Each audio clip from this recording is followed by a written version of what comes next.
Seated. First item in the order paper is member statements. Call Philip McGuigan. It's Stroke Awareness Month, and it is an important reminder of the need to recognise the signs of stroke and act fast. The FAST test helps people recognise the most common symptoms. Face has one side dropped. Arms, can they lift both? Speech, is it slurred or confused? Time to seek urgent medical help. And that urgency is exactly why a life-saving procedure like thrombectomy is so vital. Yet here in the north, thrombectomy is only available between 8 AM and 5 PM.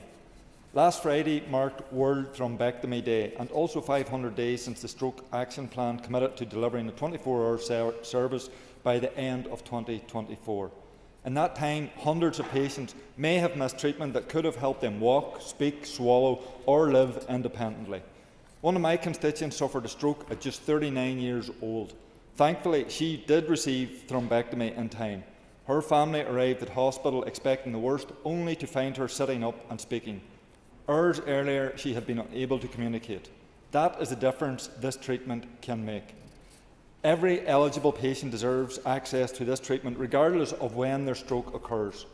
So tomorrow at 10 AM, I will join stroke survivors, clinicians, campaigners and the Stroke Association outside to mark the 500 days since this service should have been delivered. And I encourage all members to join us and send a clear message that we can no longer wait for a fully operational 24/7 thrombectomy service.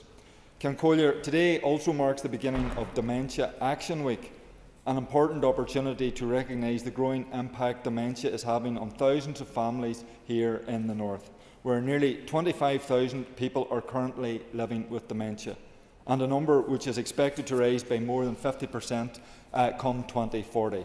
Behind those figures are mothers, fathers, husbands, wives, sons, daughters, carers and loved ones, many of whom face daily emotional, physical and financial challenges.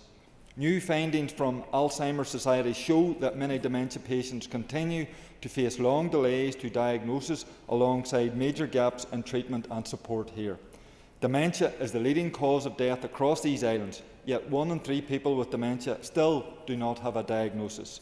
That means missed opportunities for early intervention, treatment and support for both patients and their families. Without decisive action, both the human and financial cost of dementia will continue to rise. We urgently need a bold new dementia strategy, one focused on early diagnosis, better support for carers, a properly trained workforce and long-term investment in services. This Dementia Action Week, the message must be clear. We cannot afford to wait any longer for action. Call Alan Robinson. Mr Speaker, Gregory Campbell and I met with Ulster University on Friday past regarding the proposed redundancies at the university. Following the meeting, we remain concerned, particularly for the Korean campus and the wider North Coast economy. Korean Uni is a vital economic, social and cultural anchor for the region. The uncertainty surrounding up to 450 potential job losses has understandably created anxiety among staff, students, local businesses and the wider region across the North Coast. Many people fear that Korean could be overly impacted at a time when significant investments is being seen elsewhere within the university estate, especially at Magee. Any reduction in staffing or courses would have consequences far beyond the campus itself. Local hospitality, retail, transport providers, landlords and tourism businesses all benefit from the presence of students and university staff throughout the year, especially outside the peak tourist season. The university also plays a role in attracting and retaining young people in the North Coast area. Students who I have spoken to want clarity and they want reassurance about the future of courses at Korean. And staff who give years of service want transparency and they want full engagement throughout this process. Ulster University has stated its promise to Korean and its multi-campus, and it is essential that this is reflected in future planning and investment decisions. The long-term sustainability and success of the Korean campus must remain a priority, not only for the university, but for the wider regional economy.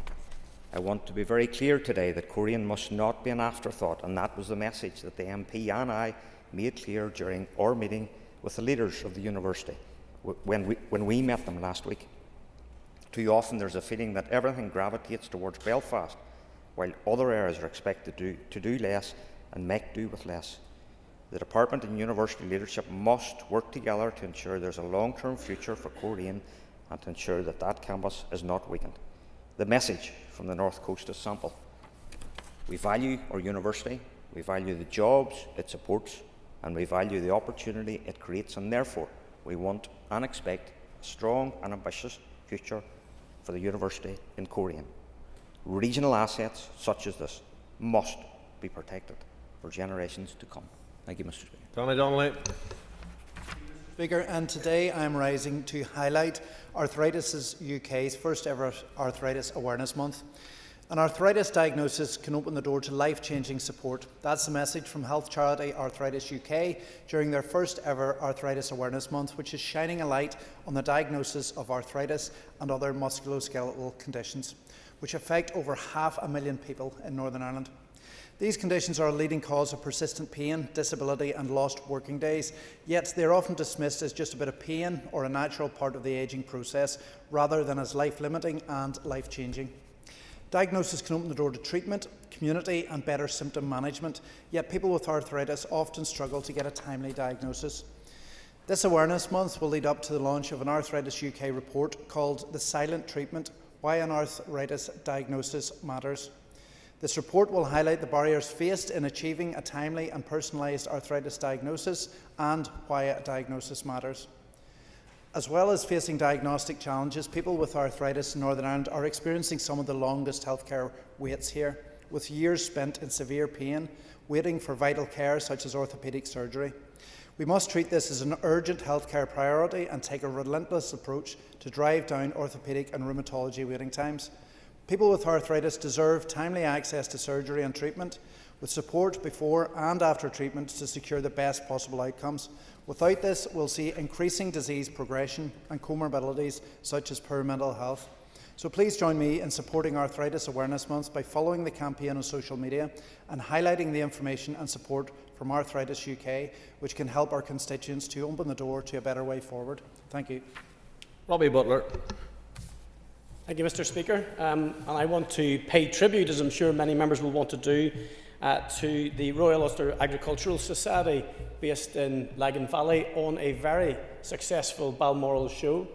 I was very delighted that it moved at a time from the King's Hall at Balmoral into Lough Valley, and it has worked out to be one of the greatest successes, I believe, for platforming our farming and food industries, but also allowing those who live more urbanly to mix freely with those who are the mainstays of what I would consider to be the most important Indigenous industry that we have here, which is farming and food production. As many of you will know, having been there, because I saw many of you at the show, the weather was slightly inclement, so I just want to put on record my thanks, not only to the RUS staff, but all of those who contributed to making it such a successful event, whether that was Lisburn and Castlereagh Council, whether it was the PSNI, whether it was the many volunteers, and particularly those who stood outside in that inclement weather to direct either walking pedestrians or the traffic to their parking spots. Over the 4 days, Mr. Speaker, there were many opportunities for many of us to engage not only with the public and our constituents, but very importantly with those farmers and food producers who underpin what is and what has been quantified as a £7.3 billion a year industry, providing over 109,000 full-time equivalent jobs in Northern Ireland. I'm not sure there's another industry in Northern Ireland that provides such a wide variety of skilled and paid and valued jobs. But last year at the Balmoral show, it was in the backdrop of the dreaded inheritance tax, which still looms, even with the changes, over our family farmers in Northern Ireland in particular. But this year, the backdrop to the show was further pressures for our family farmers, and that is the geopolitical instability which has led to the rise in fuel prices. And why does that matter? And why should that matter to us? Because if it is not resolved, and if we do not get action by the Treasury in London in regard to fuel duty in particular, we will see rampant foodflation. And in the winter, when we've been used to working out whether people eat or heat, that option may not even be there, because foodflation could run ahead of itself, and we really do need to collegiately work together to lobby Treasury and the UK Government to make some meaningful actions on that. And I urge anyone who didn't make it to this year's show to get into your diary for next year, because it is the premier event in the agri-food farming sector across these islands. Thank you, Mr. Speaker.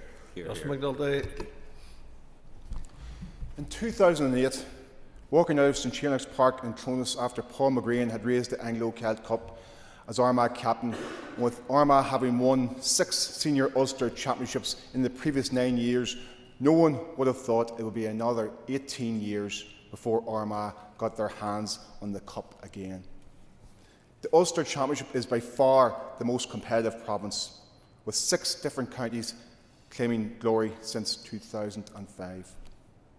The Armagh senior footballers, of course, famously won Sam Maguire in 2024, but there's always a feeling that there was something missing. Yesterday, the players and management completed the set. I want to say a huge caharges to the players, to the management team and to the county board. You have come agonisingly close in recent years, visiting the locker of hurt so many times in Ulster and having stayed going despite setback after setback. Monaghan deserve an honourable mention, who despite the odds were valiant in defeat. I know that's of little consolation. On the final whistle yesterday, despite the torrential rain, there was an amazing outpouring of joy, celebration and pride from Armagh fans who streamed onto the pitch in their thousands to see Aidan Falker and Aaron McKay lift the Anglo-Celt Cup. Aidan Falker, in his acceptance speech, thanked the management, coaching and backroom team, the county board, the team sponsors who stuck with Armagh through thick and thin, Simply Fruit and Patrick McCann, Aidan Street Electrical, Mulband Man, of course, Paddy McKeever of McKeever Sports. Most expressively, Aidan thanked the families of the players who understand and support the commitment necessary to succeed as an inter-county footballer. While Aidan spoke, some of the families were revelling on the pitch and in the enclosure below, and at home and abroad. This was their day as much as the players' day, and everyone will have loved the pictures on TV of Kieran McGeeney embracing his children after the final whistle. Incredibly, Geezer first stripped out for his county in 1988 and has been actively involved in playing, coaching and management at inter-county level every year since. All I can say to that is, wow. And one of Geezer's strongest values is loyalty, and there are people who have stood with him in dark days and bright days, some since the 90s. I will not mention names, but they know who they are. It was a wonderful day for Armagh Gaels yesterday, and made more special by the fact that the Anglo-Celt Cup was presented by an Armagh man, Michael McGeehan, Ulster President, with another Armagh man, Ugtron, Cumann Lucas Gael, Jarlath Burns beside him, to a team wearing jerseys made by an Armagh man, Paddy McKeever and McKeever Sports. The credit mostly lies with the players, the men in the arena. The celebrations will be short-lived, as you know, that every team is still in the competition, of whom and every one of whom will feel they've got a shot at Sam. Thank you. Ceann Collier, the hospitality sector is vital to our economy, with tourism being particularly important across our rural areas.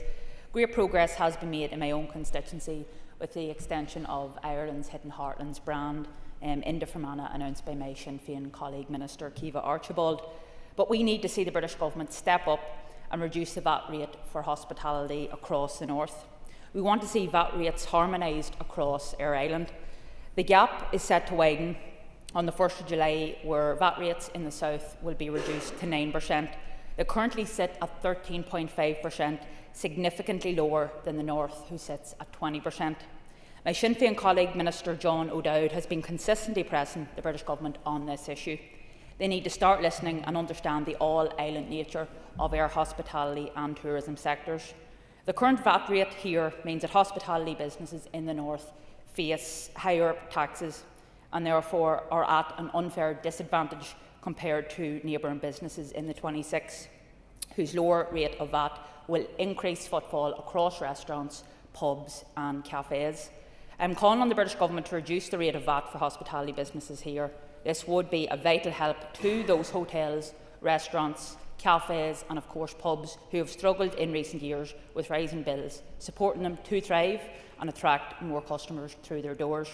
A harmonised VAT rate would represent a positive step forward and ensure a level playing field for all hospitality businesses across Ireland. Cameron.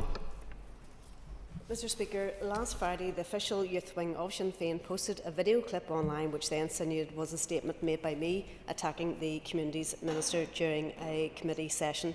The post described the statement as not AI, implying it was therefore factual.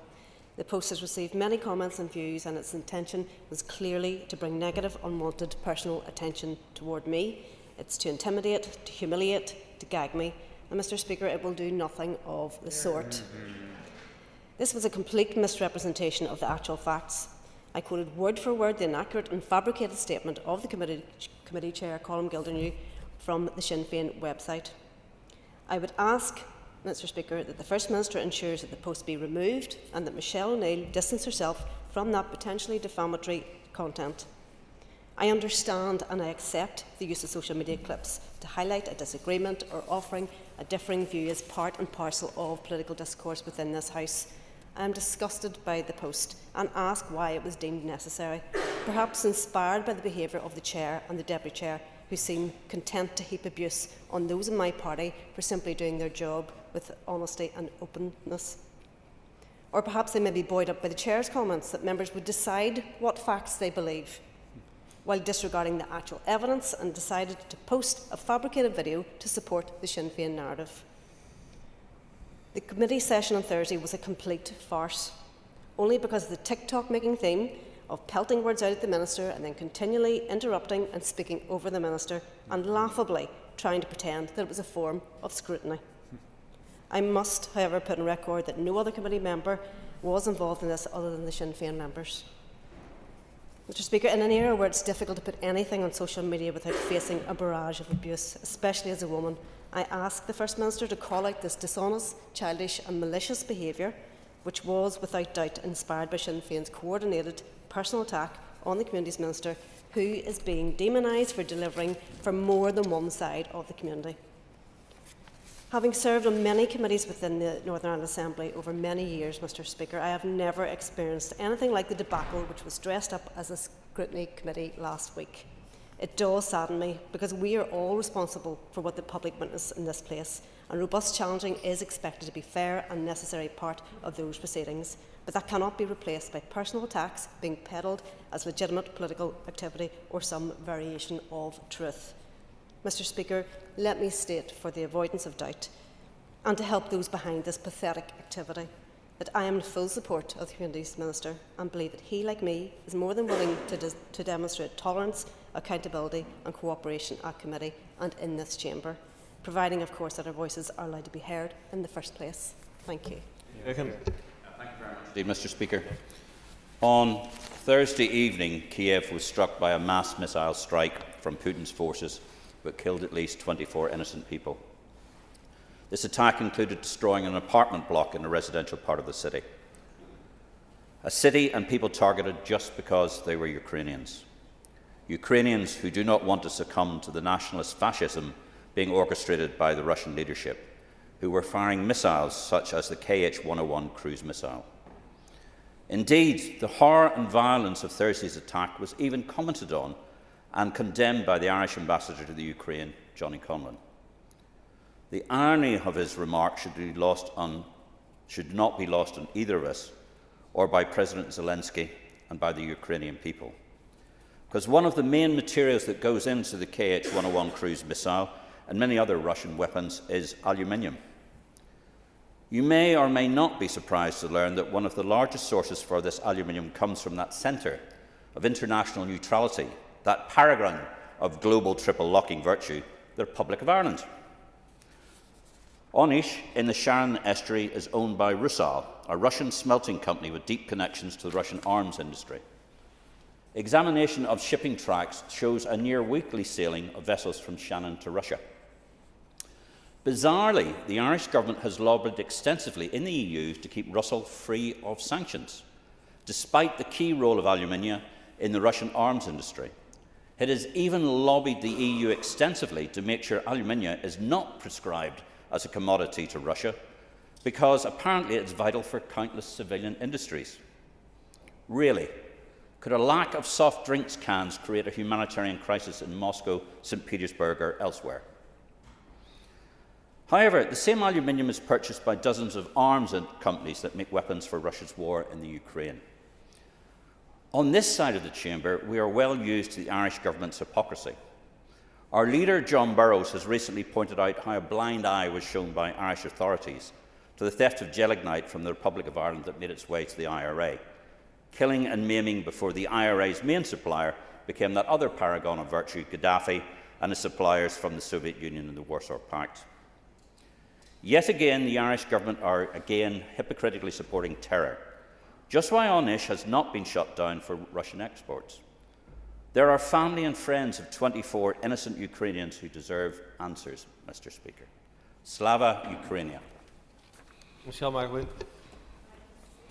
Last week, tens of thousands of people from right across Northern Ireland gathered at the Balmoral show to celebrate the very best of our agri-food sector, our family farms, and our rural way of life.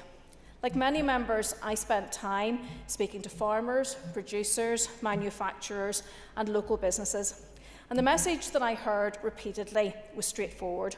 People want this place to help rural Northern Ireland, not burden it with costs, more regulation, and more bureaucracy. Every political party turns up to Balmoral show. There's no shortage of smiles, handshakes, and warm words for the cameras during those 4 days in May. But warm words at a show mean very little if they are not backed up by votes and policies for the other 51 weeks of the year. And that's where the difference lies. The DUP has consistently stood with the agri-food sector when it mattered. We oppose unrealistic climate targets that would pile additional pressures onto farmers and rural communities. We oppose the creation of a climate commissioner that would have meant more bureaucracy and more cost. We have challenged policies that restrict infrastructure development and hold back much-needed road projects which rural communities rely upon. When concerns were raised about the flawed Nutrients Action Programme, it was the DUP that campaigned alongside farmers and rural organisations to force a rethink. As a result, the Agriculture Minister was compelled to revisit those proposals and engage more meaningfully with primary producers, rather than simply placing blame on the farming community. Unfortunately, other parties in this House chose a different path. Too often, Sinn Fein, Alliance, the Ulster Unionist Party and the SDLP have voted for policies that make life harder for Northern Ireland, while attempting to present a very different message when they arrive at Balmoral for a photo opportunity. Farmers do not need lectures from politicians who speak warmly at agricultural events while supporting measures that increase costs, weaken competitiveness and make it harder to produce food. Agriculture is not a problem to be managed. It is one of Northern Ireland's greatest strengths. It sustains tens of thousands of jobs, contributes billions to our economy and plays a central role in maintaining the social fabric of rural communities. Those who work in the industry deserve more than token gestures once a year. They deserve representatives who will stand up for them consistently, not only at Balmoral show, but in this chamber when the votes are cast and the decisions are made. Timothy Gosson. Very much, Mr. Speaker, and I want to raise the lack of respect for fundamental freedoms shown by the Irish Language Commissioner Paul Deeds.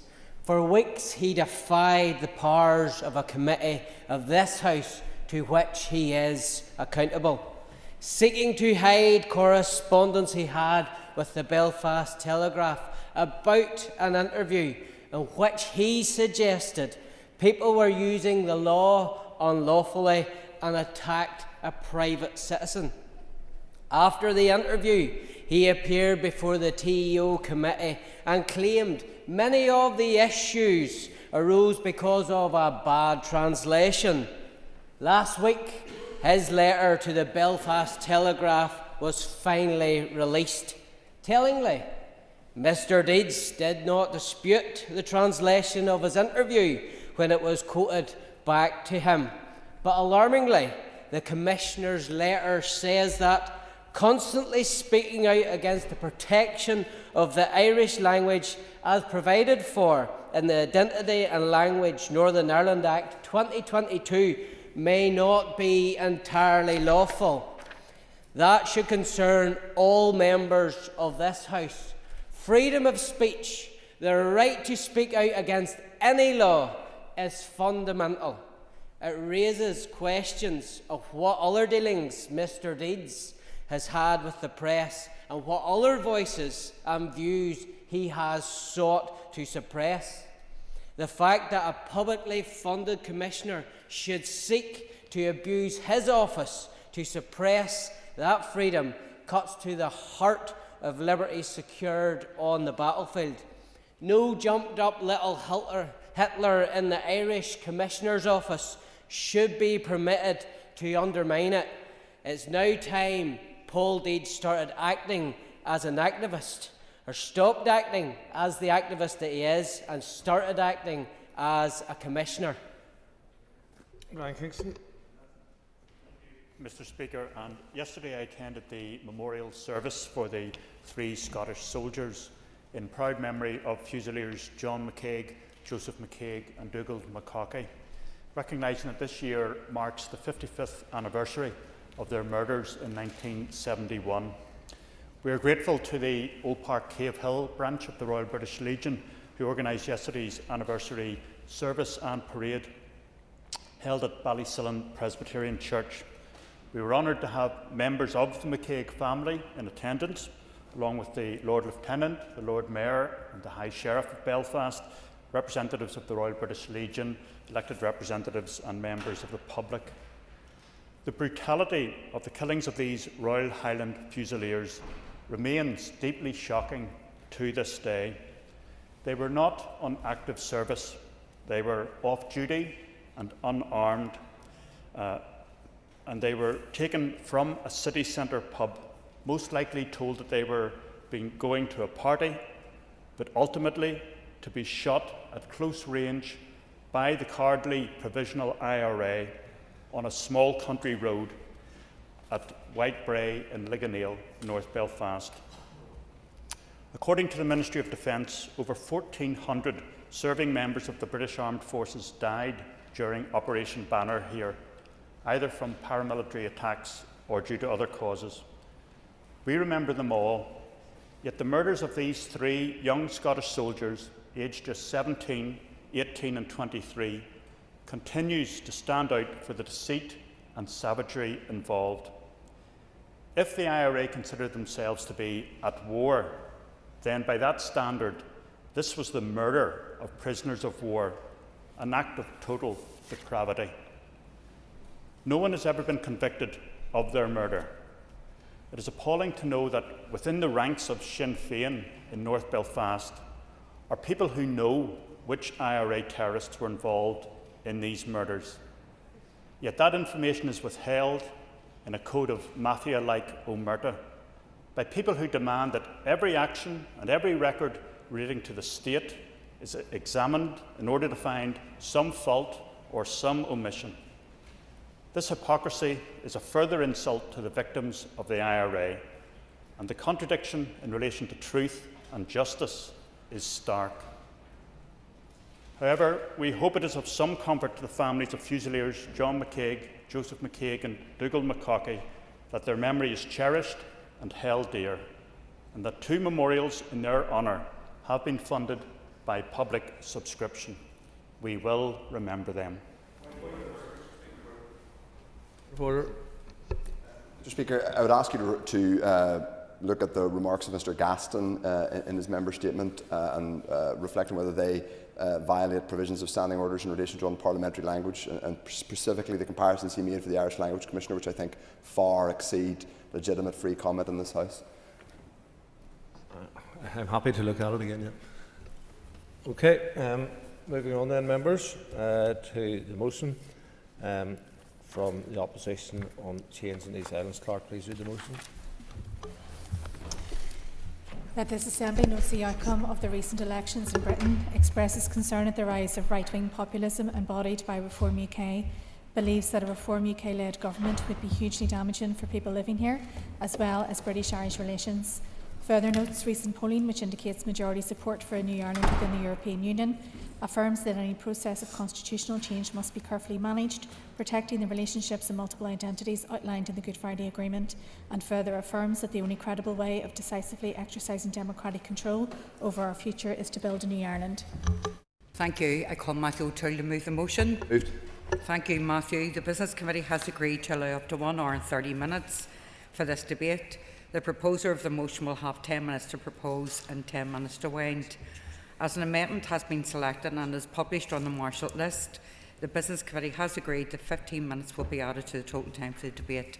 Matthew, please open the debate on the motion. Thank you.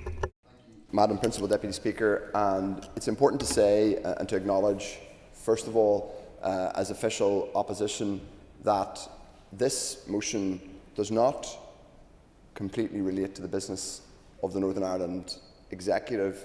It doesn't, because I think others will probably say this and they'll throw it back across the chamber to us, it doesn't relate to the day-to-day business of the Northern Ireland Executive. I'm tempted to say that if the Northern Ireland Executive was more functional and bringing more business before this Assembly, then perhaps we would be debating different things. But let me say this.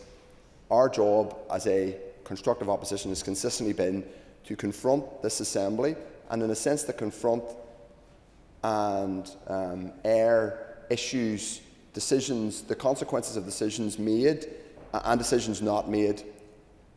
There has been I think a very significant, if not historic, election in Britain, the local government elections which took place 10 days ago. Now, I wish that the results in England at least had been different, because they demonstrated the rise of a dark and destructive political force, that is the rise of Nigel Farage and Reform UK. We already knew that Farage and his movement were a coming force in British politics, particularly English, but not exclusively English politics.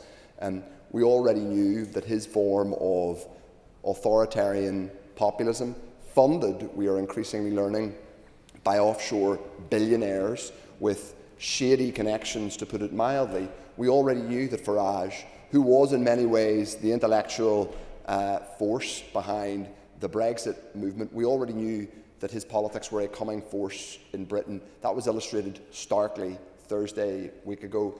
That has consequences. It has consequences for all of us. What do we hear constantly in this chamber from ministers and MLAs from all parties? That decisions made in Britain, specifically in Whitehall and Westminster, have an impact here. We're consistently told that in relation to, of course, the budget and limitations in terms of the financial settlement. We're told that in terms of the most routine business, whether that's getting agreement to introduce legislation, whether that's getting clarity on whether a certain piece of law applies to the North or not. Those decisions that are made on the other island have huge consequences here. Well, decisions that were made by English voters, as in 2016, when they voted to leave the European Union, the decision to promote, and it looks like, if the polls currently are correct, if there was a general election tomorrow, the most likely next British Prime Minister would be Nigel Farage. Those decisions by English voters will have a seismic consequence on the public in Northern Ireland. I think it is fair to say that if Nigel Farage were standing for election here, he would be unlikely to be elected. I'd be interested to hear some of the unionist politicians opposite as to whether they would like Mr Farage to stand here, or perhaps they'd like his endorsement. I know there's a little bit of a difference of opinion in relation to that. Perhaps that might be flushed out during the course of today's debate. I see Mr Buckley smirking pleasantly about that. Perhaps he has something to say about it. I know he was very pleased with some of the election results Thursday week ago. But those election results are a stark illustration of something that's been clear since time immemorial, really. We have little to no control over decisions made in Britain, Madam Principal Deputy Speaker. That, by the way, is whether you are a nationalist and favour a United Ireland, a unionist who favours continued union with Britain, or somebody who doesn't take a position, whether you're agnostic or just completely disinterested, an entirely legitimate position.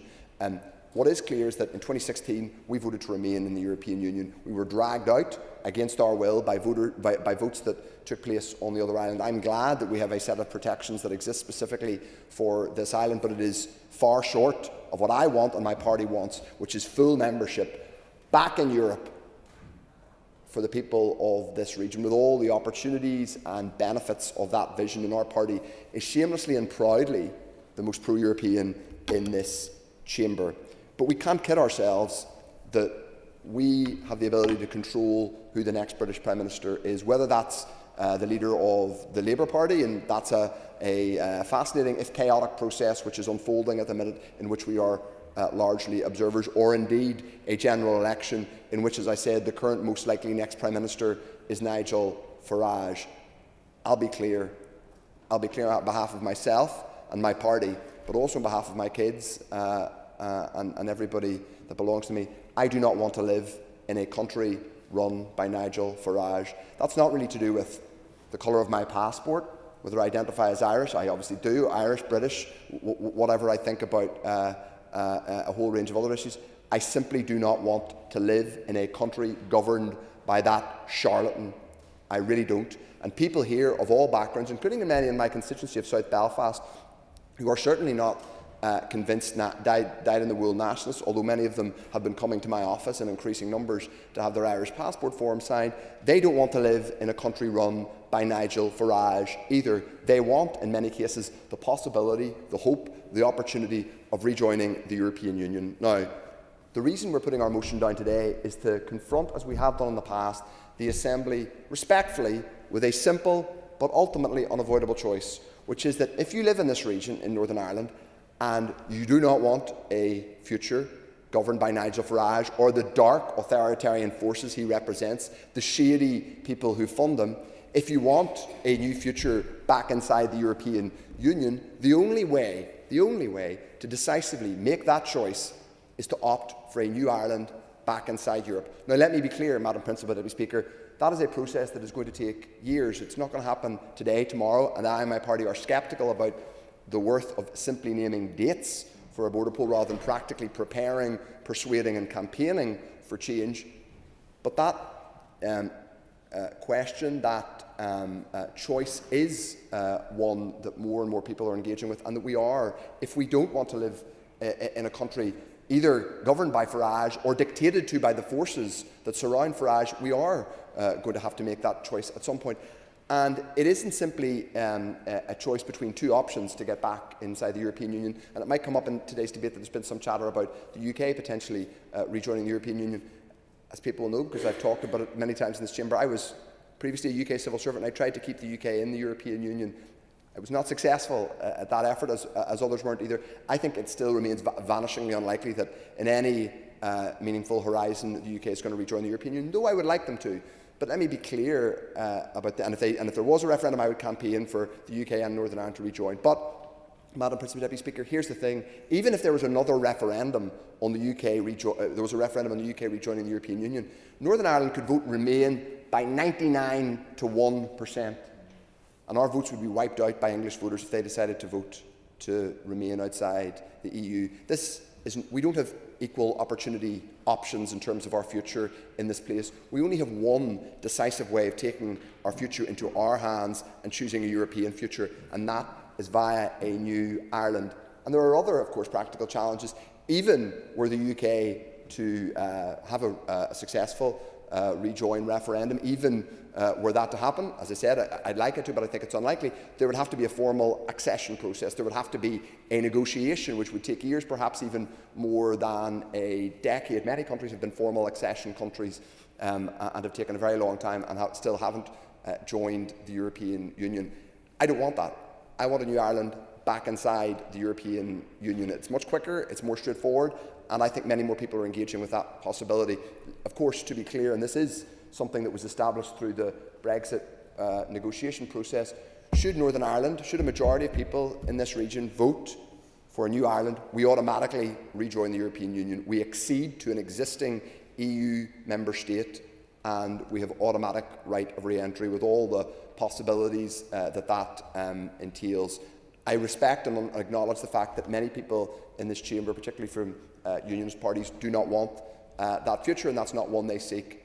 But I will say this, many people in Northern Ireland, from a whole range of backgrounds, do want that future. They don't necessarily want it today, tomorrow or next week, but they want to talk about it for the future, for their kids and their grandkids. They see dark authoritarian forces on the rise in the world. They want a future based on interdependence, cooperation, human rights, decent environmental standards, decent labour standards. They see that future in Europe through working together. They see the potential for the respect of our multiple identities on this island through the European context, and they want to build that future.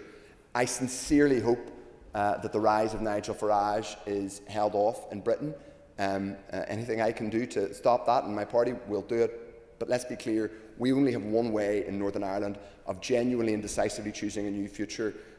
Not today, not tomorrow, but to plan for a new Ireland back inside the European Union. It's a hopeful vision, and I hope I have literally about 20 seconds, but yes. Thank you, Mr. Hill. You've mentioned New Ireland a number of times now, so you have, and I'm just curious as to what that means. Is that a new flag? Is that a new constitution? Sorry, Matthew, time's up. Time's up. You don't get an extra minute when you've more than 5 minutes. So, okay. Thank you, Matthew. I ask Colin Owen Tennyson to move the amendment. Moved, Principal Deputy Speaker. Thank you, Owen. So you'll have 10 minutes to propose and 5 minutes to wind. All other speakers will have 5 minutes. Owen, please open the debate on the amendment. Thank you. Thank you, Principal Deputy Speaker, and I rise to move the amendment standing in the name of the Alliance Party. And right at the outset, I want to reaffirm that Alliance is proudly a cross-community party that does not define itself around the constitutional question.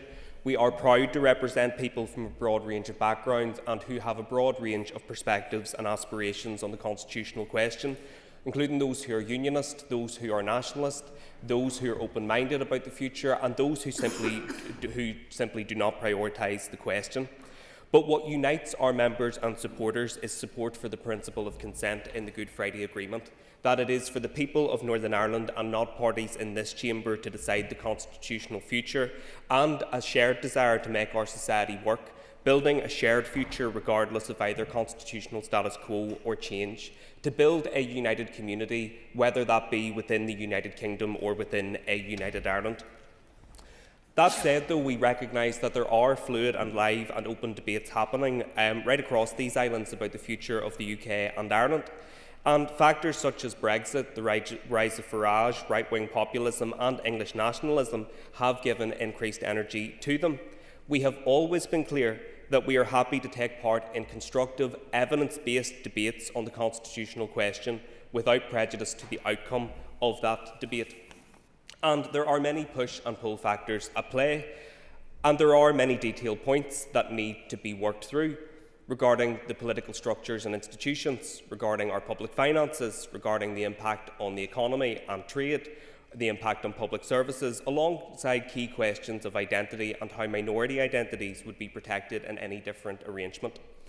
And we want to see this debate move into the space of discussion and challenge on these key points of detail, rather than perennial abstract arguments which appear to go round in circles. So, are we talking about a unitary or a federal state? Who would pay the pension liabilities? Would our constituents have to pay to see a GP? What would the impact on those disproportionately employed in the public sector on this part of the island be? And these are all questions which we are happy to discuss, but which this motion fundamentally fails to address. And turning to the contents of the motion itself, it references a single poll by the European Movement Ireland, the participants of which voted 66% Remain. Now, that is not representative and is far higher than the actual result in 2016. So rather than respond to one poll with the motion in this House, we should be looking at the polling trends over a period of time, and those have consistently indicated a plurality, though albeit not a majority, in favour of maintaining the Union.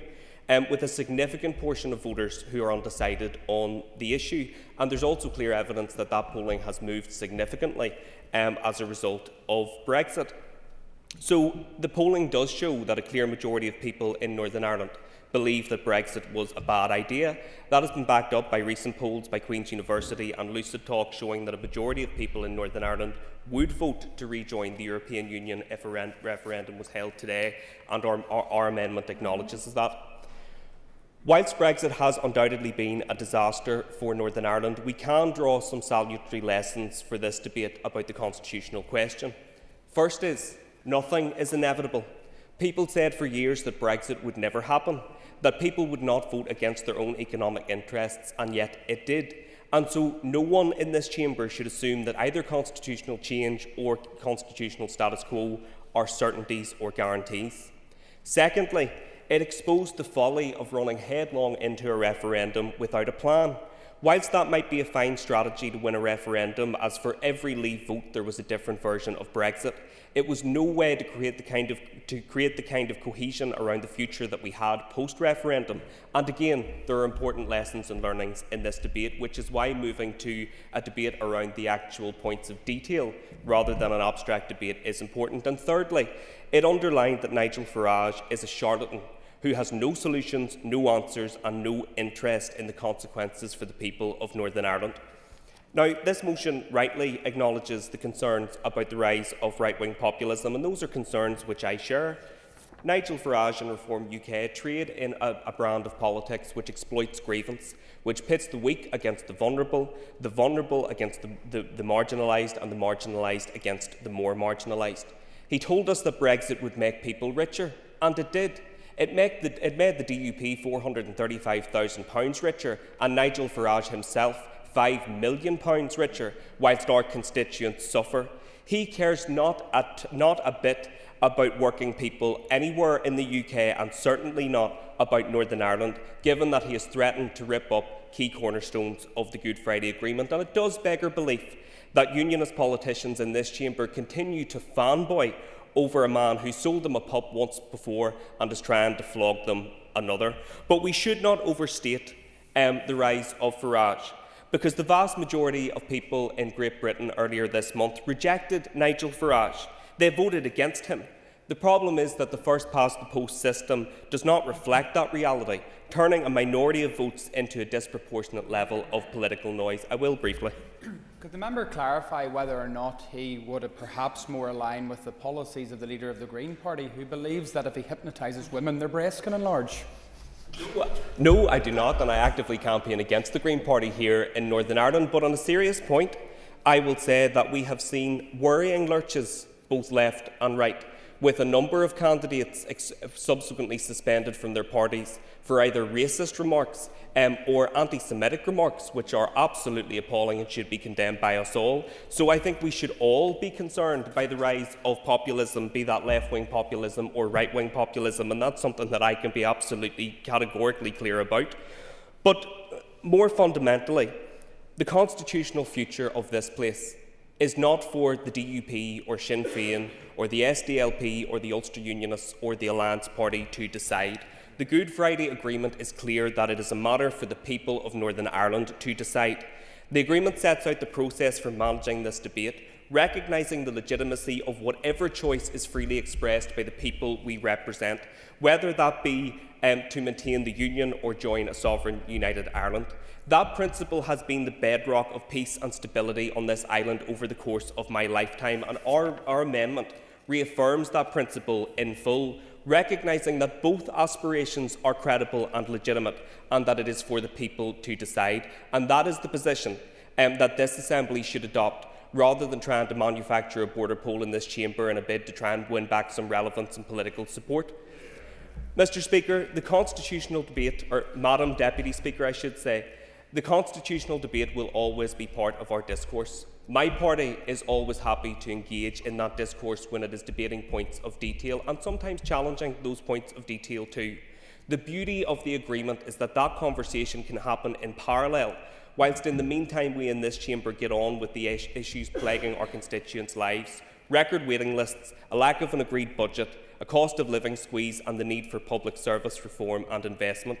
We have more in common than what divides us, and whilst the constitutional debate will continue, it is in all of our interests to focus on making politics work here at the Assembly, to ensure that these institutions represent the society that we are rather than the divisions we inherited, and that they can deliver for good government for everyone and represent everyone equally, regardless of background and regardless of constitutional aspiration, and that together we continue to strive to build a more reconciled, integrated and shared society. That is my vision for this place, Madam Principal Deputy Speaker. I want to build a united community, regardless of whether the people I represent choose to have that united community in the United Kingdom or in a united Ireland. That's what our amendment offers, and that's what I commend to this House. Thank you. Thank you. Owen, I now call Declan Kearney. The recent election results in England, Scotland and Wales represent really significant political change in the landscape of those particular countries. The surge in electoral support for progressive politics and self-determination, as well as support for extreme right-wing populism, should be a wake-up call for the British government. The fallout from Brexit continues to cast a very long shadow. But politics is realigning, and that's reflected in the unprecedented political support for Plaid Cymru, the remarkable return for a fifth successive administration of the Scottish National Party, and the levels of popular support which Sinn Fein continues to hold here in Ireland. Increasing numbers of citizens in Wales and Scotland and here in the north of Ireland recognise that Westminster will never serve our interests. English politicians, whether Labour, Tory or Reform, simply do not care about the citizens who live here.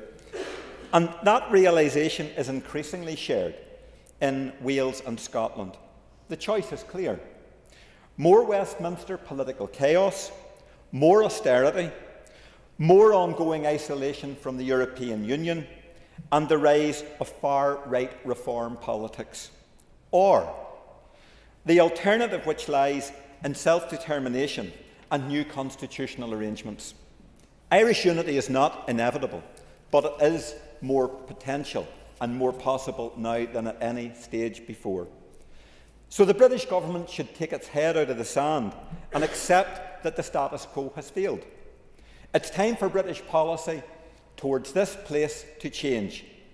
And a similar challenge now arises for the British government with regard to Scotland and Wales.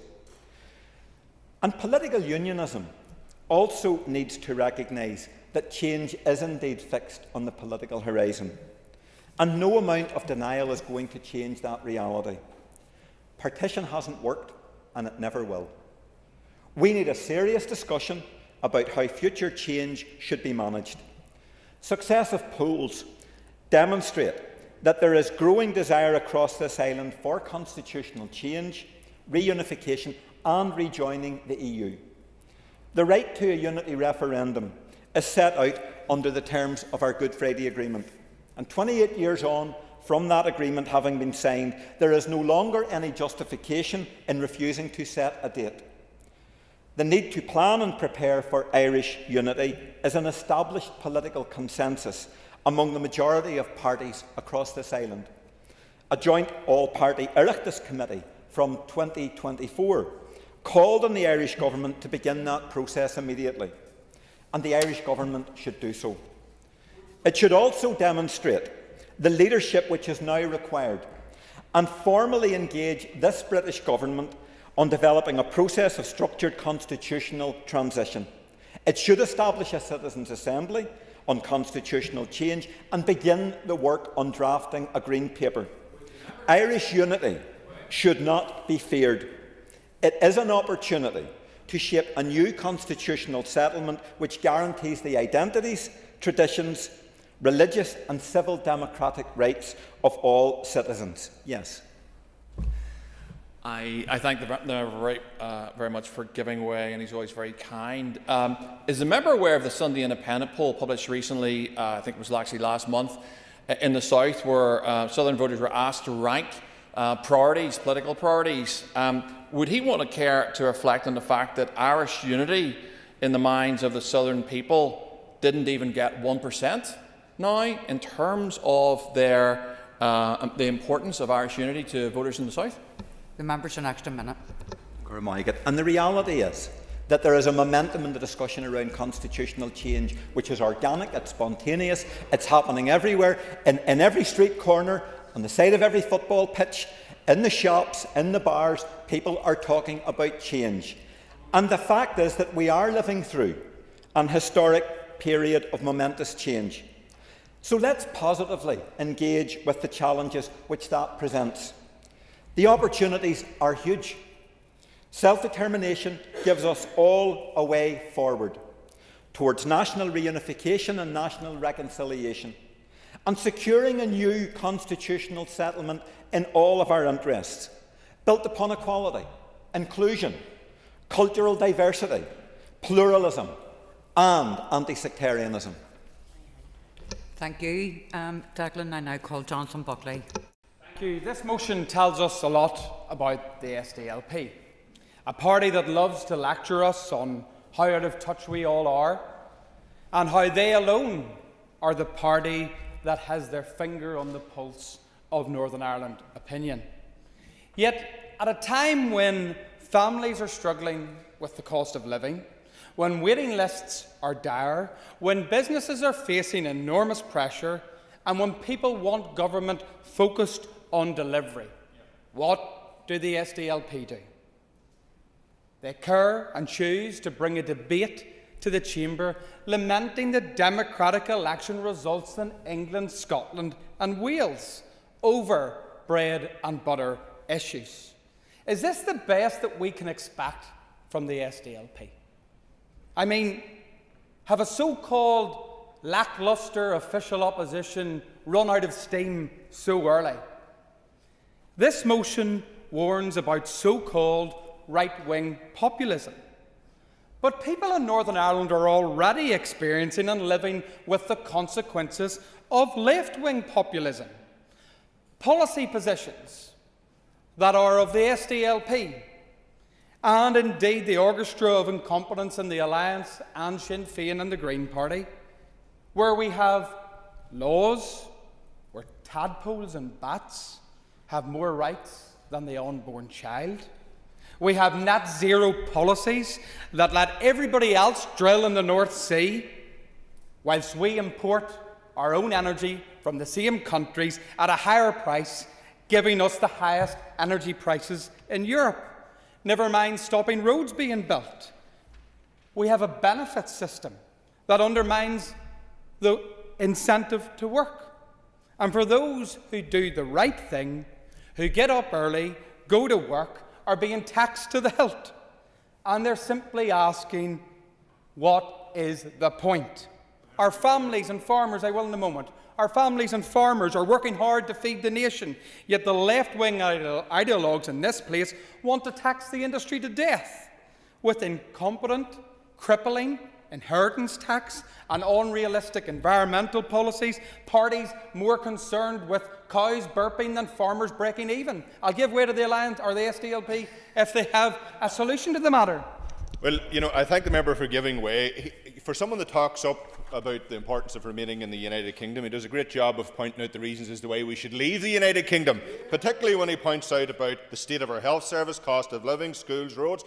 Does the member realise that he has been in government for 20 years presiding over this disastrous nightmare of a place? I would say to the SDLP this: talk's cheap. It takes money to buy bread.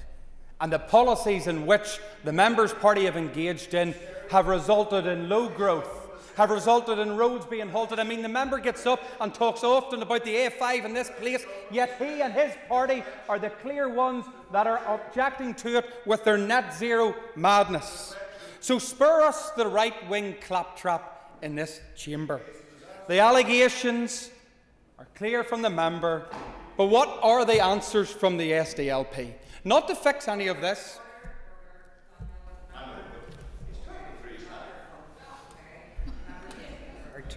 And excuse me, not finished. Sorry. Any other member enjoy the cut and thrust of debate, but people come here to be heard. So thank you. So what is the answer from the SDLP apart from shouting from the sidelines? It's not to fix any of these problems, but it's to call for a divisive border poll. Let me be clear. You do not build a single road, a single home, or give a single opportunity to a family in Northern Ireland by getting rid of it. You fix Northern Ireland by fixing the policies that are holding it back. So before lecturing about populism, this House should start delivering for the people we serve. Less of the ideology, more delivery. That is what Northern Ireland needs. The SDLP appears to be fixated upon chaos and distraction today. This is the party that literally left their seats in the House of Commons to go and sit upon the knee of Keir Starmer. What did they promise us? Growth, a new era. What did they get? Higher taxation, low growth, government ministers that think men can be women, open borders that are something to be celebrated. The motion fundamentally misses the point. Voters are not to be a concern to be lectured about. They haven't been hoodwinked. They aren't too stupid to know what they're voting for, or in the SDLP's case, what they're not voting for. They know very well. They're expressing their frustrations at successive governments who have failed to secure our borders, failed to tackle illegal immigration, failed to support working families from being taxed to death, and failed to standing up to the farmer. These are not extreme positions. Far from it. They're common sense positions that are a direct reflection of the lived experiences of many millions across Northern Ireland, Wales, Scotland, and indeed England. So spare us the melodrama from the SDLP. It's a tale as old as time. When mainstream parties ignore legitimate concerns, voters will naturally look elsewhere. So rather than engaging in the distraction politics and condemning the electorate, perhaps members should reflect on when so many parties are fleeing from their left-wing lunacy towards policies of common sense. Then perhaps we can get on with doing the job of government. Thank you, Jonathan. I call Steve Egan. Thank you very much indeed, Madam Principal Deputy Speaker.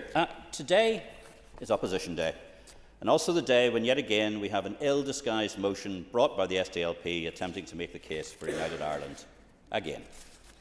This time the proposition is made on the basis of, no matter how much you may dislike them, the democratic elections in England, Scotland and Wales. Democracy often brings up results that may be unpalatable to others. That is indeed the price of a free vote in our United Kingdom. Just look at what has happened here. People support a party that believes there is no alternative to murder, butchery, torture and terrorism. And they are now the largest party and in government here. Democracy has a heavy price we sometimes have to pay. These elections in the rest of our nation saw a significant protest vote that saw in Wales the rise of a nationalist party, Plaid Cymru, not as a call for independence, which even they admit is unlikely, but as a protest against decades of incompetence by the Welsh Labour Party, and antipathy for the previous mainstream parties. And for those that found Plaid uncomfortable and unpalatable, they sought change by indeed supporting reform. In the motion, the opposition talks about right-wing populism, but ignores the rise of left-wing populism in the form of Plaid and the Green Party. The latter being a party that has shifted so far away from its eco-credentials that its far-left stance on using pro-Pal identification to tap into discontent among other communities. They're as curiously anti-EU as their Green compatriots in the left groupings within Europe, such as the Pirate Party. This motion also implies but ignores the results of the elections in Scotland, where the vote for the Nationalist SNP, whose party leader shows a very scant understanding of the history of the Belfast Good Friday Agreement and forgotten the horrors of the IRA campaign, went down, losing 6 seats with a 10% reduction in turnout, with the results of reform being matched again by those of Scottish Labour. The opposition are right to say that reform did well in English local council elections, but the failure of Labour and Conservatives to deliver anywhere has more to do with the rise of reform rather than any clear indication that reform will form the next British government. To say that the opposition's motion is stretching credulity goes without saying. Like basing an entire motion on a poll funded by the European Movement from Ireland, whose singular findings are averse of all the peer-reviewed and verified polling data, which clearly shows over many years, and not due to conversations inside pubs, as Declan Kearney would say, that the support for remaining with the UK hasn't shifted from 58%. Basing a motion on such a poll takes credulity to beyond breaking point. It seems to be that republicanism and nationalism, both seeking reunification, both realising that no authoritative polling comes even close, are seeking to rewrite the provisions of the Belfast Good Friday Agreement. Picking random dates in the future and then demanding a poll by then, and screeching from the sidelines, does not lead to a carefully managed transition to a new Ireland. Instead, it leads to instability and fear, or much worse. The Belfast Good Friday Agreement was carefully made precisely to avoid any precipitous action that would fundamentally destabilise the peace process. Sinn Fein would be happy to take that advantage. It's just sad that our fellow partners for peace, the SDLP, seem determined to follow in that path. Mind you, Madam Principal Deputy Speaker, it is election season. Finally, on the motion, the proposition that the only way to exercise democratic control is to ignore the result of democracy elsewhere isn't democracy. That is so far from being a credible path to building and improving relationship across these islands for the benefit of all as to reinforce how incredulous this whole motion of the opposition and the amendment is. Thank you very much indeed, Madam Principal Deputy Speaker. Thank you. And before I call the next speaker, just want to remind members that it's down to each party which motions they select. That's a prerogative of each party who goes to the Business Committee. So it's just to remind all parties of that. I now call Emma Sheeran. And I welcome today's debate, and I think, unlike some others, I think it's appropriate that we as political activists in the north of Ireland would have conversations about elections that ultimately will affect us, and I think that's a sensible and rational thing for us to do. And the debate thus far, whilst it has been interesting and perhaps entertaining at times, I feel has probably missed the point, and it's very clear political unionism is rattled in the wake of the election results from just over a week ago, and that's understandable given that the so-called union is shaking at the seams, and we can see that reflected in how people voted across England, Scotland and Wales.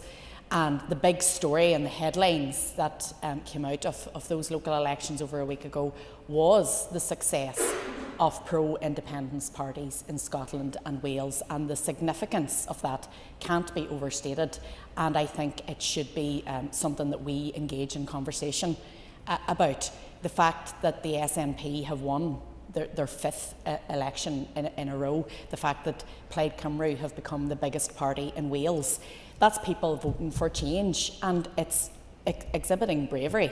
It's people voting for a different way of life. It's people rejecting the chaos of Westminster, which, I mean, how more explicit could that be than it has been in the past week? The current Labour government can't even deliver for themselves. They're so distracted that the thought of delivering for the English people, let alone people in towns and cities across this place that they couldn't point to on a map, is ridiculous. And I think that there's been an awful lot of sticking your head in the sand and not wanting to engage, and I don't think that that's helpful for any of the people that we represent.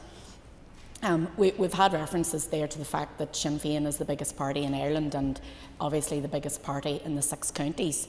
And we are there because people want to reject the status quo.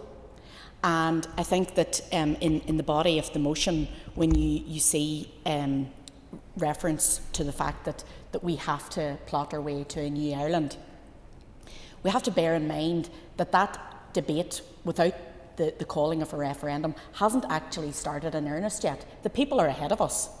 So we are here as the representatives of the people, and people are already talking about Irish unity and what it's going to look like. And we all have to be engaged in that conversation. It is for us to have that debate and to see that change formulate. And for us to say, oh no, we just have to remain tethered to Britain, I think does a great disservice to all those that we represent. Because week after week, politicians come to this chamber and they bemoan the lack of delivery out of this place. They bemoan all the problems that we face across our health service, across our education sector, in our road network, in our infrastructure, all of which we know is as a result of a lack of funding for decades and a system that we cannot succeed within long term. This island is too small to support 2 of everything. There's duplication of service everywhere. It doesn't make sense from a very basic economic perspective. There's no rationale to support that. And for us to say, oh, people have the right to want a united Ireland, and they have the right to remain within the United Kingdom. But for now, let's just stop talking about it and we just continue on within our current arrangement. That's the status quo.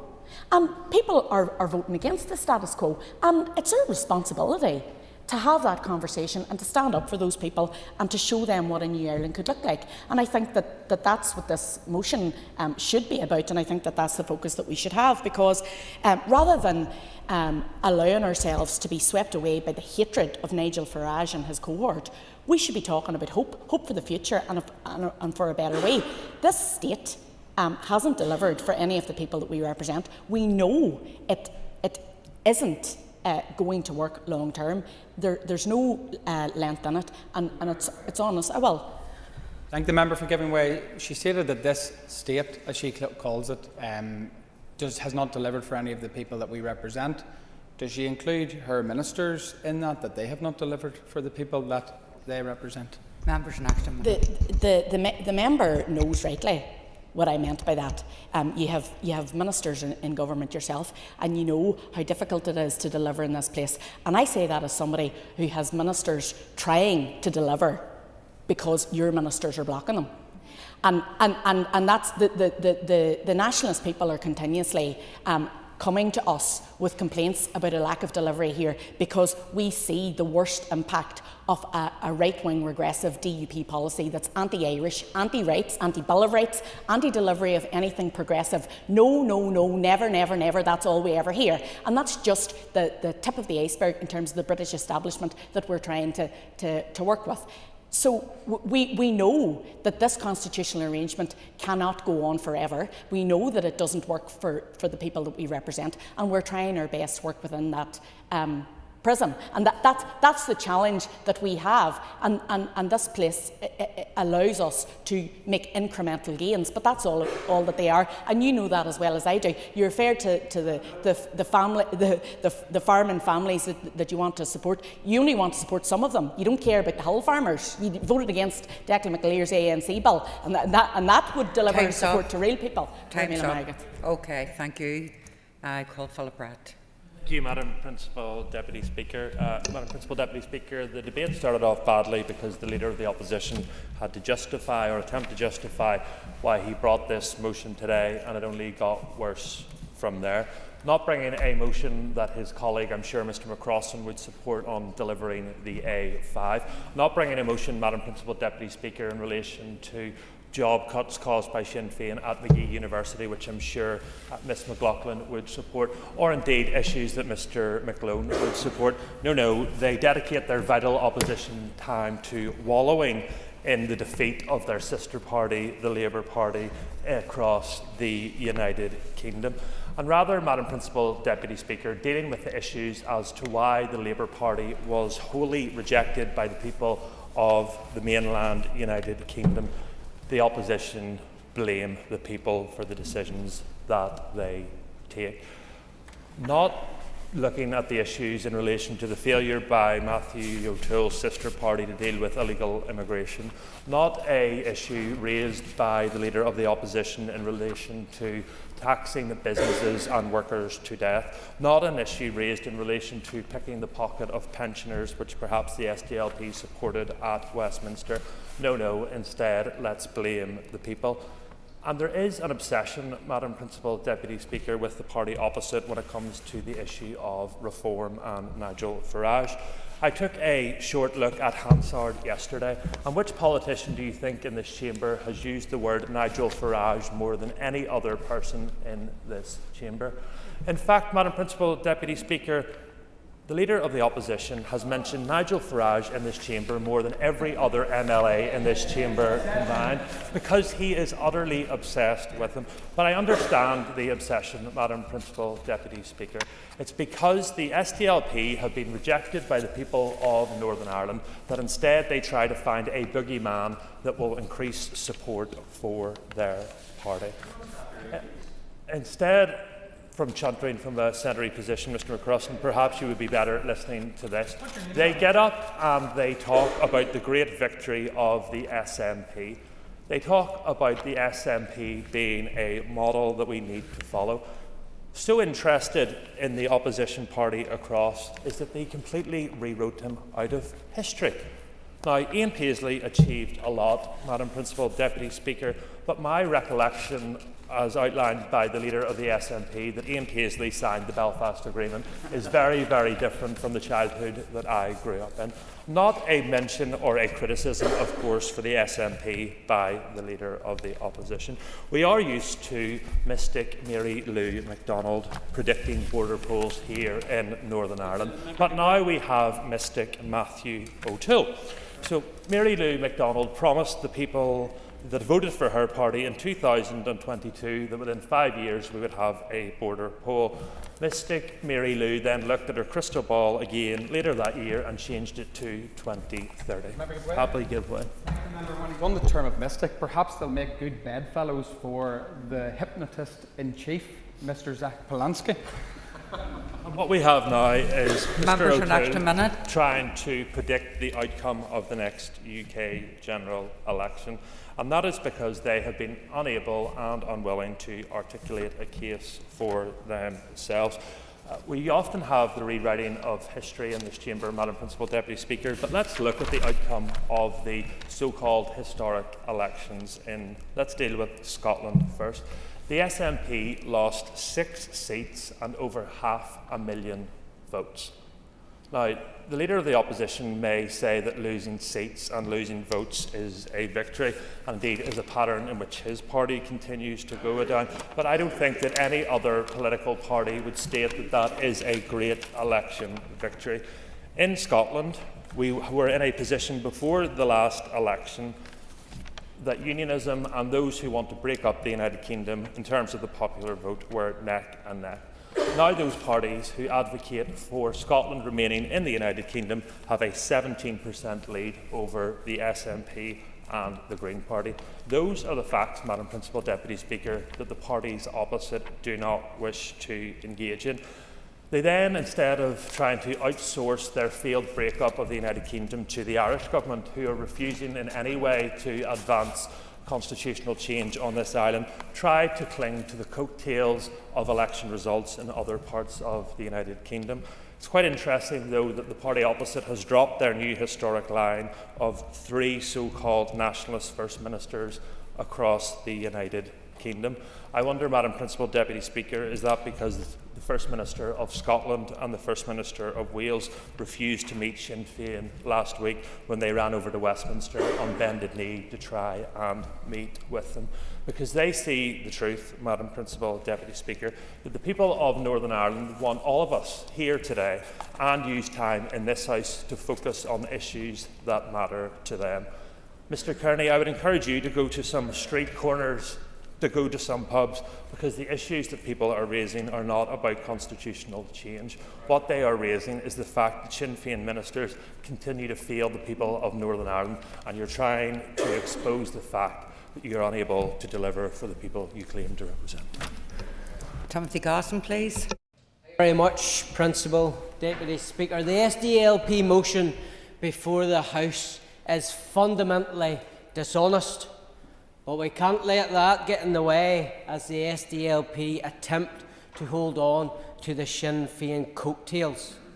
The motion before us pretends concern about the results of the elections in Great Britain and claims they are the grounds for an All-Ireland. Really? But in reality, it wouldn't have mattered what the results were that we witnessed last week, because we've seen it last week in the Chamber and we've seen it here today. Nationalist politicians are peddling their own narrative as they struggle to keep their party faithful on board the United Ireland fantasy bus. That's regardless of what these elections actually tell us. Reform could have been wiped out, and yet the SDLP would still be saying the same thing John Hume said in the 1970s. It's a united Ireland or nothing. Everything, ultimately, is a means to that end for nationalism and their helpers in the Alliance Party. Let's look at what the election results actually tell us. Apart from the SNP losses, which nationalism chooses to ignore. They showed us that when the political class loses faith of the grassroots, that they can and will be replaced.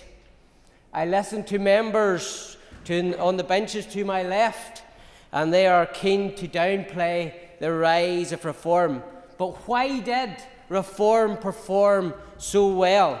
It's because grassroots people are rejecting the old parties of broken promises. People want strong borders to stop illegal immigration, and they want an end of the rampant woke ideology controlling government and setting the narrative.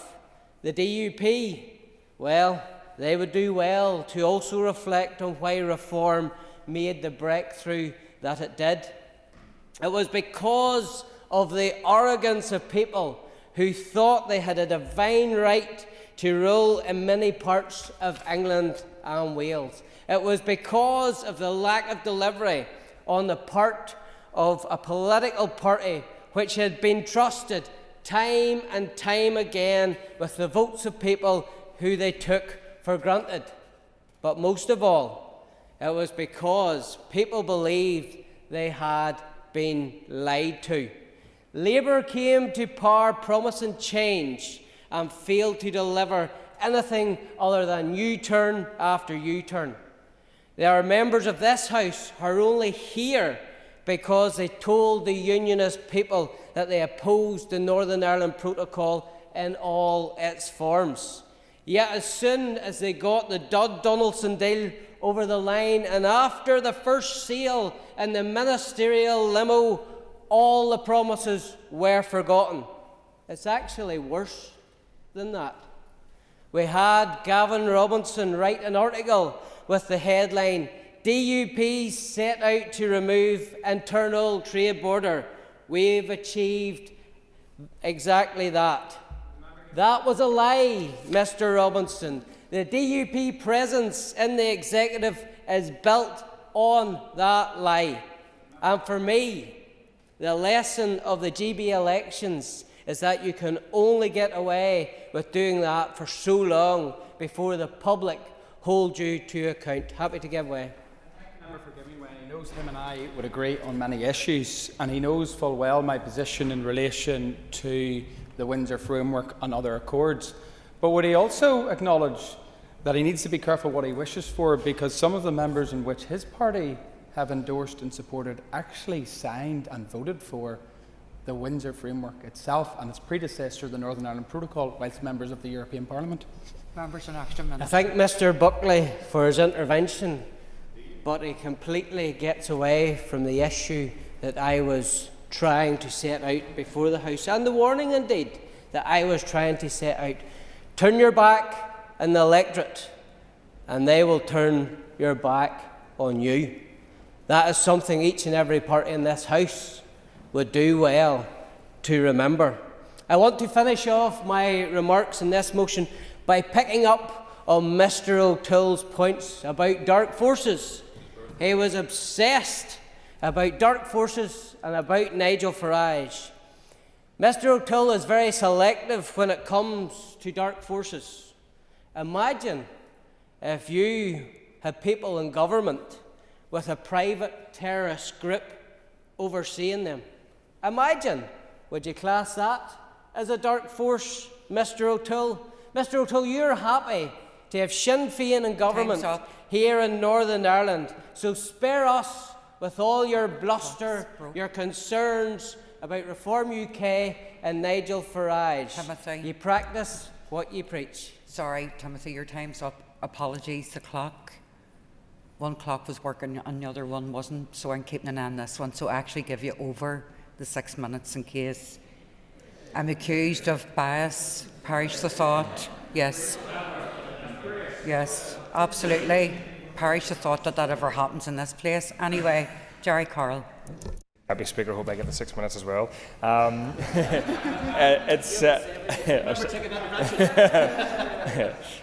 Deputy Speaker, it's clear with the recent election results in England, Scotland and Wales that the Labour Party are presiding over a disastrous time in office. The Labour Party were elected in 2024, although it has to be said with a historically low turnout, in the hope that they would be different from the corrupt-ridden, rich-backing, austerity-addicted Tory Party. And in some ways, the Labour Party have actually been worse. They promised change. I promised things could be different, and then they've done sod all about things, and actually in many cases made situations worse. The fuel payment scandal, to name just one. Obviously, part of the story in the council elections, I have to say just part of the story, is the increase in votes and seats for the Reform Party, and the motion rightly expresses concern at the rise of right-wing views expressed by Reform. This is extremely concerning, and it should be a wake-up call for anybody who wasn't paying attention. And whilst it's not inevitable, it's certainly likely that Reform will be the next government in Westminster. And Farage's politics, Deputy Speaker, are toxic, racist, divisive, and people should see through them.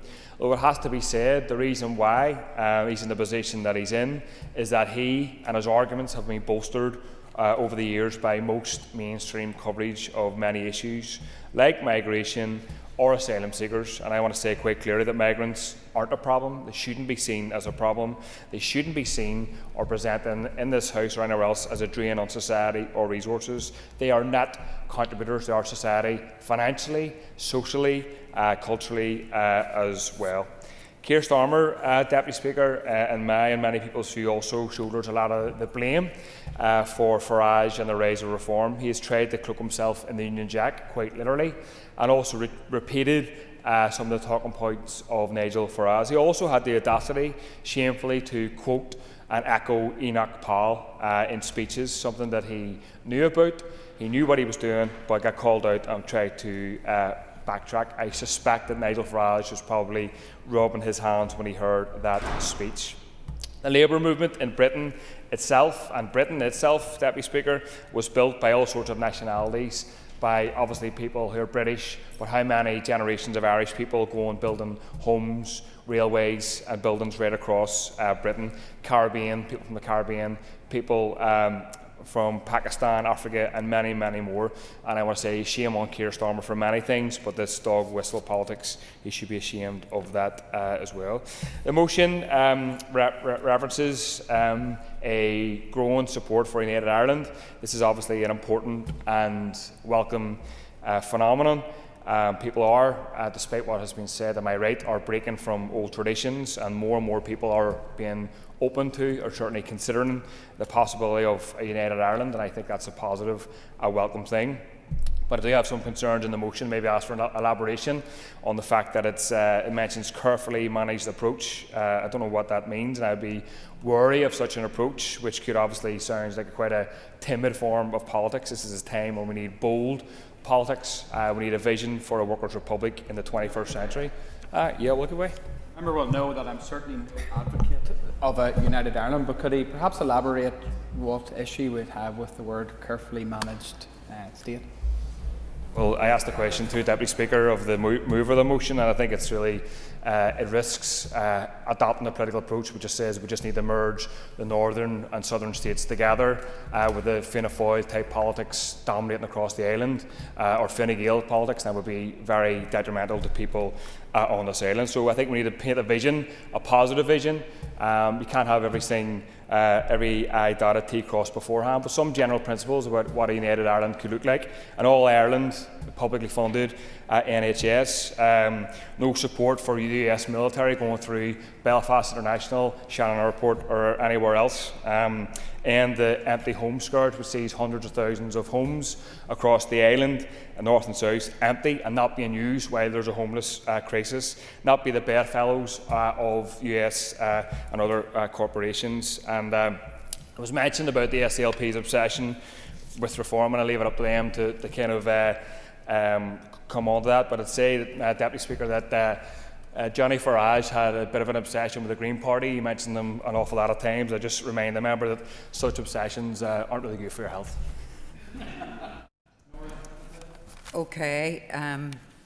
Okay. So the next person to speak is Claire Sugden. Thank you. Thank you, Principal Deputy Speaker.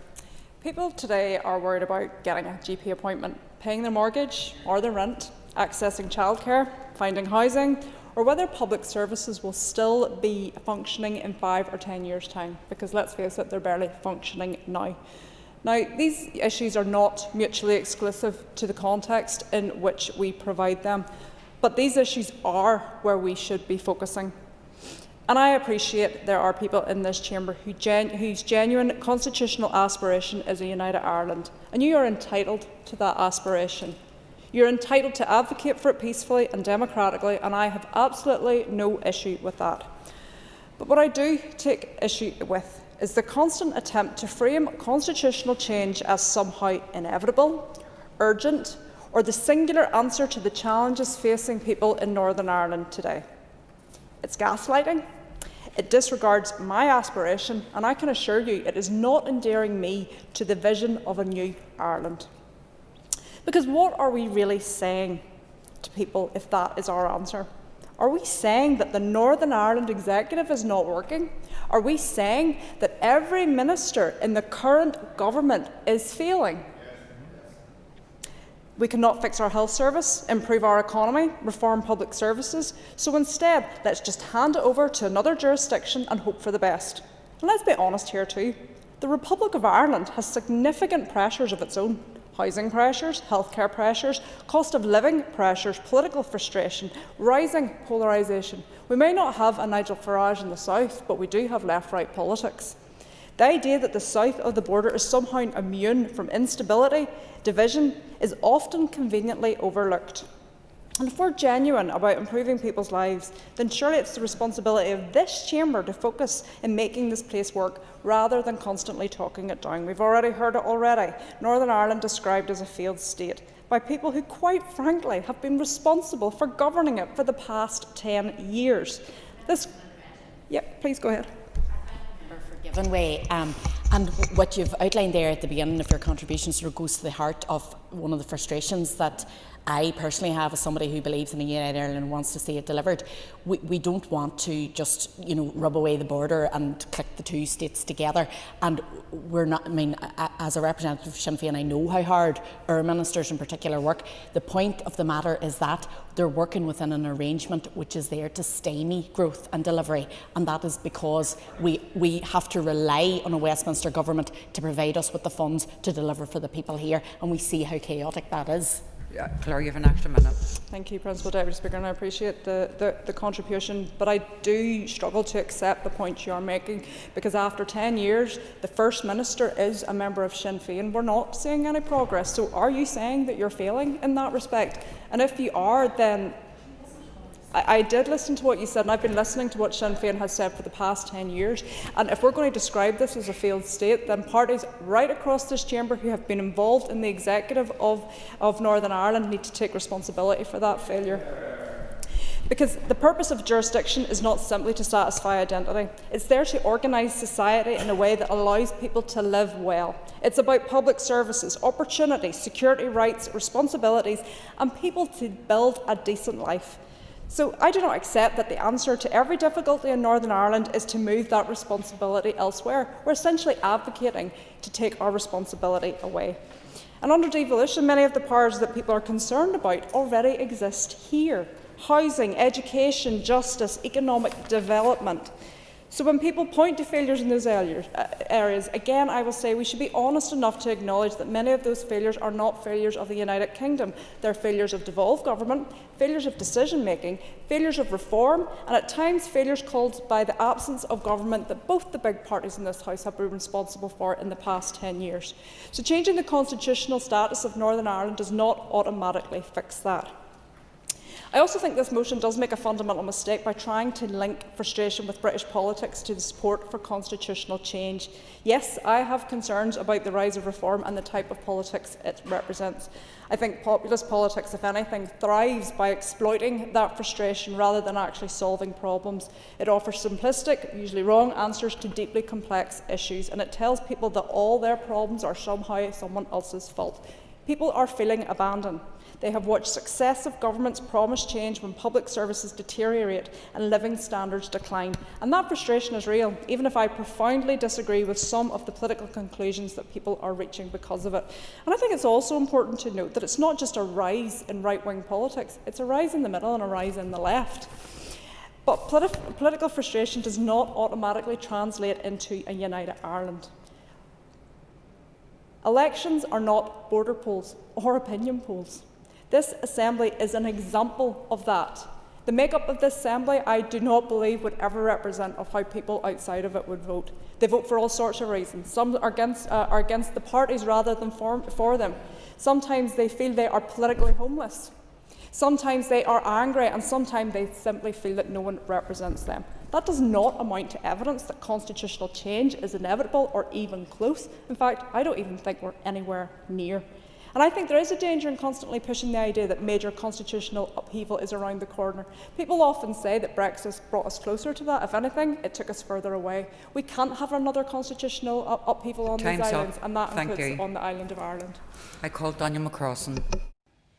Thank you, Madam Speaker. I didn't intend on speaking today, but I think given some of what has been said in the House deserves to be challenged. I will first of all say that you have given the Leader of the Opposition a fantastic birthday treat today as he celebrates another year. So happy birthday to Matthew, first of all.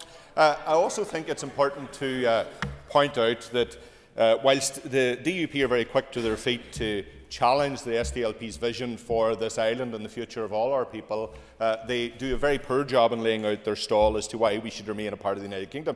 In fact, unionism is united in that course, because I've yet to hear any positive contribution from the unionist members of this House as to what has been delivered from the UK or the British government. What we hear on a daily basis, I won't right now, earlier, you had your opportunity, Steve, and it was the same rumbled old unionist line of we must remain in the United Kingdom, but we can't tell you why. But they can't tell you what is wrong with the UK. They tell us every single day about how the health service is a disaster, about how our schools are crumbling, our roads are crumbling, how we're underfunded. In fact, they've just said that all we get from the British government is crumbs from the table. And in fact, you know, the DUP have never really been happy with very many British governments, until particularly the most recent one, the Tories, when they were tricked into Brexit, accepted a huge cheque for nearly £500,000, and yet still can't tell us what the benefits of Brexit even have been. I won't, Johnny, because you're more than entertaining, to be honest. But I think it's high time that if we're really going to have a meaningful discussion about the future of this place, that unionism is honest with itself. The UK is a disastrous mess, and it isn't delivering for people on the ground. If you look at waiting lists, if you look at the state of our schools, if you look at the state of our roads, if you look at the state of Northern Ireland, and if it's not the British government, then maybe the DUP needs to look closer to home and how they have presided over this place for almost 20 years in government, with Sinn Fein in government, and delivered very little. In fact, things have gotten worse, much worse. And Mr Buckley also says, Madam Speaker, earlier that people aren't talking about the constitutional question. Well, you might be right that they're not talking about it on a daily basis, but they are certainly challenging where we are today, because this place isn't working.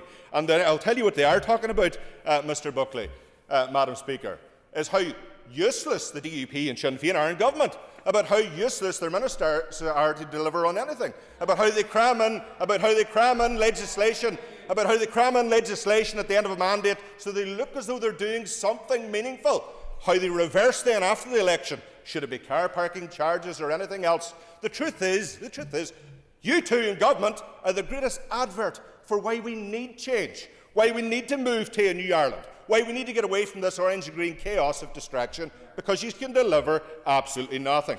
And I have to say, the alliance motion is, not surprisingly, but very disappointing as well. Trying to drive up the middle of the road without hitting something is a very dangerous risk, because you need to choose which direction you're going in. And the truth about the Alliance Party is that they are irrelevant in this debate, because they are not engaging in one of the most important conversations of our time. The truth is, our people, in my very firm opinion, is that our people across this island, whether Catholic, Protestant, Unionist, Nationalist or whatever, are much better off in a New Ireland situation. Much better off. And there's very clear ways. I won't, because earlier you're not even taking a position on anything right now, so I'm not letting you in either. And as for money, Nigel in the corner, he has the DUP shaken. But God help the TUV if reforms start to run in Northern Ireland, because they'll be wiped out as well. And just to remind the DUP in 2017, Madam Speaker, I don't like reminded of this, had 10 MPs. They're now down to 5. They are losing seats. People are turning away from the DUP's continued regurgitated nonsense about how this place is working and delivering. It's not. People are worse off today than they've ever been. And that is down to you guys in government and your bedfellows in Sinn Fein. And whilst we go to Sinn Fein, this is an important debate. We are on the same page about the direction of travel for this place on this issue.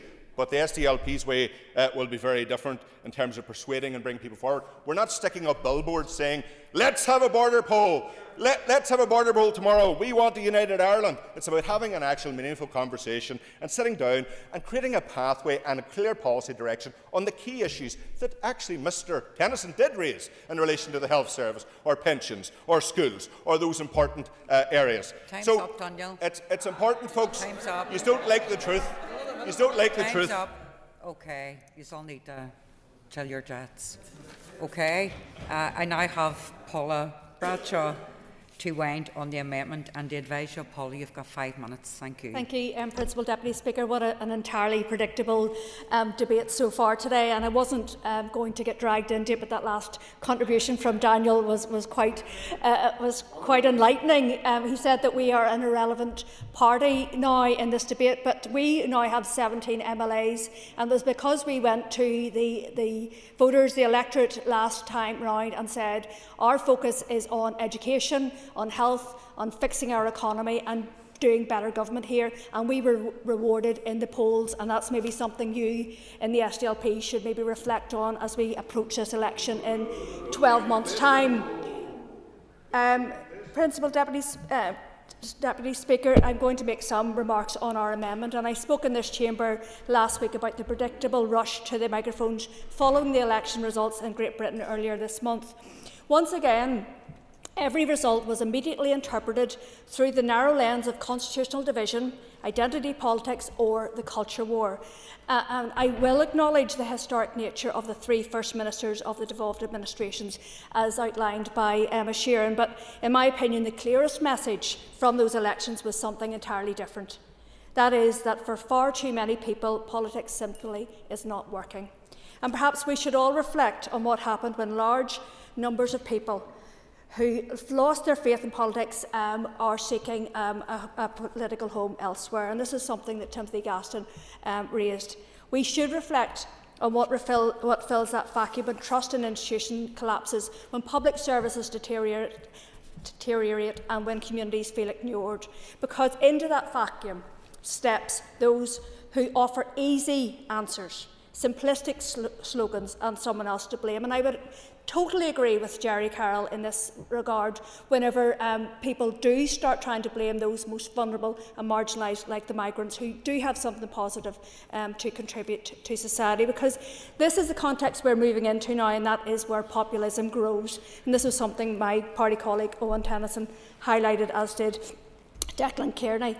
So while there were particular circumstances in England, Scotland and Wales, one statistic that should be of concern to all of us, and that was turnout in the Scottish Parliament election collapsed to barely half of those eligible to vote. The biggest winner was not one political party, it was disengagement, it was frustration and it was antipathy towards politics itself. And there is a risk of something similar happening here. Indeed, one of the greatest dangers facing our own politics is that people increasingly conclude that this chamber is incapable of focusing consistently on the issues that actually matter in and impact upon their daily lives. And we should be honest enough to acknowledge that our institutions sometimes encourage precisely that failure. For so long as our political system remains built around communal designation and sectarian veto, we should not be surprised when too much political energy, as we see in this chamber today, is consumed by constitutional positioning instead of practical delivery. Well, go. this is a really important point for me personally and for our party. Do you accept that issues around communal designation and identity are not exactly the same as constitutional positions? This conflation is really pernicious. Do you understand that it is possible to take a position in the Constitution without that automatically being deemed tribal, communal or cultural? Members, an extra minute. Oh, thank you, Principal Deputy Speaker. I wasn't sure I was getting one.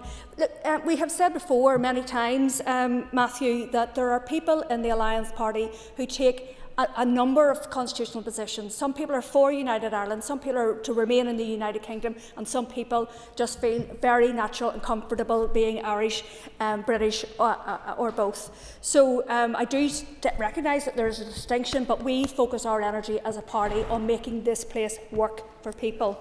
And as I say, meanwhile, the public quite rightly want us to focus on improving healthcare, reforming education, growing our economy, delivering housing, strengthening infrastructure and creating opportunity. And this is something, a rare occurrence that I would agree with Jonathan Buckley and Philip Brett. They both pointed to this in their contributions. For these are the issues that are being discussed around kitchen tables and what we are being told on the doorsteps. But these issues will also determine whether young people choose to build their future here or not. And I think this is something that Daniel McCrossan did. Go ahead, Bill. Yep. I thank the member for giving way. I mean, we were cast as irrelevant in this debate. Would the member agree with me that it's actually many of those people who vote Alliance that will be decisive to the outcome of any future referendum? And maybe Mr McCrossan shouldn't be so complacent and show our voters some respect. Absolutely, no, totally agree with that.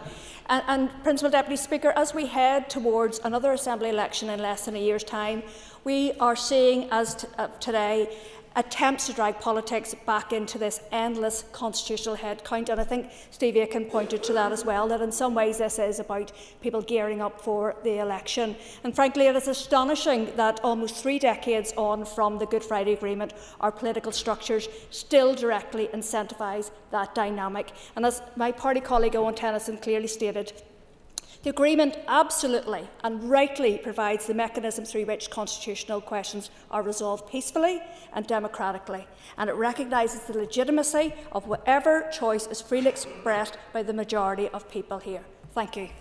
Thank you, Paul. I call Matthew O'Toole to wind on the substantive motion and advise you of 10 minutes. Thank you. Thank you, Madam Principal Deputy Speaker. Thank you to everybody who participated in the debate today, which perhaps particularly because whenever we debate issues in this chamber, even if they are framed in a way which is hopeful, positive and doesn't actually fall down along what might be called traditional tribal framing lines, that framing is placed on it by others. I would have expected that from some across the chamber. I was disappointed to hear it from colleagues in the Alliance Party because on multiple occasions members in the Alliance Party sought to frame the question of people in Northern Ireland, whether they are unionist, nationalist, or don't designate. And by the way, lots of people who vote for my party are somewhat bored by traditional labels. That them having, I will give way in a second, that them having a view or seeking to have a debate, seeking to use this assembly to debate the future after what clearly was an historic election in terms of the council election results in Great Britain, that us reflecting on that, talking about it and saying that the public in Northern Ireland, whether they have no preference, designation, have minimal preconceived identity issues, that us as elected officials talking about it, seeking to reflect on it and seeking to offer our views on the future is inherently and categorically divisive and tribal, is deep, I will in a second, is deeply problematic. I'll give way to Mr Tennyson. I thank the Leader of the Opposition for giving way. Just to clarify, nowhere in my remarks or Paula Bradshaw's remarks did we say that this was divisive or tribal. What we did say is that the motion comes with a predetermined outcome, and the conversation that we want to be part of is actually putting some meat on the bones and testing what the proposition would be before coming to a position. Multiple statements were made, some of which I have. I'm sure Hansard can be consulted afterwards.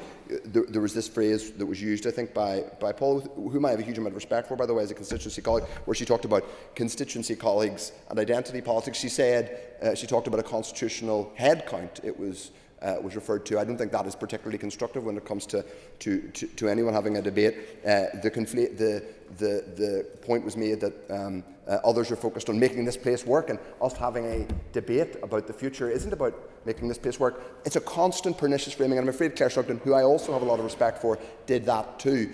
Our party make absolutely no apology for believing that bringing the two parts of this, bring the people of Northern Ireland together and bring the people of these islands together in a new Ireland is a. I'll give way in a moment. Your very ill-timed intervention cost me a whine. It cost the conclusion of my speech last time, Andrew. So I will give way, I promise. But I'll be slightly more judicious about when I offer. I just want to go through some of my points here.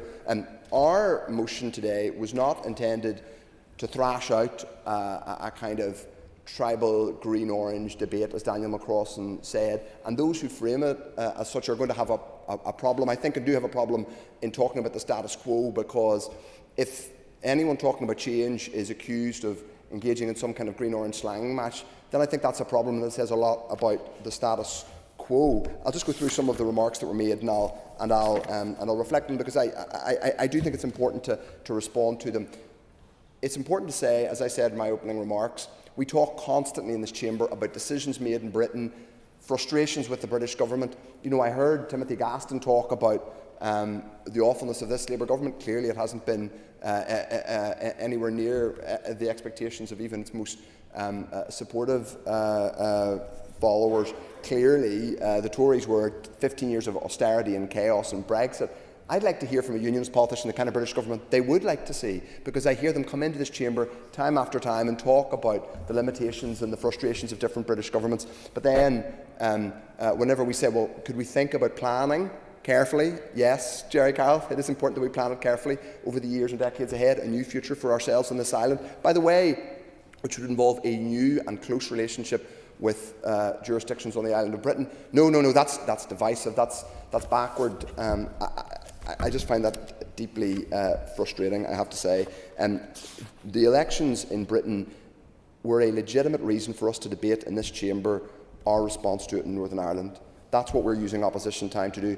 And yes, we use opposition time, and we'll be using it today to talk about a 111 service. We'll be using it to talk about Caleb's cause. The idea that the official opposition does not come in here and constantly hold the executive to account for its delivery, but mostly lack of delivery, is obviously absurd. It's obviously absurd. The idea that we aren't constantly putting issues forward in terms of holding the executive to account, health, education, transport, everything else, is not just offensive, it's daft and self-evidently ridiculous. And executive parties would do better agreeing their own budget rather than smearing the official opposition for bringing forward particular motions using opposition time. The very energetic Johnny Buckley was up and down. I'm not sure if he's a supporter of Reform UK. The DUP aren't normally shy about making their views known, but there does appear to be a wee bit of a tentative. I'll give way if he's going to tell me whether he would support Nigel Farage being Prime Minister. Yes. Thank you, Member. I certainly would support Nigel Farage over a Zach Polanski who believes that women can be hypnotised into growing their breasts. But in relation to what I would like to see in a UK government, it's one that rewards hard work. It's one that secures its borders, and it's one that is bedded in common sense, something that the SDLP calls for. Order! So when one person gives way, and he, in this case Matthew, rises, you sit down, that's what happens. No, it's not a point of order. Okay, sit, Matthew, go ahead. Matthew, he's asked for a point of order. Yes. My reading and understanding of standing orders is that, and I was actually fell foul of this rule actually, is that a member gives an intervention and the member can talk for what his time is permitted. It is not for the other member to dictate how long that would be. That's not my understanding, but I'm going to take it back to the Speaker in fairness and get your ruling. You may continue, Matthew. Thank you, Madam President. Speaker. I was somewhat amused to hear Mr Buckley talk earlier, accuse the SDLP of being obsessed by ideology. I mean, it takes one to know one. There are lots of mirrors in this building. Johnny, feel free to consult one when it's next convenient. Now, Philip Brett talked about mysticism. He talked about predicting dates. And this debate isn't about saying when a border poll should happen. It isn't even about forcing that question. It's about saying we do need to reflect upon decisions made in Britain that we cannot control and choosing a new future. We make no apology for putting that proposition to the Assembly. I don't think it's responsible to constantly name arbitrary dates for border polls. I think what matters is building a case, persuading people, and then making the argument for a hopeful new future on this island. I also think that the idea, as Mr Tennyson seemed to suggest, that politicians shouldn't talk about this, is by definition. And by the way, I have no issue with the Alliance Party not taking a position on this, but I do think that elected representatives, should be. No, will you let me please speak? I do think that elected representatives are, by definition, here to advocate for political positions. That includes constitutional arguments. I think it's absurd to argue that we shouldn't do that. You said that Mr Tennyson said that his amendment indicated that it was for the people of Northern Ireland to make the decision. It is, of course. I don't think anybody disputes that that's the mechanism by which constitutional change will ultimately happen. But I think the idea that in advance politicians shouldn't make arguments is absurd. The argument was, of course, that there should be more detail, more meat put in the bone. Well, who's going to do that? Of course, it has to be elected politicians. By definition, that's what our job is. Then I would say this: by all means, engage on it. Some of us will lead that debate. We won't just engage on it. We won't just be passengers in that debate. We'll lead it. We'll persuade people, and we'll make no apologies for it. That's always been the job of our party. We're proud of it. We believe in that. And the constant implication that you're engaging in divisive or distracting politics is absolutely ridiculous. I want to make Northern Ireland work. In the here and now, we will champion accountability. We will constantly hold the executive's feet to the fire in terms of failure to deliver, but we will also make a hopeful new argument for a Northern Ireland back inside the EU. And the only way we can decisively shape that future, genuinely, is via a new Ireland, despite all the heat in this chamber today. I didn't hear anybody else make that argument. I will give way very briefly. You mentioned New Ireland numerous times, and I'm just wondering what new bits the member will endorse. Is that new flag, new constitution, new legislature, new citizenship, new admission to the Commonwealth? I'm just wondering what those parts will be endorsed by the member. Well, there are a whole range of things that I think we can discuss and would be different in a new Ireland. Well, I have just over a minute left in this debate. I don't think we'd be doing justice to it if I was to list it all now. But I'm glad that you agree that it's a legitimate subject for debate. We didn't put down this motion today, Madam President, Speaker, simply to have a green-orange shouting match. We did it because the people of Northern Ireland deserve a serious proposition being put in front of them. They deserve a serious debate about it, and that is that Northern Ireland should have the opportunity to live in a country that is not run by Nigel Farage. More broadly, they should have the opportunity to choose a new Ireland back inside the European Union. And whether you take no constitutional position, whether you have a strong constitutional perspective, whatever your identity is, you have a right to make that choice. And at some point, we are going to make it. We make no apology for seeking to persuade and inspire people of that vision. And I commend the motion to the Assembly. Thank you. So question time begins in a matter of seconds here.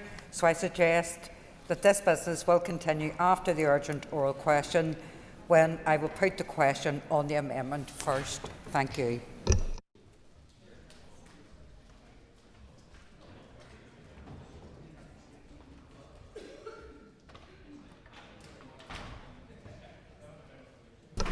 Okay, order. It's time for questions to Minister for Agriculture, Environment and Rural Affairs.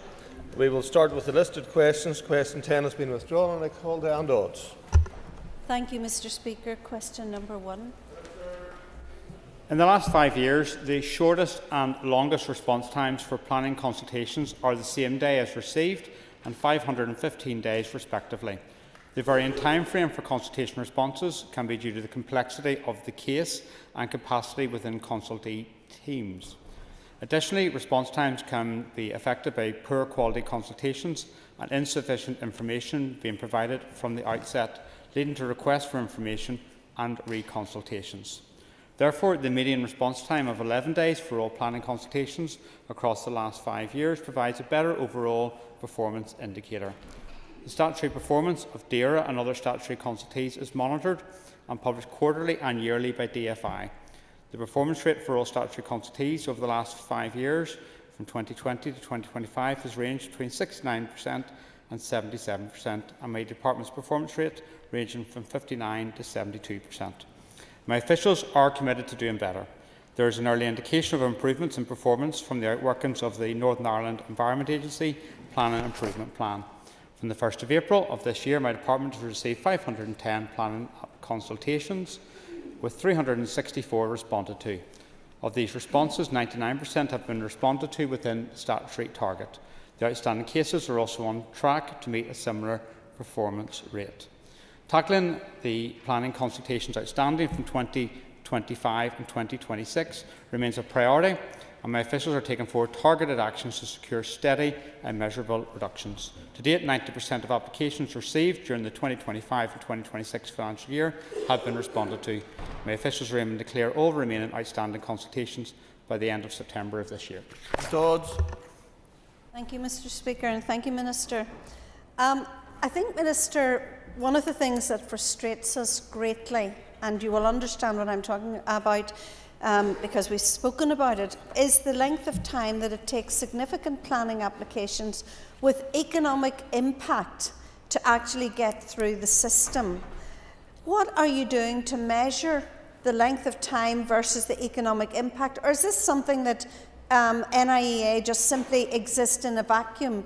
And because they never respond to MLAs, and they never actually come back to people like myself on the issue of planning applications. Okay. It's an appalling service, Minister. Really. Thank you, Diane, and I recognise your frustration in regards to this. That's why we've got the Planning Improvement Plan in place to turn this around, so we have speedier responses. What I would say is district councils have a role to play in regards to this, to make sure before they go out to NIEA for a response that it's a quality application, and we're not having situations where some applications are being reconsulted by NIEA on perhaps 6 occasions, which is not no one's interest in that regard. There is a prioritisation process in place as well, and that's available for district councils to use, and I know they've used that for cases which would be associated with economic development. The last one in relation to providing updates, including to elected representatives. The process that was previously in place came in, I understand, 2021. I've sought to fix that and ensure that you get a much more detailed response, and that's been in place in recent weeks. And we're really, really keen to ensure there's better customer service, because we need to get speedier responses but better communication. And I know the officials are focused upon that, and I went out and met with them recently to emphasise the case for improvement. Minister. Back in February, the ERA Committee received an update on the NIEA planning review, and in that briefing, NIEA acknowledged the fact that there was simple residential planning applications that were delayed for 2 years because they had been shelved, not the responsibility of the council, but the responsibility of, one example was a BAT review, which they could not sign off on because they had shelved it. There simply wasn't enough staff. Not respecting the office that MLAs hold, no responses whatsoever. So given that we are now in late May, can the Minister provide an update on the progress of that review and outline what tangible actions have been taken to address the ongoing backlog in planning consultations?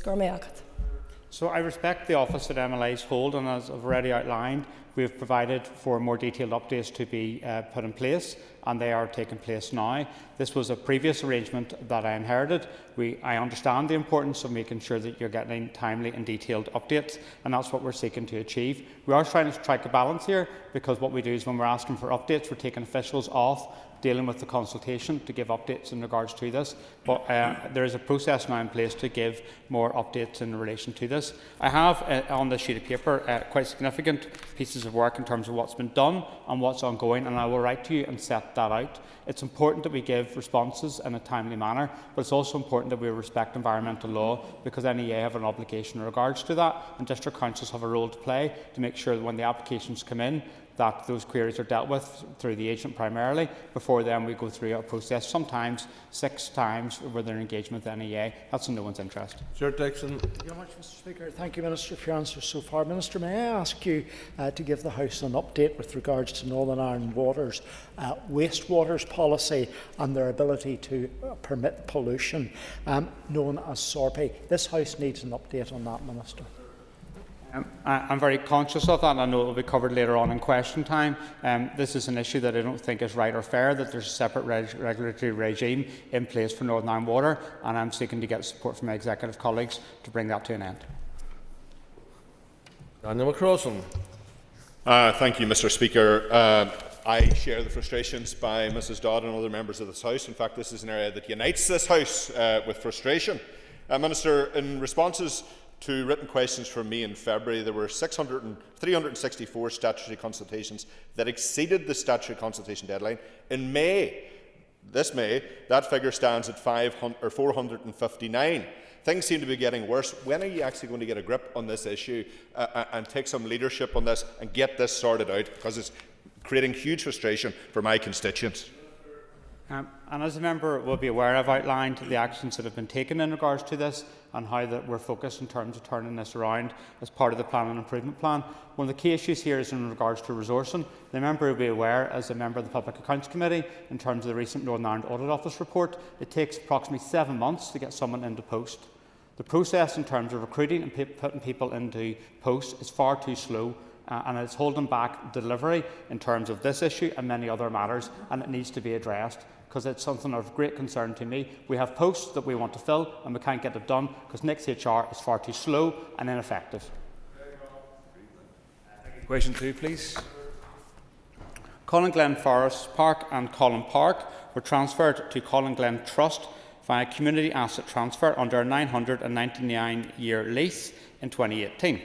This innovative arrangement was designed to ensure that public assets are used to maximum benefit for communities and the wider public good, and aligns with my objective of promoting accessibility to natural spaces, parks and recreational routes.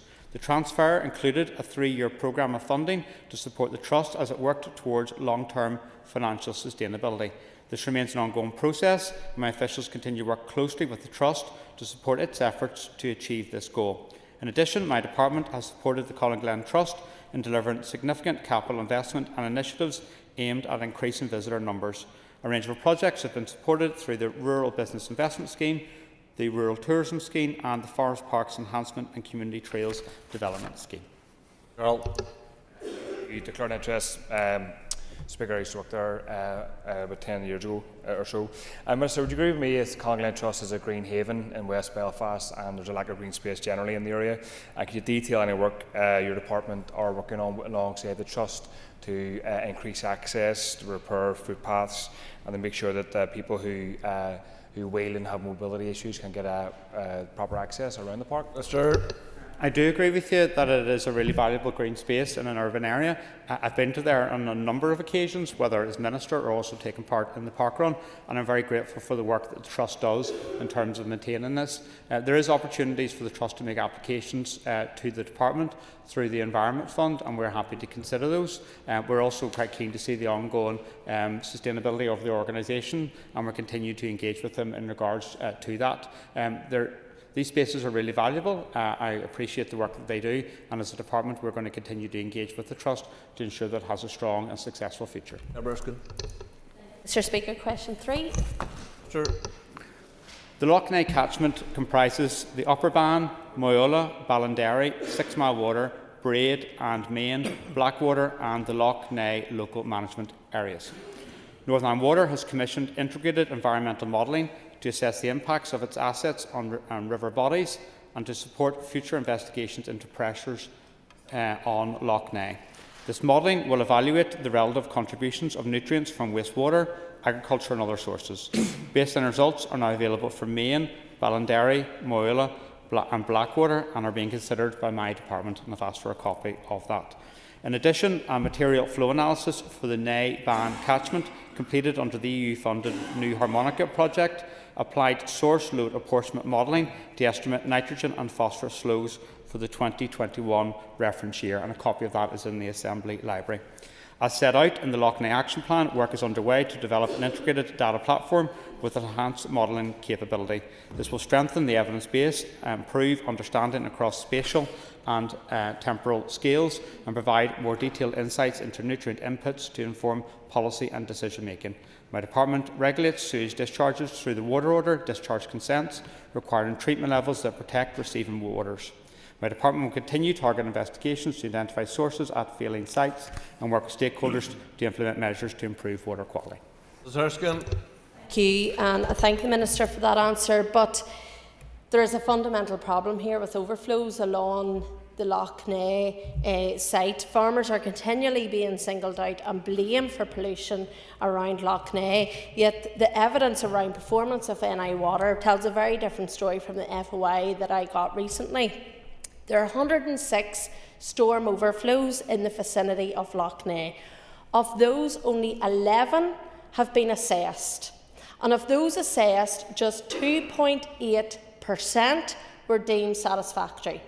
By my calculation, I'm not good at maths, that's less than one storm overflow assessed as satisfactory. Now, even more concerning is around, I'm coming to that, around 50% of those storm overflows are expected to remain unclassified. Minister, this is just not acceptable. This is an actual scandal that is happening under our noses. So, Minister, when will you and your department stop disproportionately placing blame on farmers on one sector and put your efforts into challenging the infrastructure minister to take responsibility and get proper data instead of skewing it to one sector, Minister. Our farmers? Any one of those 10 questions will do this. So I'll respond to the number of the questions you've raised there. I set out on the 3rd of March to this chamber our work that we're doing in relation to tightening regulation and enforcement with regards to wastewater. And for those who weren't aware, then they can look back in Hansard and they can see what I set out in regards to this. There's no skewing of data, and I think it's important we respect the science and evidence that is there. I'm very clear that wastewater has an impact in terms of pollution of our waterways, particularly in relation to Lough Neagh, which is what the concern is in regards to the question.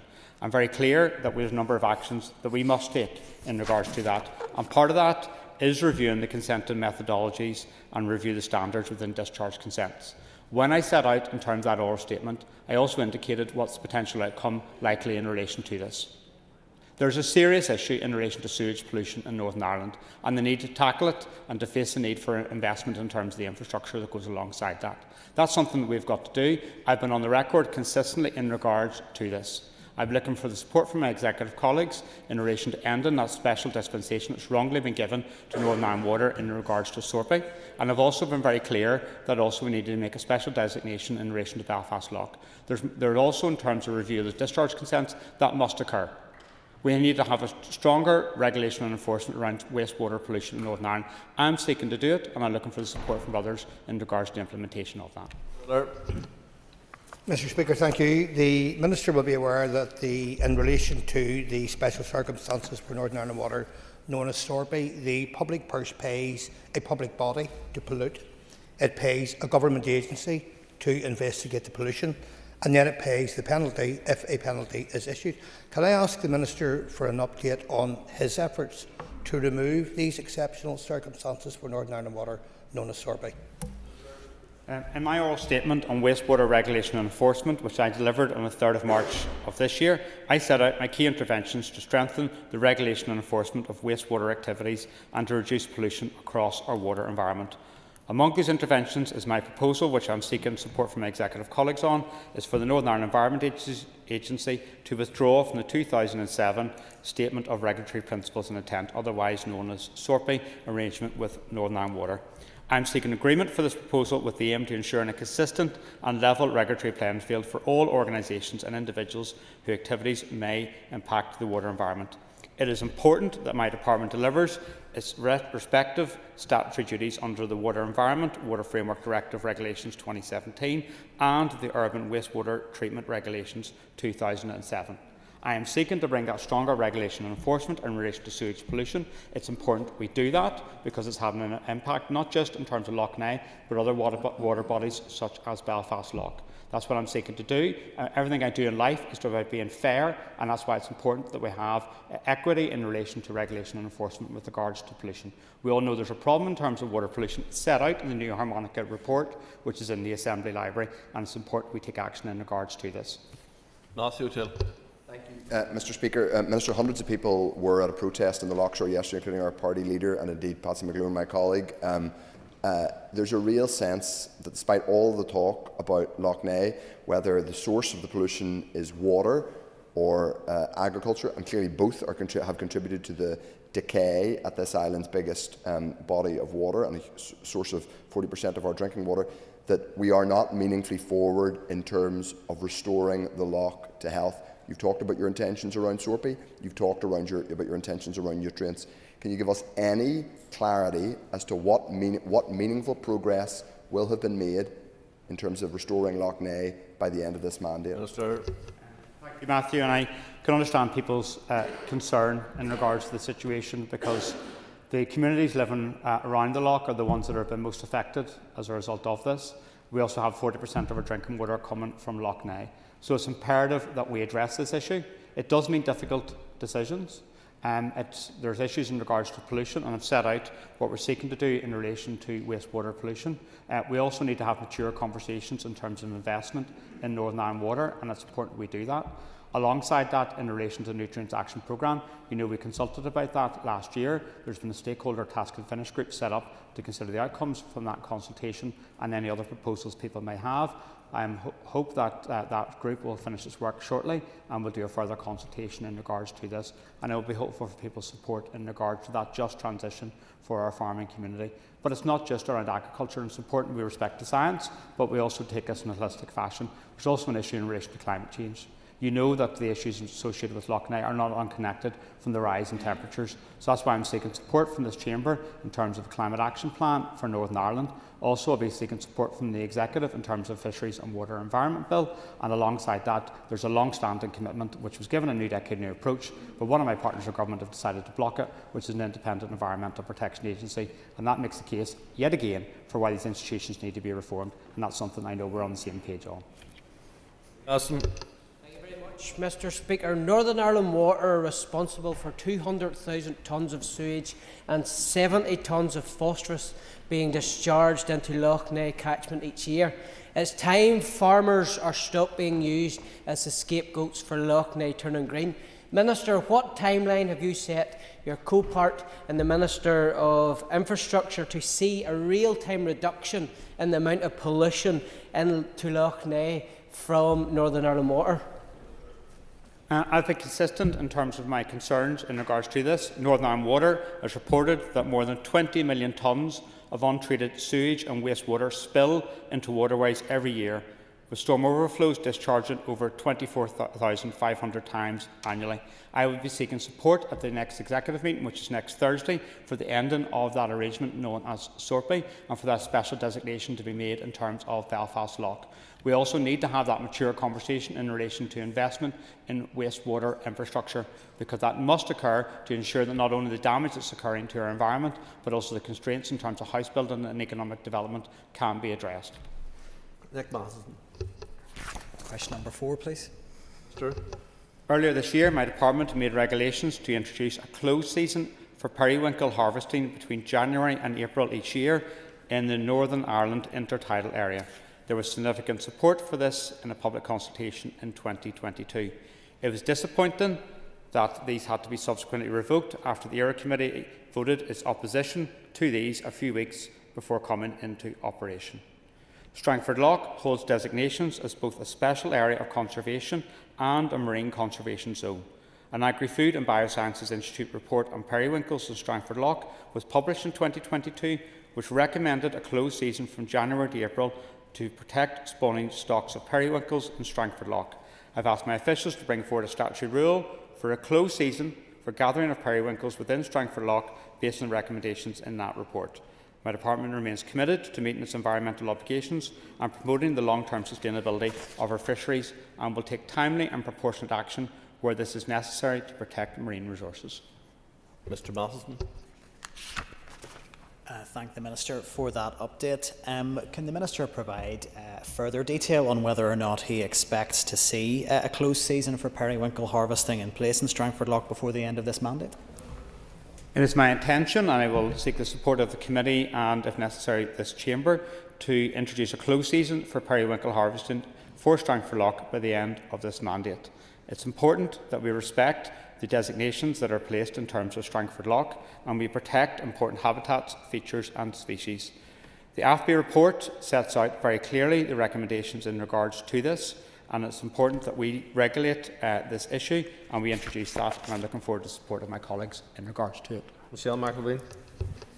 The Northern Ireland fishing industry is in crisis, and in their own words, they are facing a perfect storm. Rising fuel costs, reduced fishing opportunities, restrictions enforced by the Isle of Man government, and issues with foreign worker visas. Sadly, many rely on gathering periwinkles, especially during bad weather, to supplement their income. Will the Minister stand up for the fishing industry and take account of the impact policy such as this will have on the sector? Minister. I'm very conscious in relation to the pressures our fishing industry are facing, and that's why I travelled to the Isle of Man to make representations in relation to that specific issue you outlined.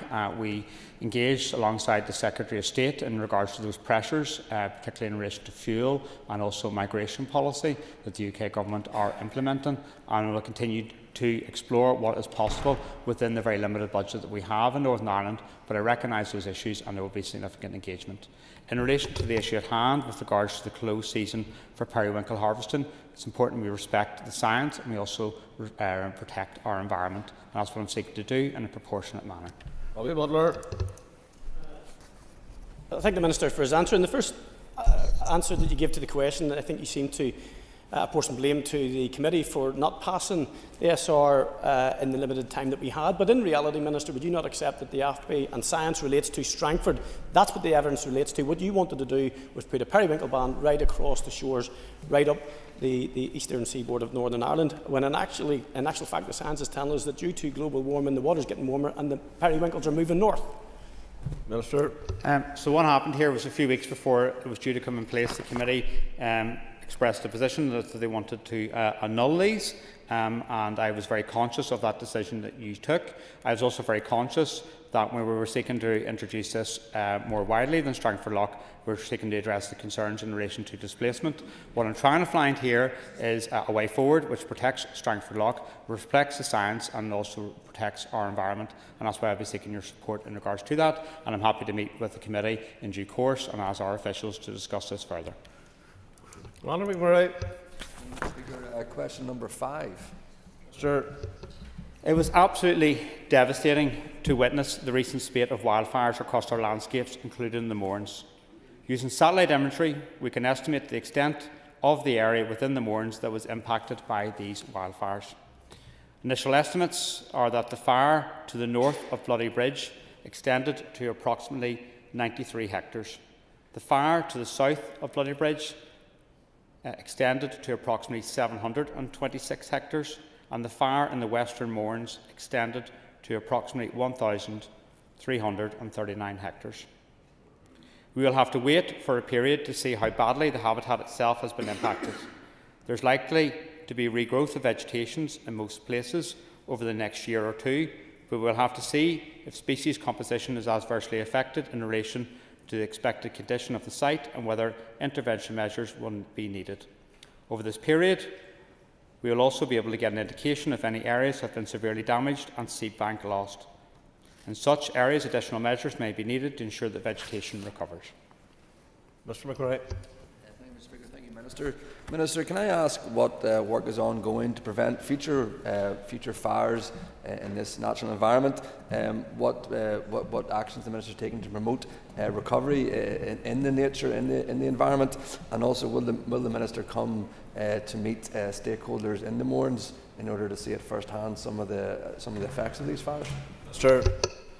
I've been really clear that the work to prevent wildfires in the Mournes and elsewhere has to be a collective endeavour. And that's why I recently launched the Wildfires Action Plan to 2030 as part of the strategic framework which we launched last year to tackle the increasing threat of wildfires. The action plan focuses on 5 main objectives of prevention, preparedness, response, recovery and enforcement. These strategic objectives are supported by 35 areas of development as part of the action plan, which should ensure regional capability to better address the issue of wildfires in Northern Ireland. As part of the implementation, DAERA has also recently appointed a consortium of international wildfire experts to deliver a range of wildfire mitigation and management work across Northern Ireland, including wildfire management and response plans within the Mournes. I'd also say, and I think it's important I put it on record, my thanks to the work of the Northern Ireland Fire and Rescue Service in what have been extremely challenging circumstances, alongside many other agencies, including my officials, the Police Service of Northern Ireland and relevant organisations in the Mournes, particularly Mourne Heritage Trusts and also Mourne Search and Rescue. The most important action we can all take is, if we know anyone who's deliberately lighting these malicious fires, is to report that information to the police or Crime Stoppers. In regards to your invitation to come down, I would be delighted to accept that. Declan Mahaler. Minister, given the fact that the areas in question are areas of natural constraint, has the Minister given any further consideration towards the implementation of an ANC scheme to support grazing livestock as a land management tool in these areas to prevent the future risk of wildfire? Thank you. Minister. Within the action plan, we set out a number of actions related to that in terms of how we can better support our farming community. Farm with Nature is our key intervention in regards to this. I note that the bill that you have proposed doesn't have any conditionalities associated with the issues that you're seeking to achieve. That's something obviously the committee would want to explore to ensure that the bill also drives those public goods. And I thank the Minister for his responses so far. Minister, often discussion around this just leads to discussions around wildfires, whereas I think it's important to make the point that in cases like the recent fires in the Mourne, this is rural arson, this is a crime, and I think that we need to continue to use that language, and we would also be keen to hear what steps have been taken between yourself and the Justice Minister, or what means in terms of tackling that, make an example of it and having some justice, because I think until we see some repercussions to this, this is going to continue and we're going to be devastated. This is only May, it's only the start of the summer season in the Mournes. Minister. No, you're right, and we should normalise this. This is rural arson, and that's why I've been consistent in encouraging people to report through to the police or Crime Stoppers if they're aware of anyone who's deliberately lighting these malicious fires, because it's not only damaging our environment, but it's putting lives and livelihoods at risk, and it's important that we get people brought to justice in regards to this. Within the action plan, there is a review in terms of the enforcement aspect of this. We already have legislation in place, and we need to look at the sentencing around that, and that's one of the measures that will be considered. But most fundamentally, here and now, is for people to come forward with any information around it. But this is really concerning for me in terms of particularly the risk to life. Thank you very much, Mr. Speaker. I concur with the previous remarks about these not being wildfires, so we really should stop calling them that. But every time that they occur, and they've been occurring for many, many years, Minister after Minister trots down into Newcastle, points up at the fires, promises everything, stands alongside the firefighters, but obviously nothing is helping, because year after year the fires keep happening. So, Minister, what material decisions have been taken that will have a difference for us for next year?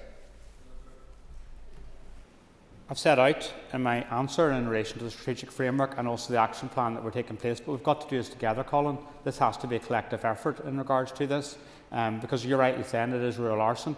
But if it is that, why are people not coming forward with information that we can get people into court? So we need to change the attitudes around this in terms of the acceptability of it, because it's not acceptable. Because people can lose their lives, there's homes at risk, people living in fear. I've done significant engagement with people, we've put a lot of efforts. I've had questions earlier on today in relation to planning performance, so we've got very limited resources and we're trying to balance it. We've put resources to this, but it has to be a collective effort, because the Fire and Rescue Service, the police and other bodies have a role to play in regards to it.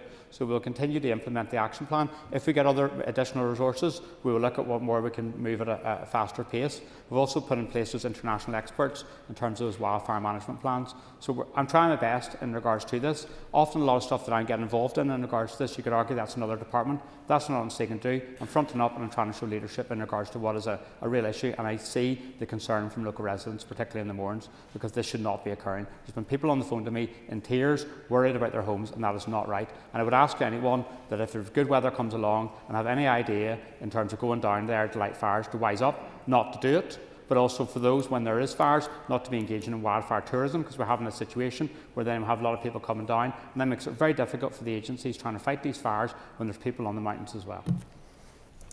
Moving on to topicals, Daniel McCrossan. Thank you, Speaker. Minister, farmers, fishermen and rural communities are being told that they must embrace the environmental transition and new regulation, yet many feel that your department is delivering delay, confusion and inconsistent enforcement instead of practical support. Whether it is Lough Neagh, planning delays for farm infrastructure, grid access for AD projects or ongoing uncertainty around environmental regulation. Do you, Minister, accept that confidence in your department is collapsing because there is too much rhetoric and not enough delivery? Within that question, which had an awful lot of rhetoric, there wasn't one specific question. So give me an example of what the issue is and I'll tell you what we're doing about it. Well, Minister, there is, because this shows you that you haven't got a grasp on this particular issue, because on the ground today there are farmers that can't get storage sheds built, they can't get lagoons going, they can't get the issues surrounding AD plants started. There's huge setbacks from your department in terms of people even trying to get a house passed. So, Minister, the truth is you don't seem to have a handle on your department. It seems to be going at snail pace. Do you accept that that is unacceptable and that you really need to get on the ball and sort this out? So what I'll do is I'll answer your question rather than your TikTok question. And the issue in relation to this is in relation to planning. I've set out what we're trying to do around that. There's significant challenges in terms of resourcing. In regards to the other issue with regards to planning, I've set out to you on numerous occasions the issues with regards to ammonia. Legal action was taken against my department in 2023 because we were acting unlawfully in regards to it. In the absence of ministers, the Permanent Secretary brought us into a lawful position. I am seeking to find a way forward in relation to ammonia, which both meets the legal requirements but also allows us to deal with practical issues within the farming community. It's difficult, but I respect environmental law. Clearly, you don't. Robbie Butler. Speaker, last week, Minister, we debated the draft budget, but unfortunately the Committee for Agriculture hasn't had an update from the Department and the officials resolved. Would you take the next 2 minutes to give us the high-level indications of what next year's budget looks like in terms of your ministrations with the Finance Minister and the rest of the Executive? Thank you, Robbie. So the issue in relation to the draft budget is of concern to me because we don't actually have a settled budget now. And within the next number of weeks, we're going to rapidly develop into a crisis in politics in Northern Ireland without having an agreed budget. And it's important the UK Government steps up and funds Northern Ireland in line with need, but also that we work together to get an agreed budget. The UK Government has a significant role to play in order to enable us to have that budget in place, and it's important they take that seriously. But departments operating without a budget is a real issue of concern. Within my department, we will struggle to be able to deliver our statutory responsibilities, and I'm very conscious of those, particularly in relation to TB compensation and as a consequence of the draft budget. Also, in relation to the capital elements of that draft budget, there is a real concern and likelihood that in terms of the building of those 2 new campuses, Caffrey at Lough Neagh and also at Greenmount, we're not going to be able to deliver those at the pace that I would wish. And that's why I will continue to engage with the Finance Minister, ensuring that we have a budget which delivers for all our communities in Northern Ireland, particularly agriculture and our rural communities. Butler. Thank the Minister for his answer. I think it's right and proper that we raise this in this place at this time. You were at the Balmoral show at the weekend and you will have been talking to people, as we were, farmers and those in the agribusiness and the pressures that are on them, and you've mentioned TB. How important would it be to achieve a multi-year budget, and what doors would that open up, and what security would that give to the farming community who are facing down the barrel of untold pressures at this time? A multi-year budget is absolutely critical for the farming community. When we had that Brexit referendum, an awful lot of promises were made, and guess what? They didn't come true. What happened as a result of that was previously we got 7-year budget settlements in terms of common agricultural policy. The Tory government at the time said, oh, it'll be fine. And what happened? In October 2024, that earmarking and that ring fencing that Monday ended. I got the agreement in terms of the executive for that to be earmarked, set aside for agriculture, agri-environment, fisheries and rural development in the last financial year, and it was agreed in future years. But until that's in writing, until that's part of that budget, a multi-year settlement so we can give that certainty and allow the farming community to have that support, that is something that is a real concern to me. We need to have that in place, but we also need that capital funding so we can support the farming community, particularly in relation to the Sustainable Farm Investment Scheme. There's lots of missed opportunities happening here as a result of not having that agreed multi-year budget. UK Government needs to step up, but we also need to understand the longer this goes on, the more impact it will have in terms of the uncertainty it creates. Mr. Speaker, what is the Department's concerns around the Minister's colleagues' private members' bill, the hunting with dogs bill? Minister. I'm very conscious that that is tabled for second stage next Tuesday. I'm meeting with officials in regards to this on Thursday, and I will outline my position in response to that as part of the second stage debate. Mr. Frew. Is there any concerns of the damage that this could do to countryside management, countryside practices and the right to hunt game? And will he stand up for the rural dwellers who have been the custodians of rural dwelling in Northern Ireland for millennia? I'm very conscious of our rural community. I'm very proud to be the Minister of Rural Affairs. But what I would say is a vast majority of people in Northern Ireland do not consider the hunting of wild animals to be part of the rural way of life. It's cruelty to animals, and it's wrong. Timothy Arson. Thank you very much, Mr. Speaker. Minister, TB will cost your department at least $60 million this year, with the Ulster Farmers Union research showing it will cost farmers a further $96 million per year. Last week you outlined the blueprint for TB eradication. Is this further warm words, or when will farmers see infected badgers finally dealt with? The issue of TB remains a top priority, not just for my department, but also for myself.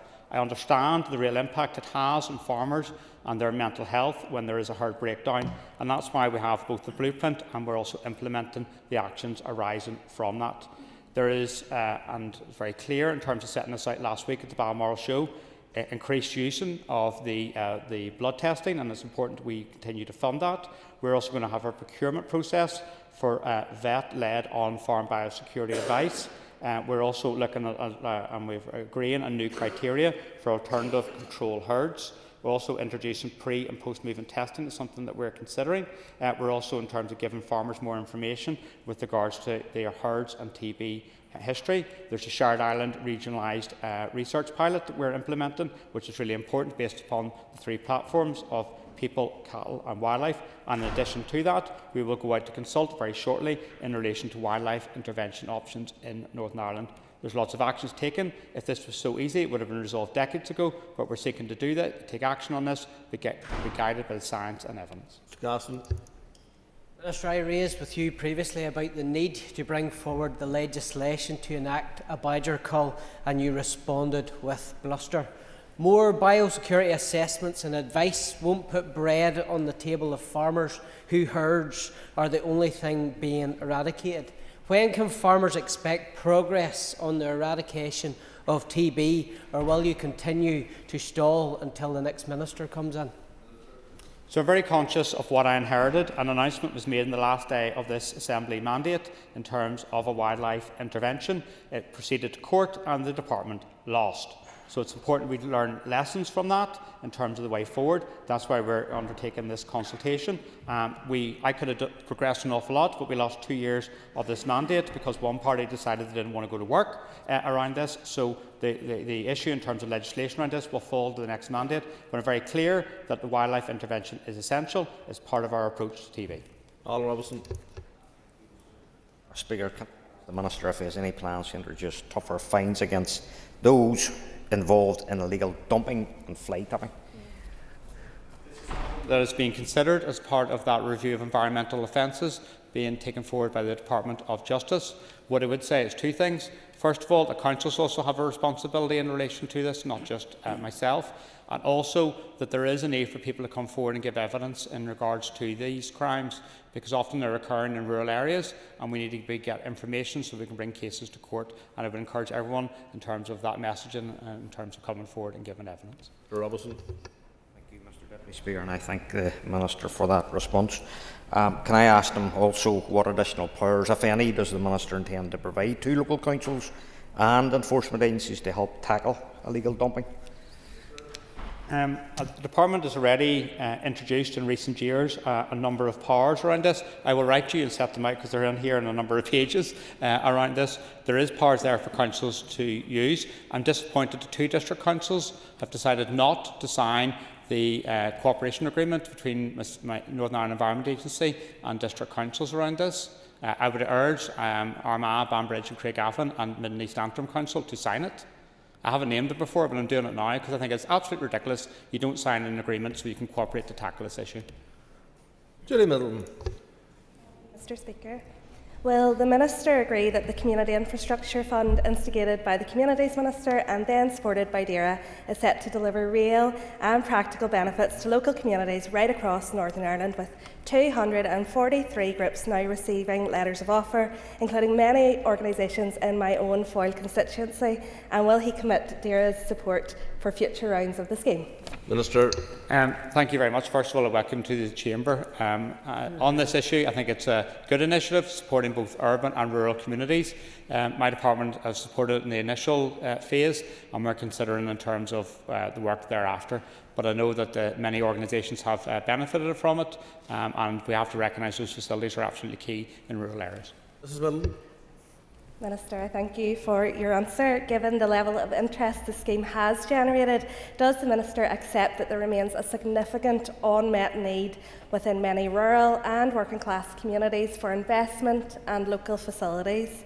And will he ensure that DAERA continues to play a full role alongside the Communities Minister in helping those communities access support in the future? The Communities Minister and myself engaged in terms of supporting it for the initial year. The Communities Minister has approached me again to see if we want to support it in future years. You're making a very good case for that, and I will come back to Gordon very soon. McAllister. Minister, you will be aware that in the past 2 weeks the review into the death and murder of Katie Simpson was published, and in it contained a number of recommendations. Can you outline how your department will cooperate with the recommendations within that report? Thank you very much, Nuala. And first of all, I want to commend you for your leadership in relation to this issue. This has been an issue of real concern for many people in Northern Ireland, and that review report was very hard reading. And it's important we all have a role to play, and we take that seriously in relation to safeguarding within the equestrian industry. I know within the report there was a number of issues sort of related to DAERA.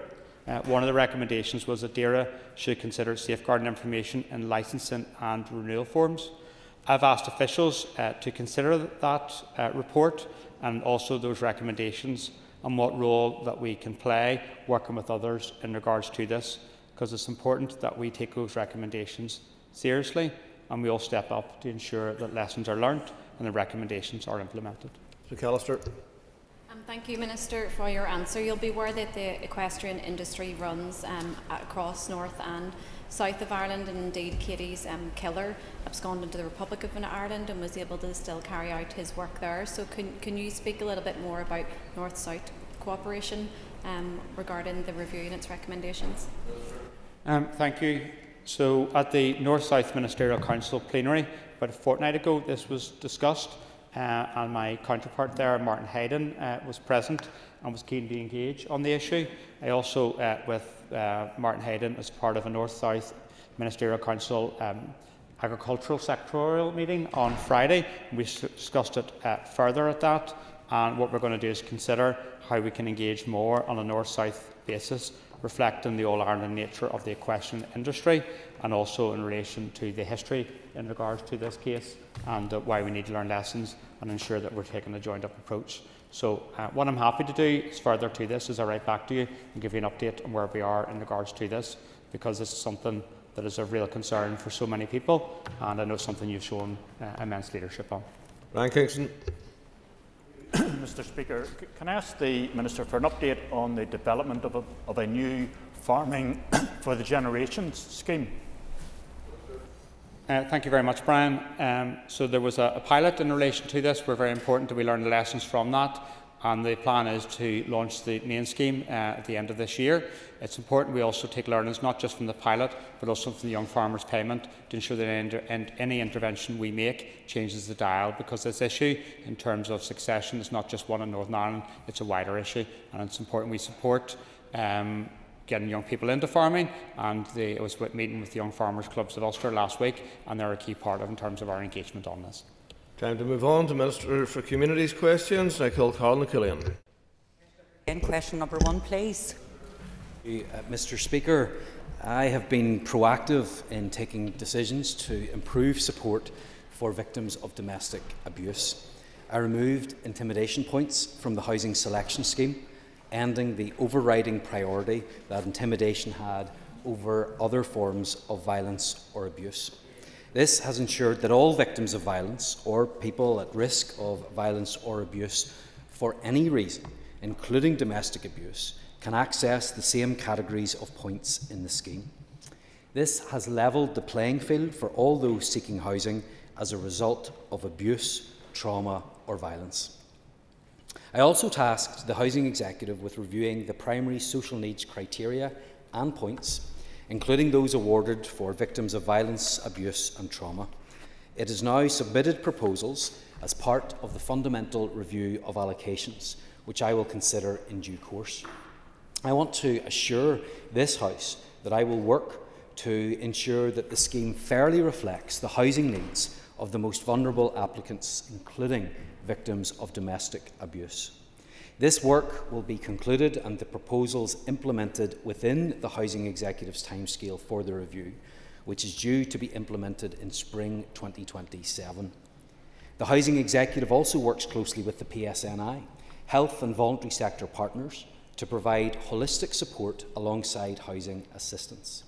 These measures are in place to ensure that victims are supported to access social housing safely and without disadvantage.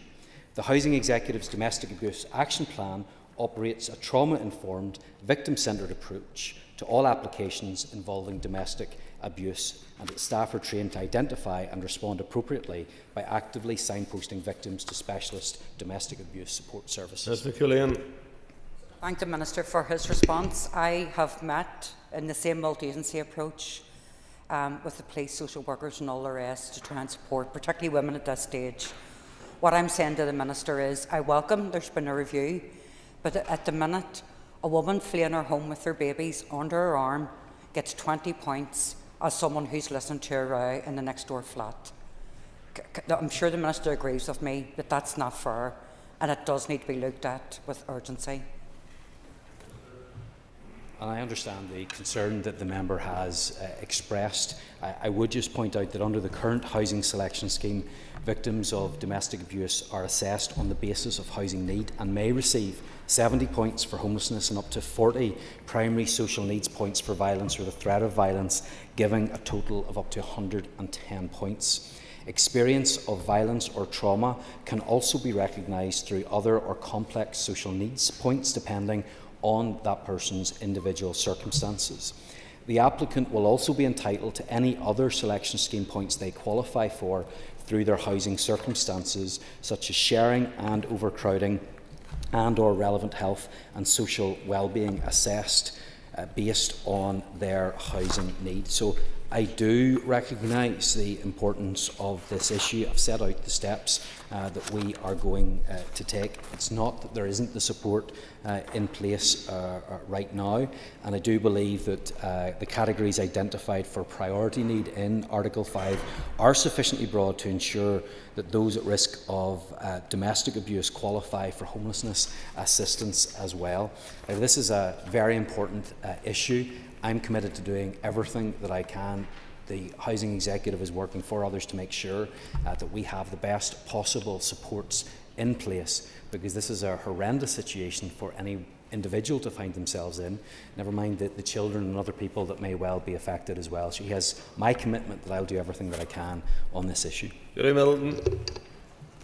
Mr. Speaker, Minister, I want to thank you for the work that you have done in this area, and I acknowledge all the work that the Northern Ireland Housing Executive does to help those most at risk. Can I ask specifically what supports are available to help victims or those at risk of domestic abuse to remain in their homes? Absolutely, and there will be different circumstances for different individuals, and oftentimes they will want to remain in their own homes, and that's why we have floating support services that are available through the Supporting People programme to provide practical housing-related support to victims. That helps them to sustain their own tenancies and live safely and independently in their own homes. We also have the Sanctuary Scheme, which is a multi-agency initiative that enables victims or those at risk of domestic abuse to remain in their homes by installing additional security measures. The aim is to ensure that victims do not need to leave their home or become homeless. My officials are also engaging with the Northern Ireland Federation of Housing Associations to determine what assistance may be available to support the introduction of the scheme across housing associations as well. I would also just take this opportunity to point out that we are funding the Supporting People budget for services aimed at helping women at risk of domestic violence, and in 2025-26 that totalled £5.21 million. That included £3 million for short-term accommodation-based refuge provision, funding 14 refuges with 138 units of support, and £2 million for floating support provision across 9 services. So where that refuge is needed is provided, but where we can help those that are affected by domestic abuse stay in their homes, we're providing that support as well. Come again. Mr. Speaker, Minister, could I ask you if any of the community and voluntary sector organisations who provide support for victims and survivors of domestic violence have been given confirmation of their funding for the rest of their financial year to ensure that they can continue to provide the invaluable support that people need?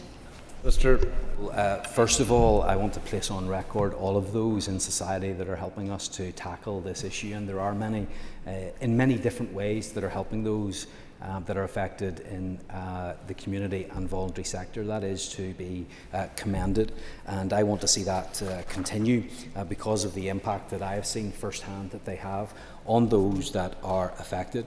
She will be aware of the budget situation that we currently find ourselves in particular the lack of an agreed budget and the implications that that is having, not just on the longer term certainty that is required on this particular area, but throughout the public sector and those that are funded by that. What we will endeavour to do is give as much support and help as we can, and we will give early indications if and when we can of that funding. But I recognise and understand the importance of the work that they do. And if any organisations have any particular concerns, I'd be happy to hear from them directly or through the member. Colin Glen. Minister, you've referenced already the primary social needs points, and I know that you had a review that you received back in March. Has any consideration, or could consideration be given to removing the cap of 40 points for those that are impacted by domestic violence, so that maybe the points could reflect more accurately the scenario that those in those cases face? Well, he'll have heard my earlier answer and the indication that it's not just the 40 points that will be available through primary social needs, but the additional points that are there for homelessness and any of the other circumstances that people will, and categories that people will find themselves in. Of course, we are reviewing this overall, and I hope that we will be in a position to bring forward something that is going to work and is going to be fit for purpose. And as I outlined earlier on, the timescale for the review will be concluded as soon as possible, but we hope to see that implemented by spring 2027. Cameron. Minister. At the beginning of 2025-2026, the outlook for the social housing development programme was poor, with a budget that would only have achieved 1,100 new social homes. As the Leader of the Opposition said during a debate at that time, if we are lucky, barely 1,000 new homes will be started. However, since then, I have secured a further £42 million, and that has resulted in the largest investment ever in the social housing development programme, and achieved 1,765 new social home starts, representing a 17% increase in delivery year on year. And as a result, there are now over 6,000 new social homes under construction across Northern Ireland. Now, looking forward, we need to do more. We need to secure more budget much earlier. In December, £29 million extra funding was available, more than the programme could absorb once in-year funding became available. So I therefore repeatedly pressed the Executive to earmark more funding for the social housing development programme, and while there is some impact from this in the current budget proposals, that is still not enough. That's why I have prepared a proposal so that we can secure public sector land instead of grant We've also brought forward the reviews of the grant and the design guide, and a range of other things are being explored or introduced that will complement the social housing development programme towards the housing supply target. So the new foundations programme, housing executive acquisitions, and the housing supply action plan that will shortly come to the executive. Mrs. Cameron. Thank you, Mr. Speaker, and thank the Minister for his answers so far. Does the Minister find that it's ironic that Sinn Fein continually talk about social housing as a top priority, yet when it came to the draft budget, the proposed allocation from the Sinn Fein Finance Minister didn't come even remotely close to delivering what they had agreed in both the housing supply strategy and indeed within the programme for government? Yes, absolutely, and we see this time and time again from Sinn Fein. They're not able to put their money where their mouth is, and I hope that people in the Republic of Ireland are listening as well to what is happening here, because they are in charge of the Department of Finance. They have the ability to bring forward proposals in terms of where money goes into each department, and they have not been funding the social housing development programme adequately. To achieve 5,850 starts by May 2027 will be extremely challenging, and this will require sufficient budget being provided to my department and for it to being provided early in the financial year. I'm also pressing the Executive to agree that it include the full requirements of the social housing development programme in a category of capital allocations to departments that are protected for that specific purpose by being earmarked at the point of allocation. This category is for priorities that the Executive agree the relevant minister must fund before it turns to the matter of how much capital generally to allocate to each minister, for them in turn to allocate at their discretion within the department. Because if you care about housing, you have to allocate the funding towards it and not just expect a minister to take that out of the overall budget. It's also worth noting that confirmation of a significant portion of the final budget allocation was only received following the December monitoring round, and this meant that we were only able to profile 1,250 potential starts until the end of December. The additional funding enabled the starts target to be increased then to 1,750, but that relied heavily on housing associations being prepared to work at risk on many scheme proposals. So if you want more social homes, you have to fund it, and right now I've not been given that funding. Linda Dillon. Minister, could you tell me, out of those homes that you've talked about, those 6,000, how many are specifically for young people who have special educational needs, who will want to live independently post-19? Do you have figures for that? Do you know what that is? And I think you have a neck on, you're talking about not being funded. You're funded. It's how you choose to prioritise your funding. Absolutely not funded to the extent of which we would all like to see you funded, but how you prioritise it, I think you want to have a wee think about that. I have to say, it's Sinn Fein that have some neck to complain about me not being able to build as many social homes as I want when they are in charge of the Department of Finance and could have made an allocation. If you don't like what it is that I am spending money on, I'm saying, well, ring fence the targets that are there within the programme for government to allow us to build those homes, but there's a refusal to do that. The vast majority of my capital budget goes on social homes. This year, we spent £210.7 million.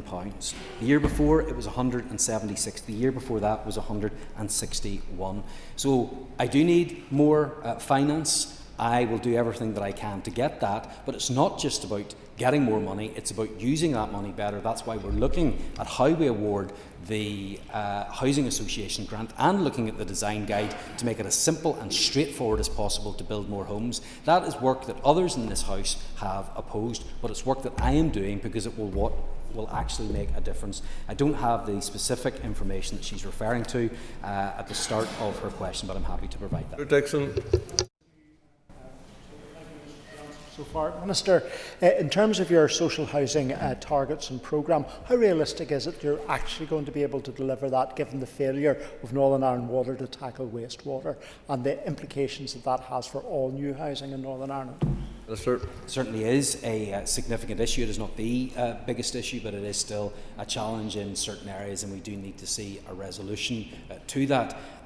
If we want to build more homes across all tenures, whether it's social housing or within the private sector, we need to take away all of the drags that exist on that and pull that work away from reaching its targets. So the wastewater issue is important, but we need to have the funding in place. There is also a responsibility on councils as well to make sure that their local development plans are fit for purpose, to make sure that they are zoning land for development in the right places, to make sure that their planning systems are as efficient as possible. All of these things contribute to the number of homes that we can build. That's why we brought forward the housing supply strategy, and we will have the first action plan with the executive very, very soon. And it's important that that happens and that we tackle all of these issues. But absolutely, wastewater remains an important consideration, and I hope the plans will be brought forward by the DFI Minister with a realistic approach to how we can solve this. Andy Allen. Thank you, Mr. Speaker. The Minister has repeatedly referenced funding challenges. Would he accept that the executive housing supply strategy risks losing credibility if the funding to match the ambition in that strategy is not provided? Yes, I do agree with him, and I think that's why the executive put in place targets that they put not only in the housing supply strategy but in the programme for government as well. Now, if you're going to put in place targets, and if you want to meet those targets, and if you want to have credibility, you need to fund those. That has not happened. That is a problem. That is something that limits confidence in our ability to get things done. So I'm doing what I can, as I've said, with making sure we make the best use of the Housing Association grant, but that we also make it as simple and straightforward to build homes as we can. The design guide will play a huge role in that. But I have faithfully brought forward that strategy, brought forward the commitment within the programme for government, but we need to make sure that others properly fund that. Mark Durkin. The Concordia. Minister, we welcome the delivery of any social housing and certainly support bids for more funding to provide more much needed social housing.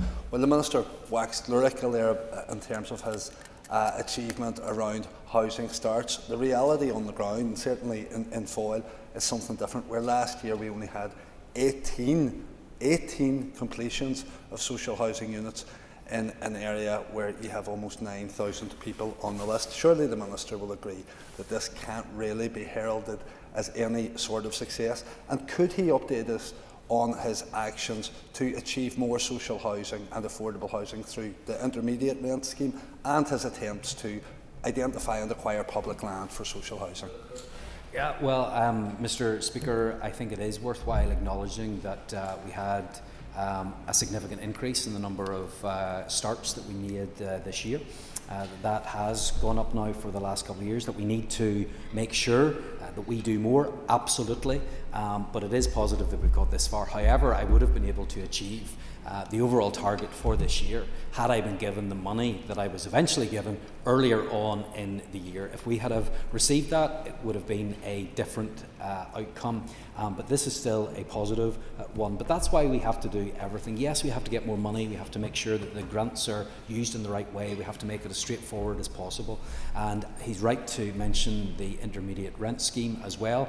That is something that will be delivered. We'll start to see the first houses completed this year. However, I want to see that expanded. I think that is a good use of financial transactions capital. I want to see that continue.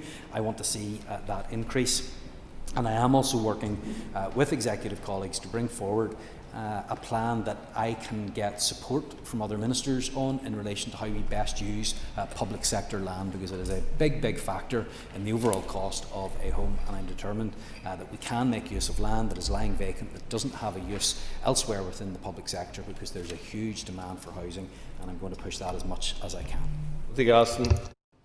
Minister, can you outline to the House how many approved social housing new builds are currently on hold due to no available connection to sewage infrastructure? Additionally, when did you last meet the Minister of Infrastructure to address this problem that's crippling the economy and preventing houses being built right across Northern Ireland? the member is right to raise this as an issue. I don't have those specific figures in front of me or the specific date of the last meeting, though I have met with the Infrastructure Minister and her predecessor, but I will provide that information and also the other dates that officials have met on this, because obviously they will be doing work through the housing supply strategy as well. Thank you, Mr. Speaker. Minister, do you have any plans to update work in relation to understanding the need for social housing and then building the houses accordingly? So women and children, for example, fleeing domestic abuse, older people, people with special educational needs. That work is continually done by the Northern Ireland Housing Executive. If she's any particular issues, I'll be happy to hear those and to pass that on to the Housing Executive as they plan the way forward for the coming years. Thank you, Mr. Speaker. Question 4. Deborah Erskine. Thank you, Mr. Speaker. You can't forget about me. Question 3. In the Fermanagh and South Tyrone constituency, there are currently 109 social housing units under construction. There are a further 109 social housing units programmed to start as part of the social housing development programme from 26 to 27 to 28-29. These will be subject to sufficient budget being available for the social housing development programme. Programme schemes can be lost or slipped to future years for a variety of reasons, for example because of delays in acquiring sites or failure to secure planning approval. Additional schemes can also be added to the social housing development programme in year through the competitive land design and build procurement route or the purchase of existing satisfactory or off-the-shelf properties. In relation to department-owned sites, Grosvenor Barracks on the edge of Enniskillen has outlined planning permission for around 200 homes, including at least 30% social provision, offering a key opportunity to increase housing supply. Pre-market engagement to inform the procurement strategy will commence in coming weeks, with a developer expected to be appointed in the 26-27 financial year. Mrs. Erskine. I thank the Minister for his answer, and I want to thank him for his proactive work in relation to housing, which stands in stark contrast to the bluster of others in this chamber. The Minister has talked there about a review of both the grant and design for social housing. Can he outline where this is at, and most importantly, what this will actually deliver? Yes, Mr. Speaker, the review of the grant support for new build social housing will explore optimum approaches to the use of the grant to ensure a more sustainable funding environment for housing associations. This will aim to support their ability to plan across market cycles, to attract private finance, to drive output in starts and completions, and to ensure continued efficiency, effectiveness and innovation in delivering high-quality social homes within a constrained budget environment. The Quality Standards Review will look at the design guide and the standards that social housing is built to. Housing associations have advised that the design guide requires elements that are not really necessary or value for money. So this review will look at the requirement to build all new social housing to lifetime homes and secure by design standards. If homes are not required to be built to the same specification, this could potentially enable housing associations to be more flexible in their design and, importantly, reduce costs. Just McNulty. Minister, in the south last year there was 36,000 house completions. In the north there were 6,000. That means in the south they're pro rata, they're building at twice the rate here, and a major barrier to the development of housing and to economic development is our water and wastewater infrastructure capacity. What discussions have you had with the Minister for Infrastructure to try and get the grips with this reality, which is stymieing house building and economic development? Minister. Well, I'd refer to the member that just spoke from Northampton for the TUV. I answered the same questions he's just asking now, and I'm happy to provide that information to him as well. It's completely accurate that wastewater infrastructure is a constraining factor whenever it comes to the building of homes right across Northern Ireland. That is something that needs to be dealt with. That's why we have the housing supply strategy, and we will soon have the action plan within that, so that we can ensure that the money that is going to DFI can be spent in such a way that it helps us build more homes, both social and overall. Question 4. Sure. Mr. Speaker, my department remains firmly committed to providing practical assistance to those most at risk of fuel poverty. I brought forward proposals to the Executive on the 16th of April for a support package aimed at helping those most impacted by home heating oil costs. These proposals were agreed, securing £36.4 million to deliver an application-based scheme.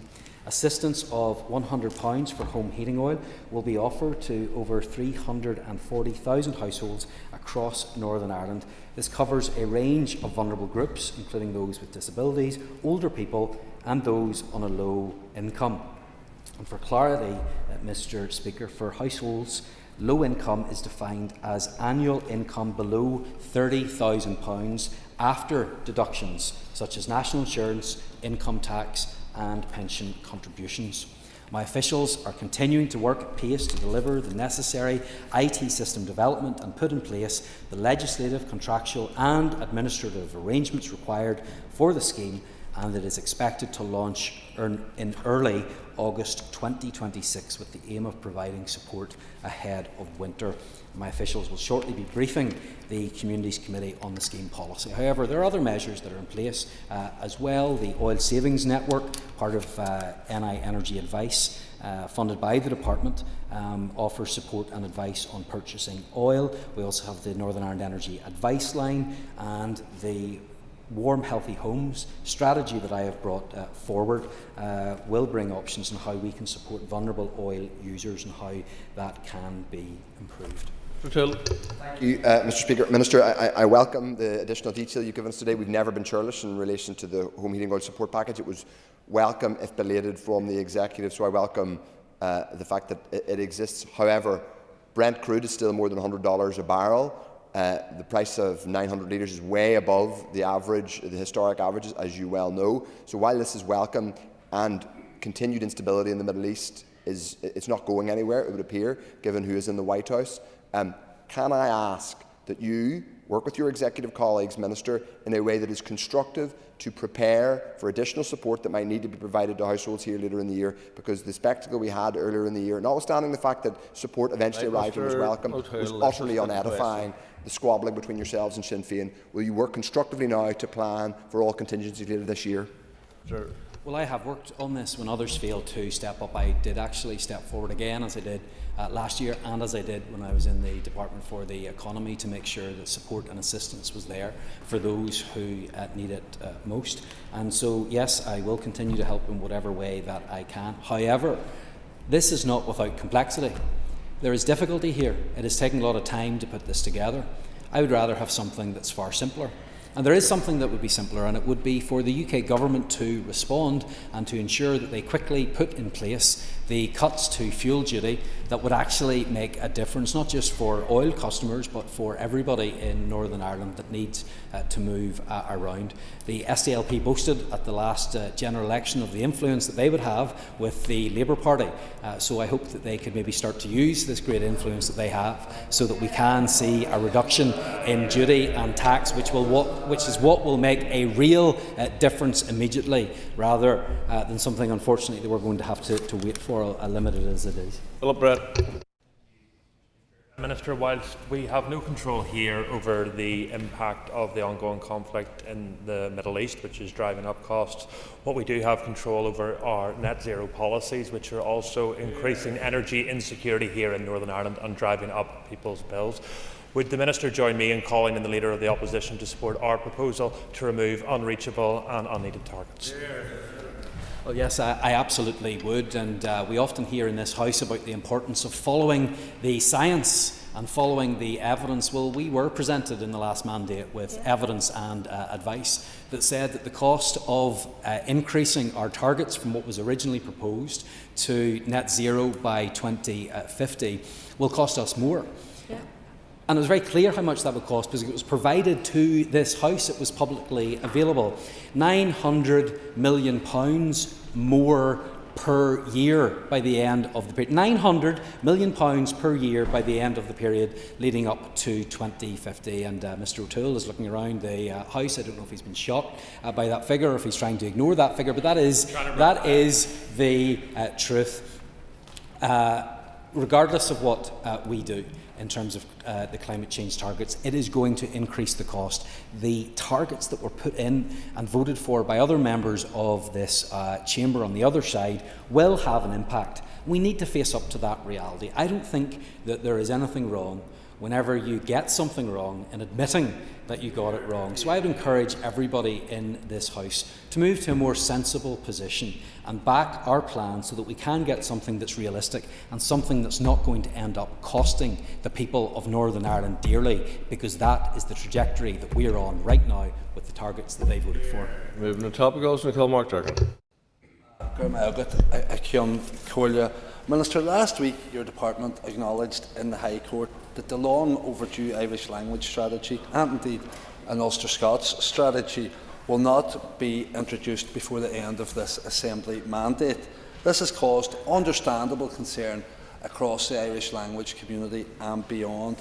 What meaningful actions do you intend to take to rectify this obstruction and fulfil the Executive's obligations to the Irish language community?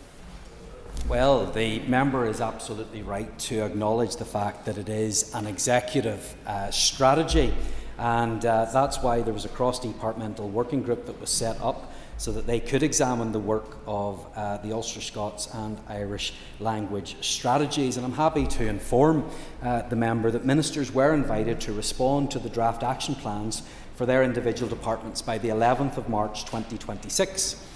And I can tell the member that not all responded within the specified time frame, and the number who did have been unable to provide full approval for their action plans.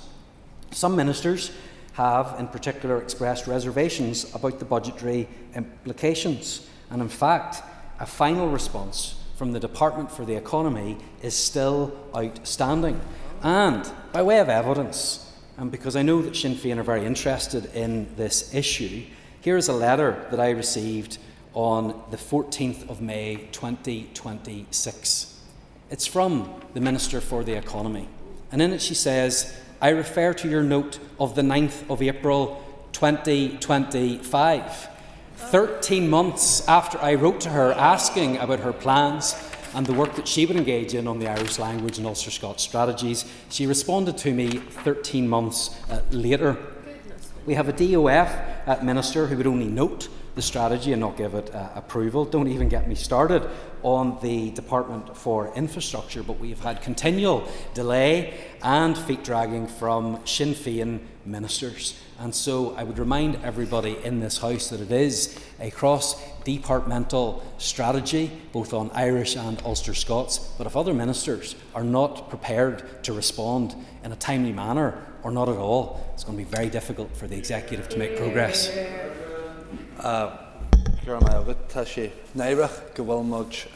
Shameful that we are here again. Parties on here and the Minister also enjoy pointing the finger of the blame, and some people will want to see those papers to which you referred. More people, or most people, just want to see progress. We now have two High Court judgments that have ruled that delaying this strategy is a breach of legal duty. How can the public have any faith in an Executive that treats its statutory obligations, never mind the people that live here, with such blatant disregard?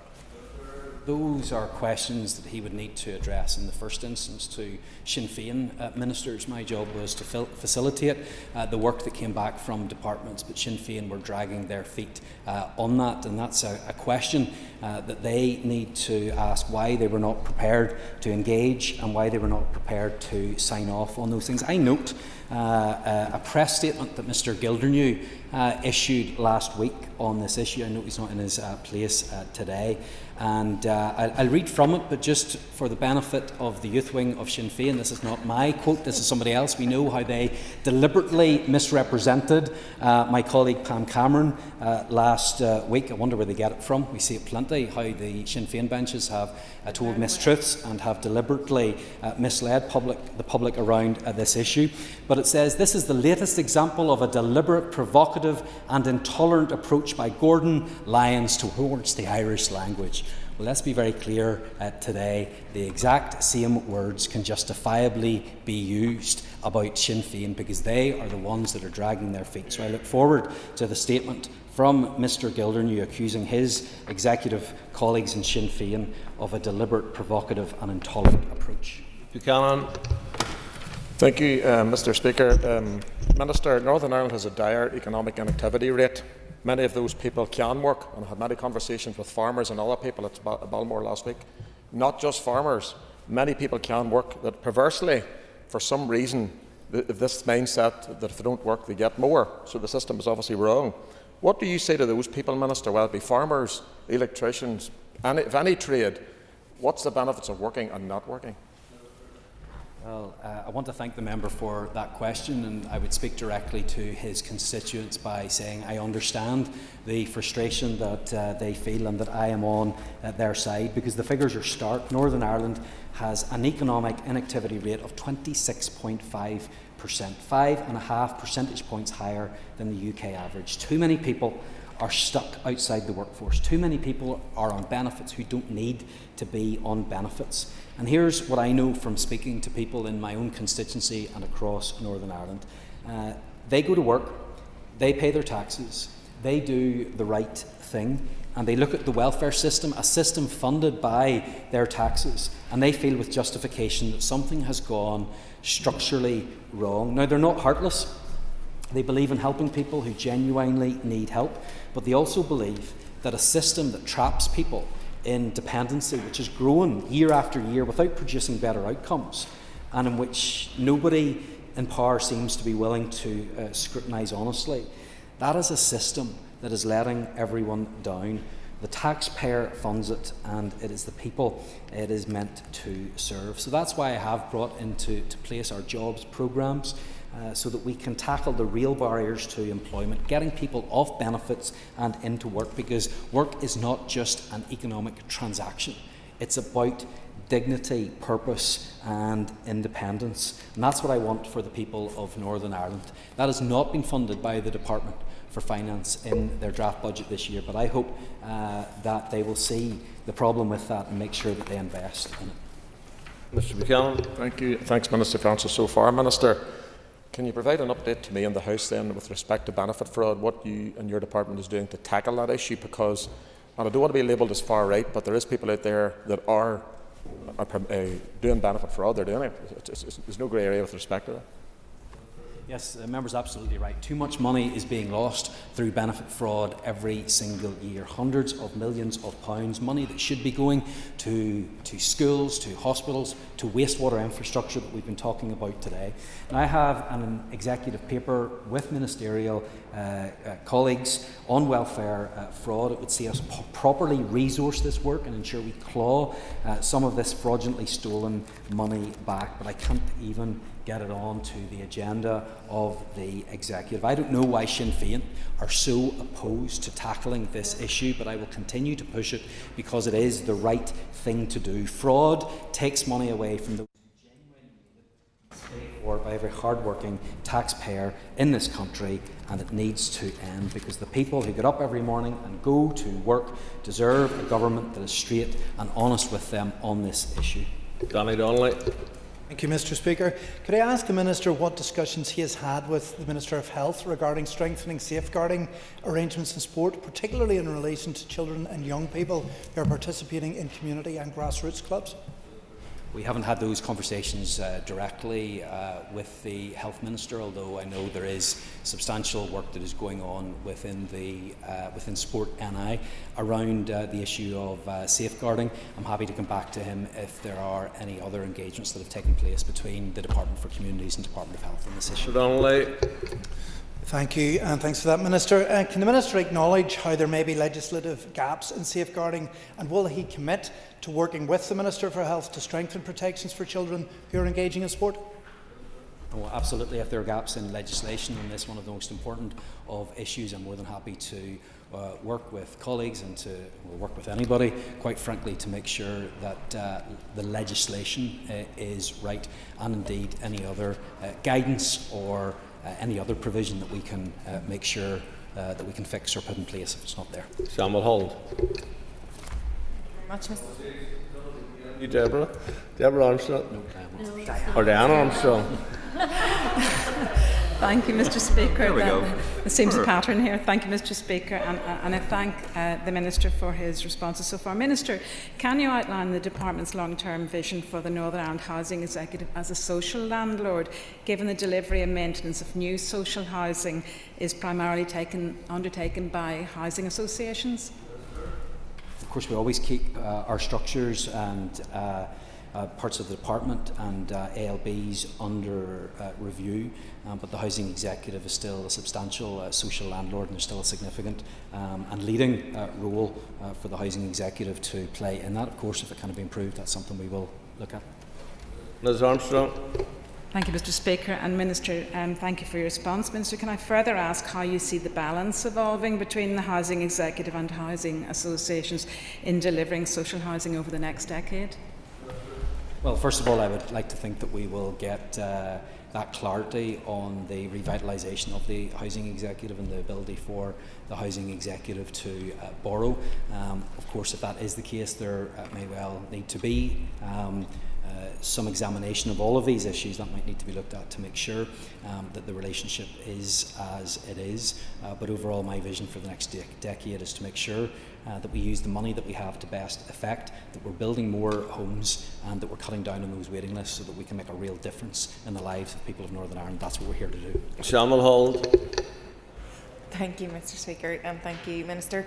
Minister, I'm on the hobby horse again. Favourite thing that I love to talk about, the anti-poverty strategy. You came to committee on Thursday. You talked about having a duty to listen, to reflect, and that there would be significant change in the next version. Can you outline what you've heard from the consultation responses and what changes are going to be made to the next iteration of the draft anti-poverty strategy? Yes, absolutely. We had a very effective public consultation. We heard that lots of things are good and right within the strategy and overwhelming support from the public.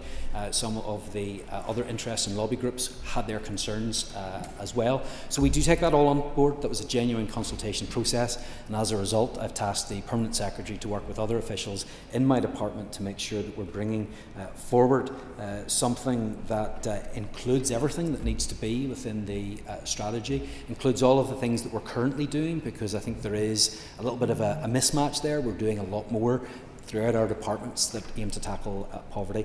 So we will bring that back, and as I said at the committee, I hope to have that by early September. Ms Mullall.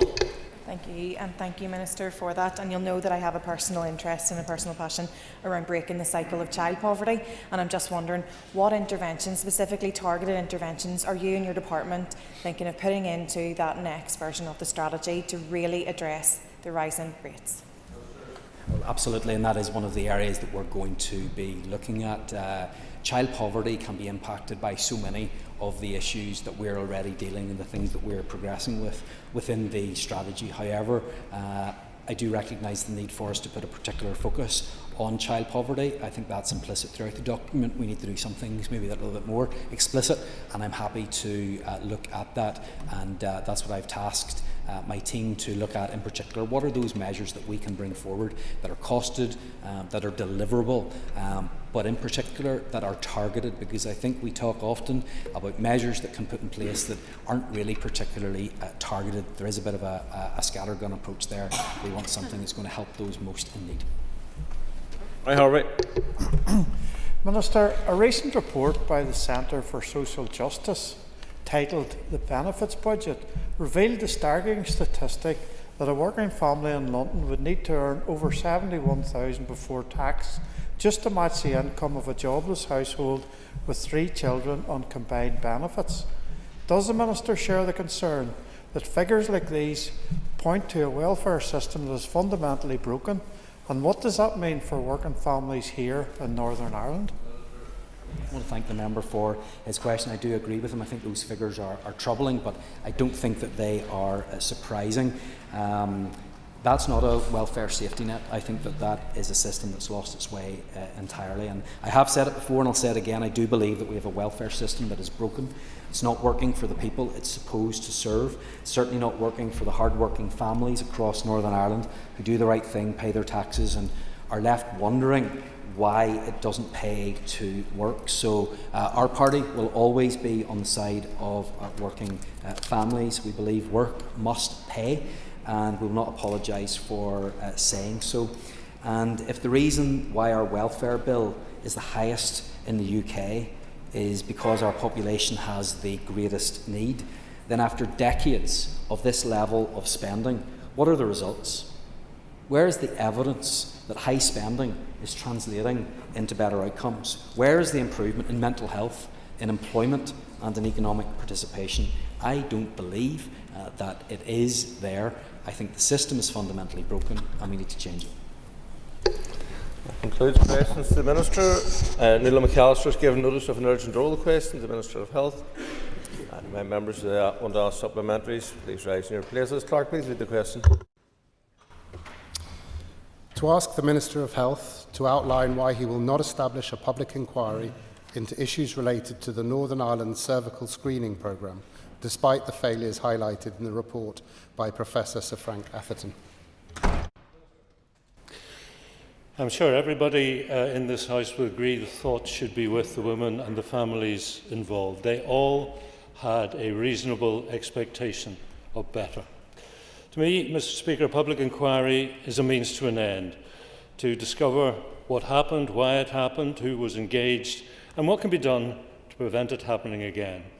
I want to thank Professor Sir Frank Atherton for his summary and analysis of the 6 reports that went before him. As part of his terms of reference, I also asked Sir Frank to consider whether a statutory public inquiry might provide additional significant information. Sir Frank has stated that it is highly unlikely that an inquiry would have been able to make further progress on unravelling the technical aspects of the programme failure. His report explains that the inconsistencies in both programme delivery and data management act against any further clarity being shed on the questions of the degree to which the cervical screening programme may have failed women or on the quantification of any impact. I have considered fully the calls made for a statutory inquiry, particularly from the women affected and their families, and had met them on a number of occasions. On balance, the findings and advice from Sir Frank are convincing, and therefore I decided not to commission a statutory inquiry. But it has been the hardest of all the decisions I've taken in my 2 years in role. I recognise that the decision is disappointing for the women and families who've campaigned for a statutory public inquiry, and I want to pay tribute to their determination and to acknowledge the profound effect these events have had on their lives. Moving forward, it's essential we take the learning from what happened in the organisations charged with delivery and oversight of this important screening programme. We must ensure all the necessary improvements to the current cervical screening programme are fully implemented and robustly and transparently assured. McAllister. I thank the Minister for coming to the Chamber today. Minister, 17,000 women had their tests rechecked, 8 developed cancer, 2 women died, Lindsay Courtney and Erin Harbinson. And given that Frank Atherton said in his report, a statutory inquiry would by its nature give a greater degree of assurance on matters related to full disclosure by individuals and organisations, does the Minister accept that this is essentially sweeping the issue under the carpet? A quote directly from the ladies with letters who have campaigned for accountability. And given that Frank Atherton also said he did not engage with anyone involved at the time on the ground, how does this actually stand up to scrutiny? Well, I think Sir Frank was very balanced in his assessment on the public inquiry, because he did give the positive assessment that the member refers to. But on balance, he also said that it was highly unlikely that it would unravel any further information that would add to this body of knowledge. He also said, and there were, as the member says, 17,425 women involved in the recall, he came to the conclusion there was no evidence, absolute evidence, that harm was caused, but he also said equally there was no evidence that harm was not caused.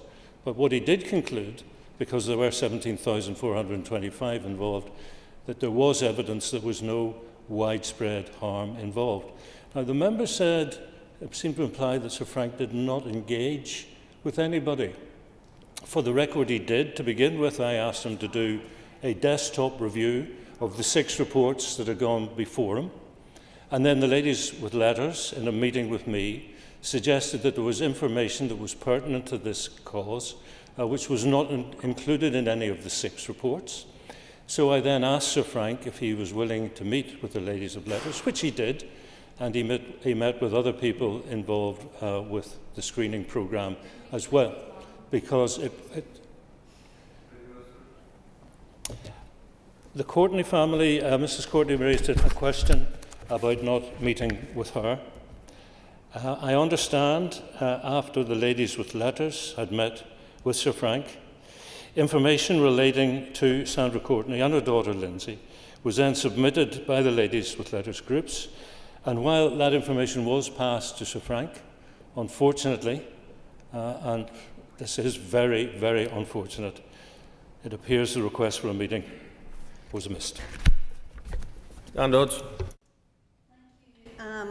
Mr. Speaker. And can I just continue, Minister, from where you left off? I was speaking directly to Sandra Courtney over the weekend.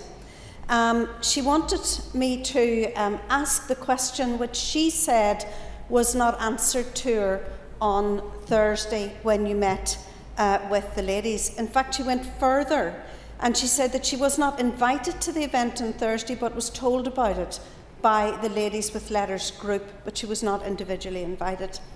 And she says in her question, which she indicates that you did not properly answer, that Lindsay died after a smear test was misread. This is not an abstract systems failure. It is a life lost, a family devastated, and serious questions still left unanswered. She wants to know, how can any desktop review of other reviews give a voice to those directly affected, and how can it ensure accountability in a health service which now seems to have lost that very, very central tenet? Minister. Well, first of all, I am extremely sorry for the loss of Lindsay Courtney. Secondly, in terms of who came to the meeting, I took no oversight of that. That was largely, I believe, driven by the ladies with letters. I will say it was brought to my attention before the meeting that they were bringing a legal representative, and I was asked by officials if I was content for that to go ahead or whether I would want to object to it, and I said no, I am happy for that to go ahead. And for anybody who thinks I'm trying to be involved in a cover-up, why would I allow the ladies with letters and the families involved in the serious adverse incidents who attended the meeting to bring a legal representative with them? Because the legal representative made clear that some of the individuals or families were already seeking redress, and when I asked whether redress meant legal redress, he confirmed that that was the case. And in some public commentary since then, it has been very clear that some of those involved are exercising their absolute right to consider legal redress down the line. So I accept that. And I return to the fact that Sir Frank has looked at all the evidence, and because of inconsistencies in data management, not least with the very first report from the Royal College of Pathologists, he sees very, very little chance of unravelling this any further. And that is a tragedy in its own right, added to the tragedy of the loss of a daughter. Right, there's been a little latitude in the first two questions, but there's 10 more people wanting to ask questions, so I'd ask members to get to the point. Call Timothy Galston. Thank you very much, Mr. Speaker. Can the Minister explain to the House why the Southern Health and Social Care Trust deviated from guidance from the NHS Cervical Screening Programme? If the Southern Trust had stayed within those guidelines, both Lindsay Courtney and Aaron Harbison would indeed be alive today, and yet still no public inquiry. Well, the Southern Trust did deviate from the norm, and the norm is that there's a full review by one screener and then a rapid review by a second. I think in good faith, Southern thought it would be better to have 2 full screenings, and that's what they did, but it meant that the sensitivity tests were not possible because you couldn't compare like with like. You were comparing apples with pears. Whether those 2 women would still be alive or not, I think, is an open question, actually. Linda Dillon. Minister, I think it's widely accepted across that women have been failed and continue to be failed in our healthcare system. But you have an opportunity to show clearly that not only that you understand, but you genuinely want to tackle that, and your opportunity is to actually have the independent inquiry into the cervical smear scandal to get answers to the fundamental questions that the ladies have and the families who are impacted. So can you detail, in the absence of that at this current point in time, what exactly has changed in the accountability, governance and oversight of the screening programme that will give us and every other woman out there confidence in that screening programme? And I still would say to women, please attend your screening appointments, because it does save lives, whilst mistakes were definitely made. Minister. Well, I would certainly encourage every woman to go and have their screening when appropriate. But let's remember, it was a screening, it wasn't a diagnosis. And we have now switched the cervical cancer screening to the human papillomavirus, the HPV. That has a success rate of around 90%, as opposed to around 70 to 80 for cytology. Cytology is now in the second line for those women who test positively for HPV screening. Sorry, Sinead McLaughlin. Thank you, Speaker. Minister, I have had a constituent of mine that wrote to me, and she said, her name is Julie Logan, she said, the Health Minister's decision not to hold a statutory public inquiry really has not surprised us ladies affected from the Western Trust. But had we been included in their investigations, as we were all diagnosed with cervical cancer, there may have been an inquiry. Was it purposeful just to look at the Southern Trust in order to cap the numbers that you were actually looking at? Why not widen it out to all of the trusts? We've had many ladies in the Western Trust that have misread cervical smears. It's really quite significant, the numbers that we're dealing with here. Well, this was the ladies with letters primarily leading a charge to have a public inquiry into the results and the operation of that screening in the Southern Trust.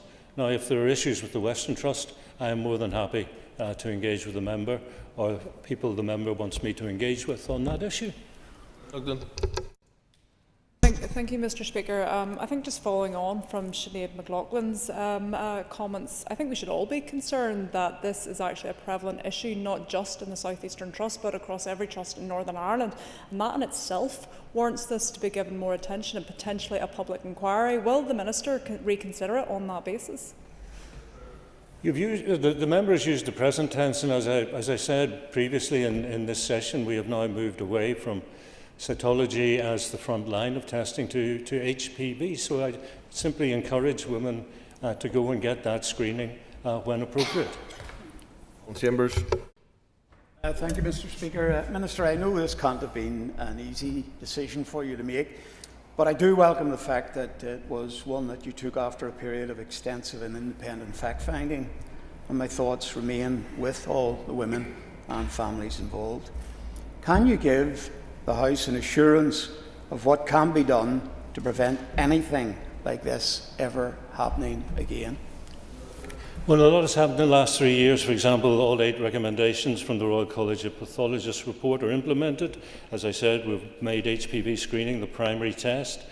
We now have a single regional laboratory provided by the Belfast Trust, and all recommendations from NHS England's peer review visit and those arising from the Southern Trust's serious adverse incident review have either been fully implemented or in the process of being implemented. So we have done a lot, and I think, once again, I would encourage women to have confidence in the new regime. There's thousands of women with misread smear tests, including 8 who developed cancer and 2 who unfortunately passed away. Minister, your decision has denied those families transparency and accountability that a statutory public inquiry would bring. So given your decision to withhold the public inquiry, can you tell us, given that you are doing so because you know all the details, well, given all the details that you know, who actually has been held accountable in this public scandal?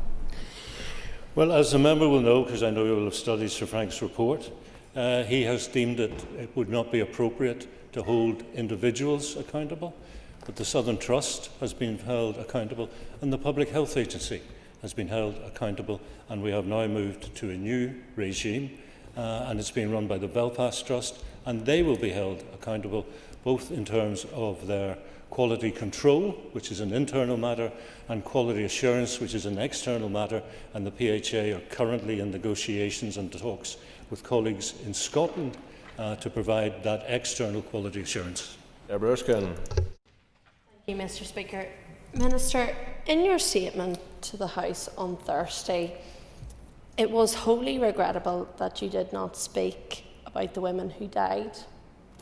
2 lives were lost, and they deserve to be remembered, and their lives should not have been lost as a result of this scandal. And Minister, obviously you have ruled out a public inquiry, and an awful lot of the questions today relate to accountability, but there is also trust, because trust has been lost in the system. The scandal developed since 2008. We're nearly 20 years down the line. Who should be held accountable? There must be accountability within this system. Sir. As previously stated, Sir Frank Atherton has said it would not be appropriate to hold individuals responsible. We hold the Southern Trust responsible, we hold the PHA responsible, and we will, going forward, bring controls and quality assurance to the service of HPV being offered by the Belfast Trust. Mr. Speaker, members of the Ladies with Letters group impacted by this scandal have described this as a blatant refusal to uncover the truth. At a time when your department is supposed to be championing openness, transparency and accountability through the Hillsborough Law and the Being Open framework, can you see how your response to this report could damage public trust in the process and indeed in the health service? Well, as I said, when I saw the list of the attendees at Oxford Island on Thursday, it was pointed out to me that they were bringing a lawyer, and I was asked whether I would like to effectively block that and refuse access to that lawyer, and I said no, because I want to be open and transparent. And I was presented with 6 reports which pull in different directions, or to use the word that Sir Frank used on Thursday. Those 6 reports were dissident. They were clashing with each other. I don't have the clinical expertise to knit those all together into a coherent whole, and that's why I asked Sir Frank to do it. And when the Ladies with Letters said those 6 reports don't necessarily include all the information that's pertinent to this case, I asked Sir Frank if he would meet with them, and he met with them, and he met with others who were involved. So I think I have been open and transparent. But the bottom line from Sir Frank is that a statutory public inquiry is highly unlikely to advance matters. Thank you, Mr. Speaker and Minister. It was devastating last week, and many constituents have reached out to me. It felt like a gut blow to women right across Northern Ireland that no inquiry would progress. With over 17,000 women affected, 2 women died, and women right across this chamber, right across Northern Ireland, really losing confidence in the system. We heard last week of a review declaring institutional misogyny within the PSNI. Minister, we see this time and time again with women's health issues, the lack of a women's health strategy. Are you concerned about the confidence that women in Northern Ireland have over the prioritisation of their health issues? I do share that concern, and I have said many times that I'm going to bring forward a Women's Health Action Plan, but I would like to see a strategy come forward in the next session.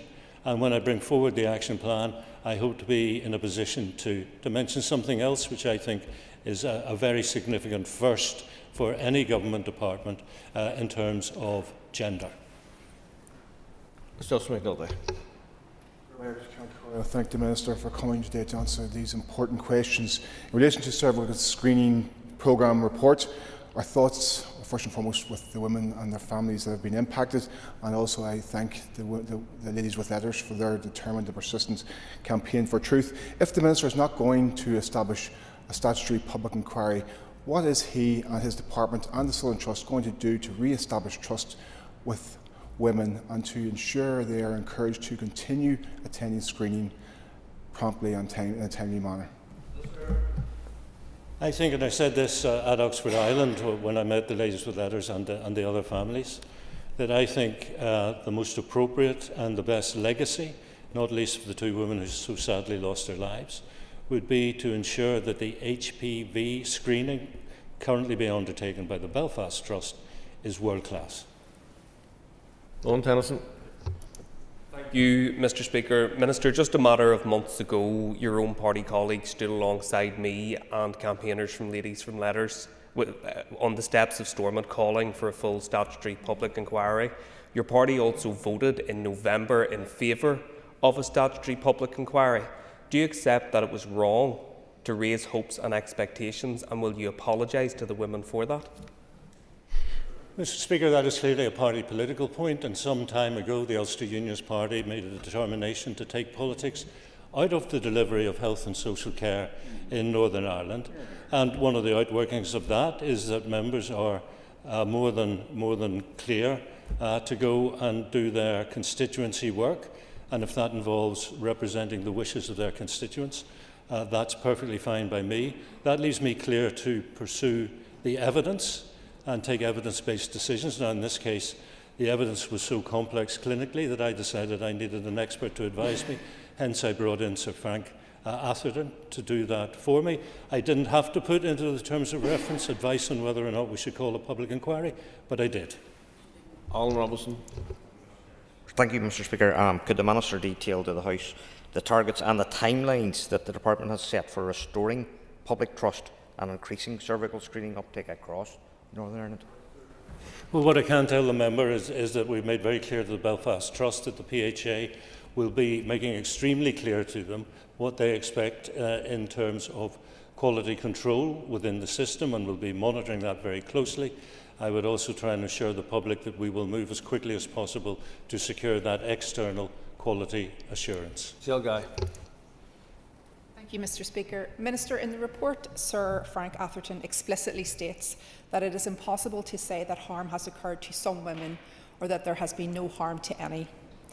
Thousands of women were put through a traumatic review process. That is the least of the harm. 2 young women died. That is the worst of the harm. Minister, you have endorsed this report. In fact, you have used it as the basis of your decision to deny these families a public inquiry. Will you apologise for the cold and insensitive nature of that comment? I am not sure what the member is referring to in terms of cold and insensitive. I absolutely regret what happened, particularly the 2 losses of life. Shouldn't have happened. I mean, anybody accessing healthcare has a reasonable expectation that when they go, they will be seen professionally, they will be seen compassionately, that their screening or their diagnosis will be accurate, and that their outcomes will be positive wherever possible.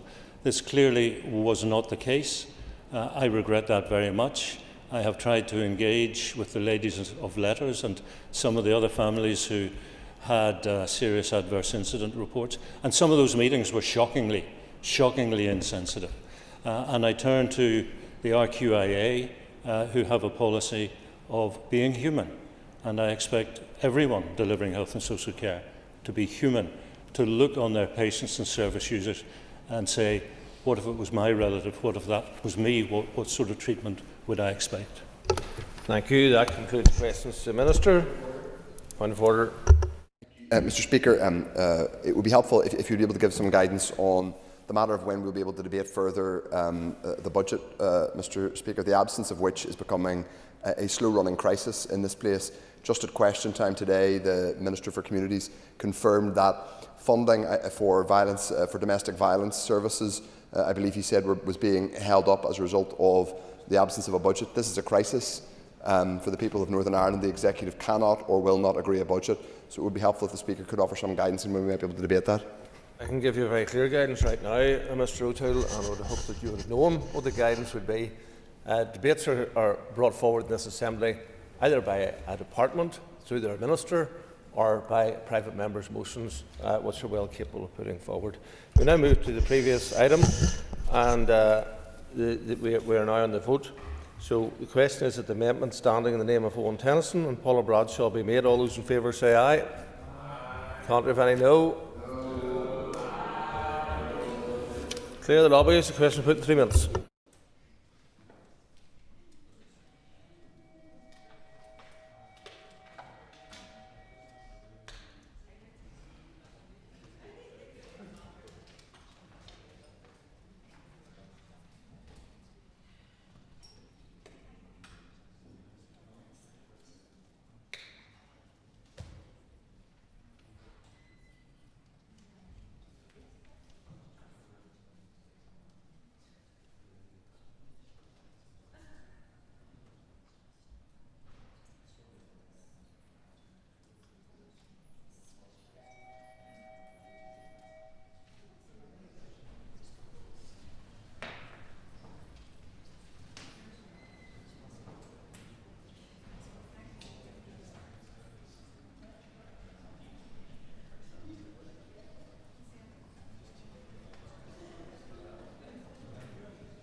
Order. Members will resume their seats. The question is, the motion standing, or the amendment standing in the name of Owen Tennyson and Paula Broad shall be made.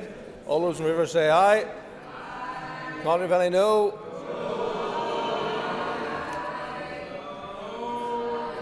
Do we have tellers?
Okay, members. Order. Tellers have been appointed as follows. Tellers for the ayes are Andrew McMurray and Peter McReynolds. Tellers for the noes are Sinead McLaughlin and Matthew O'Toole. Clear the lobbies. The Assembly will divide. Ayes to my right, noes to my left.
Mournes.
Order, members. Order. Order, members. Thank you. Okay, Clerk, could you please read the result? 59 members voted, 16 members voted aye, 43 members voted no. The amendment therefore falls. The amendment falls, so the question is that the motion standing order paper be agreed. All those in favour say aye. Aye.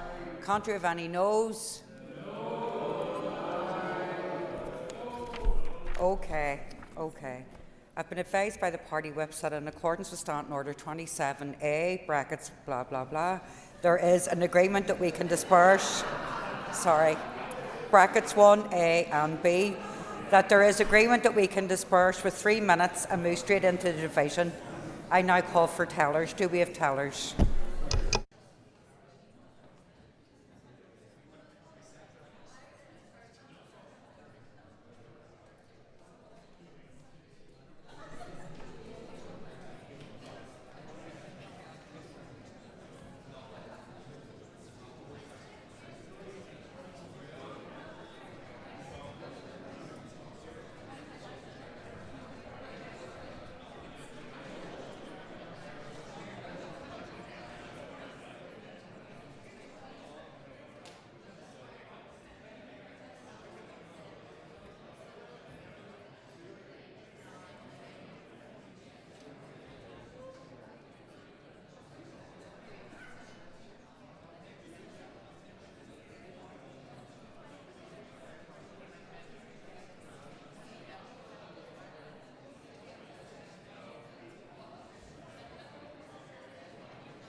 Order, members.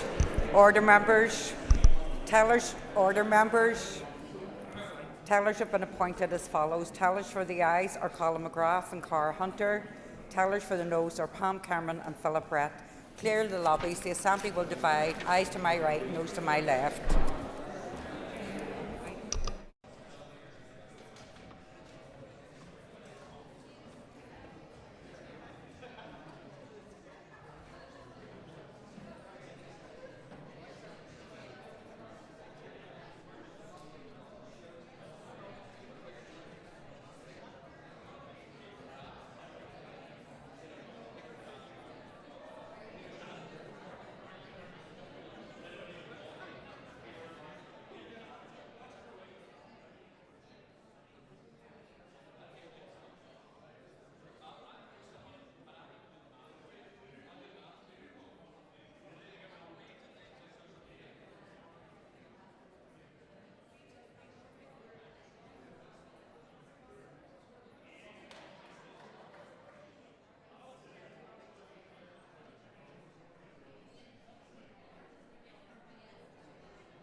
Here are the doors.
Okay, members. Sorry about the delay. Okay. Clerk, would you please read the results? 67 members voted, 33 members voted aye, 34 members voted no, 16 members who voted in both lobbies are not included in these results. The motion is negatived. So the motion falls. Members, could you take your ease? We'll move on to the next item of business. Thank you.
Members, the next item of business is a motion from the opposition on introducing an integrated 111 service for Northern Ireland.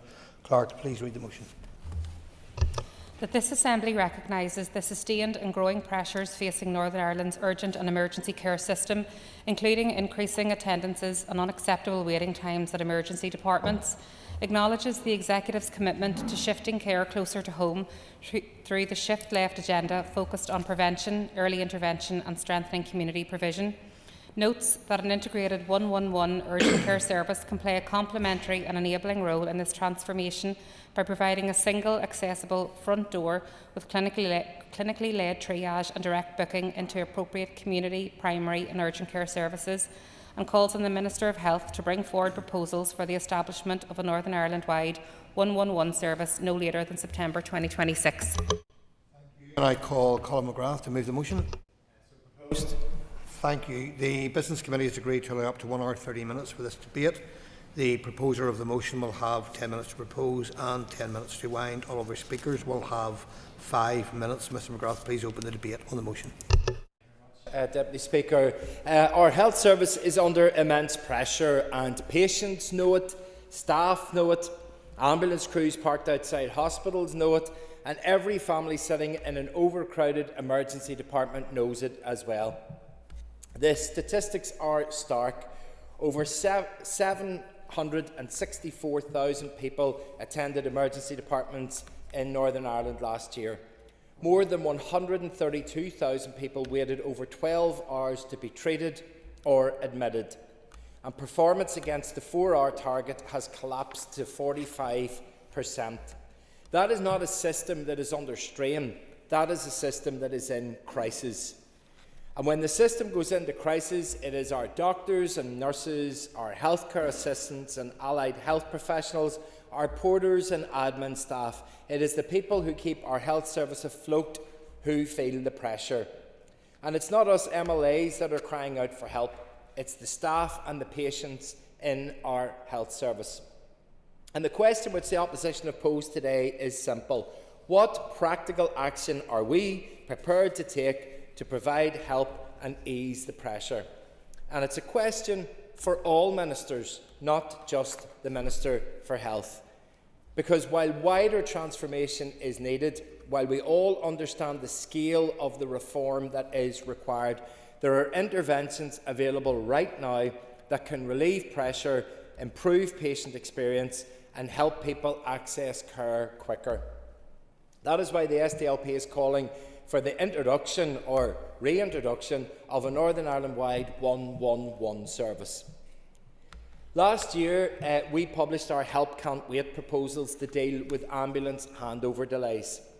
We argued that ambulances should not be waiting outside hospitals for more than 45 minutes because every minute that an ambulance is parked outside an emergency department is a minute that it is not available for somebody suffering a stroke, a heart attack or a serious accident. We presented the case that with modest investment in emergency department staffing, ambulances could be released from waiting at EDs and get back onto the road quickly. It has been tried in London and it works. Yet at the time, some dismissed those proposals. But now the department has introduced its own 2-hour target approach, which is a step in the right direction. The question now, though, is whether the Minister is prepared to take the next necessary step and introduce a fully integrated 111 service. Earlier this year, I undertook a fact-finding visit to Greater Manchester to see the National Health Service 111 service operating on the ground there. What I saw there was not a theory, or a pilot, or a glossy presentation. It was a functioning, integrated urgent care system helping millions of people every year. The North West Ambulance Service handles approximately 2 million calls for the 111 service, and around 90 to 95% of those calls are answered within 60 seconds. Importantly, the service is not a call centre. It is a front door into healthcare, as patients are triaged and then directed to the right care at the right time in the right place. About 25% of callers are safely advised to self-care, perhaps via their local community pharmacy. Around 50% are directed into various primary care services, and only a minority require emergency department attendances or ambulance dispatch. That means fewer unnecessary ambulance call-outs, fewer unnecessary attendances at emergency departments, and better use of already stretched resources. But perhaps the most important thing that I saw was the integration. When somebody calls 111, staff could immediately see pathways into GP appointments, urgent care centres, minor injury units, pharmacies, community nursing and mental health support. I watched a live example where a patient phoned seeking help. No GP appointment was immediately available, but because the system was integrated, the handler arranged an appointment at an urgent care centre the following morning instead. That patient did not end up sitting for hours in an emergency department. They did not call an ambulance unnecessarily, and they did not have to navigate the system alone. That is what good urgent care looks like. In fact, it is what effective shift left looks like. Not asking patients in the waiting room to shift left to make room for others to sit down, but directing them to the care that they need closest to home. One of the arguments sometimes raised against 111 is that it will overwhelm GPs. And interestingly, that was a concern that was raised in Greater Manchester too. But we heard directly from Kirsty Barlow, the Chief Operating Officer of the Bolton GP Federation, that the opposite has happened. GP practices now reserve a limited number of appointment slots specifically for 111 onward referrals, around 1 slot per day per 3,000 patients. Over time, GPs became more comfortable with the system because it was structured, predictable, and it was clinically led. In her words, Bolton was behind the curve initially, but is now firmly established because patients and practices understand the processes better. The reality here is that people in the North are already struggling to navigate a fragmented, unscheduled care system.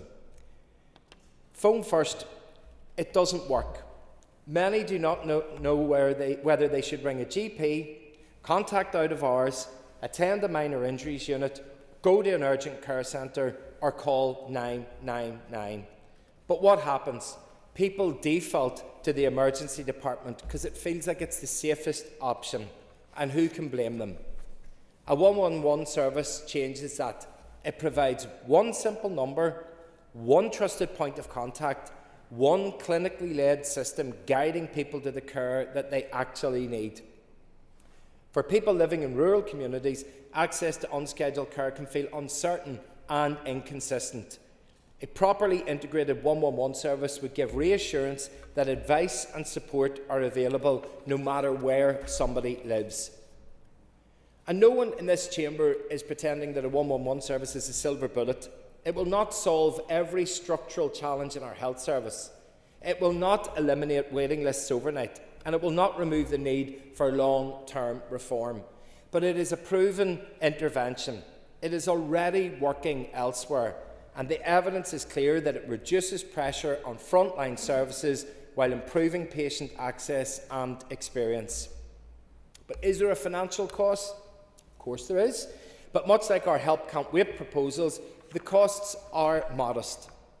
If Greater Manchester can operate this service at £23 million per year for 7.5 million people, then here in the North, pro rata, we estimate that that will cost around about £6 million per year. So why is the SDLP suggesting that we should have a fully integrated 111 service? Well, 760,000 people attending ED per year here. Over 1,200 people waiting for more than 2 days to be seen. The SDLP says that that is not good enough. Imagine those people have been able to dial 111 and not needed to go to an emergency department in the first place. 12,000 patients per month are waiting more than 12 hours to be seen. The SDLP say that there is a better way.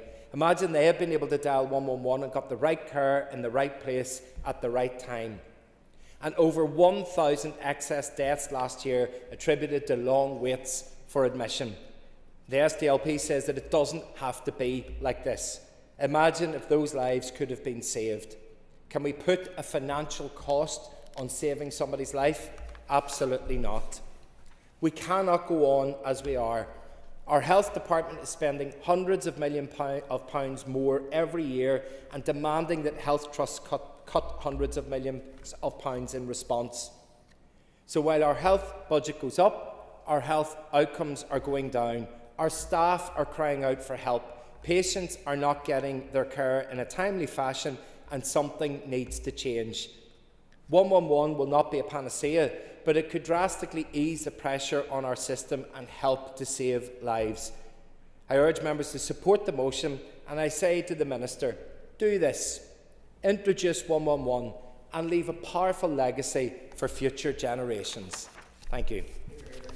Thank you. And I call Philip McGuigan. There will be little disagreement that our urgent and emergency care system is under sustained and growing pressure. Long waiting times in EDs, ambulance delays, overcrowded hospitals, increasing difficulties accessing GP appointments have, unfortunately and regrettably, become almost normalised within our health service. Despite these pressures, healthcare workers across our system continue to provide extraordinary care with professionalism, compassion and commitment, and they deserve recognition and thanks for their dedication. But it's also important that we recognise that the pressures facing emergency care don't just exist in isolation. They are connected to wider pressures right across the health and social care system. Last week we discussed the home care sector and the challenges facing home care providers, the difficulties recruiting and retaining staff, and the impact that that is having on patients waiting to leave hospital. Those delayed discharges have direct consequences right across the entire system. When patients can't be discharged safely because of care packages being unavailable, hospital beds remain occupied unnecessarily. So that reduces hospital flow, increases pressure on EDs, delays ambulance handovers, contributes to cancelled procedures and places even greater strain on staff. So I'm taking this opportunity again to make the point that the crisis in home care is directly contributing to the crisis in our hospitals and emergency departments. So if we're serious about reforming urgent and emergency care, then we must think about the entire patient pathway and how services connect together. So a 111 service would not solve all the pressures facing health and social care. No single reform can. It's important that we approach the proposal realistically. Experience elsewhere, in some cases, has shown that 111 systems aren't without challenges.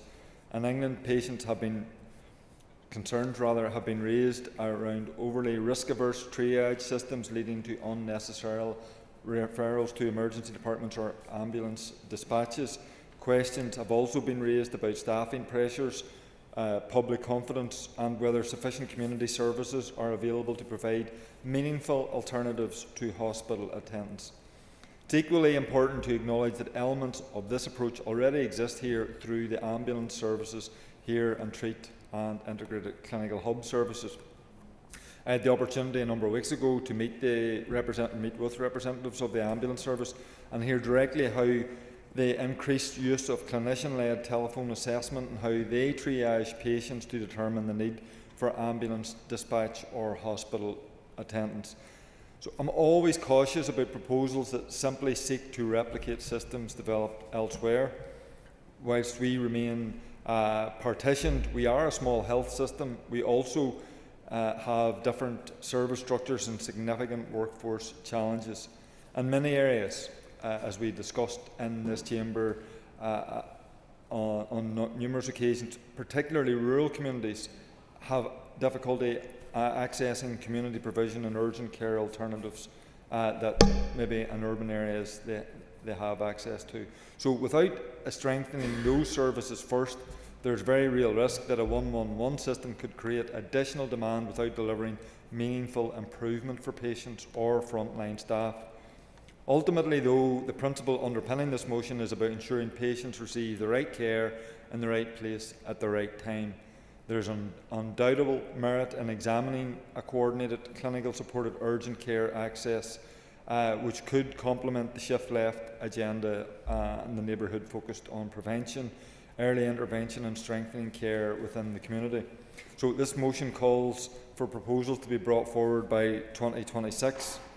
I have to say that timeline appears somewhat ambitious given the scale of planning, workforce considerations, digital integration and service coordination that would be required, but I'll maybe leave the Minister to comment on that, or the motion proposers, just to set out how realistic that time frame may be.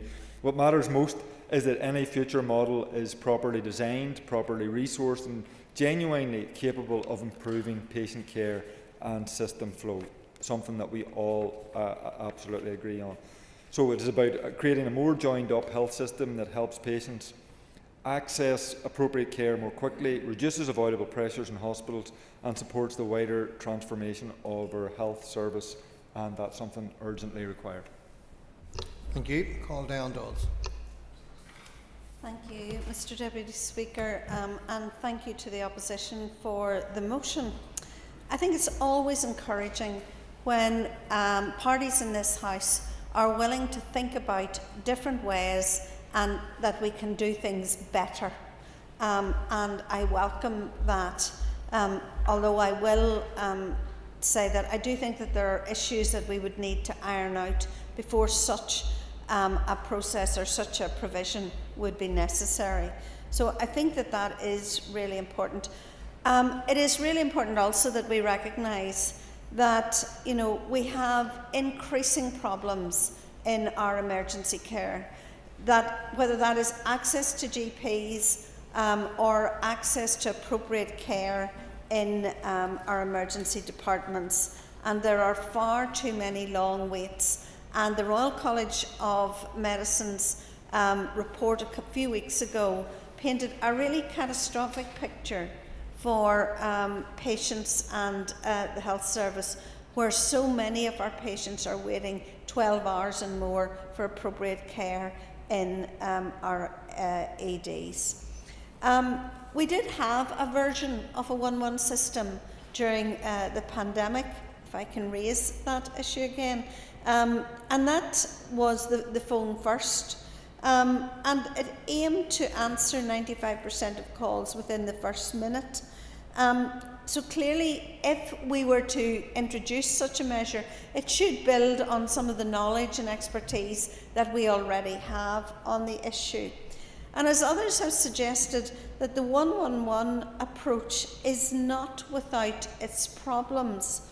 And looking at information for the debate, I discovered the fact that around 3.7 million calls to the NHS in England were dropped last year, and the reason for that was too long to actually get through. Almost 1 in 5 callers, or 18%, gave up before they got to speak to anyone.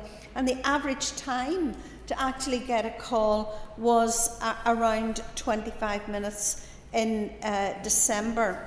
There's also some queries about that robust data and sort of how that service is measured and its effectiveness is measured. So while I do think it is important that we try to think outside the box, that we try to do things that are new, that are innovative, that will help people reach appropriate care much more quickly, it's also really important that it builds on and develops best practice from those that are already there. And I think that is important. Again, the Scottish experience of the 111 service, and they say that the majority of respondents who ended their call to the National Health Service was again because of long waiting times. So if we are clearly to have a 111 service, and I think that there is a good argument to have that, it would have to be more efficient, properly staffed, properly resourced, and be able to actually meet the expectations of the people who need it. And I think that that's a key thing in delivering health service, because too often things are set up and people experience failure or failure to deliver appropriately, maybe is a better way of saying it. And I think that is hugely important.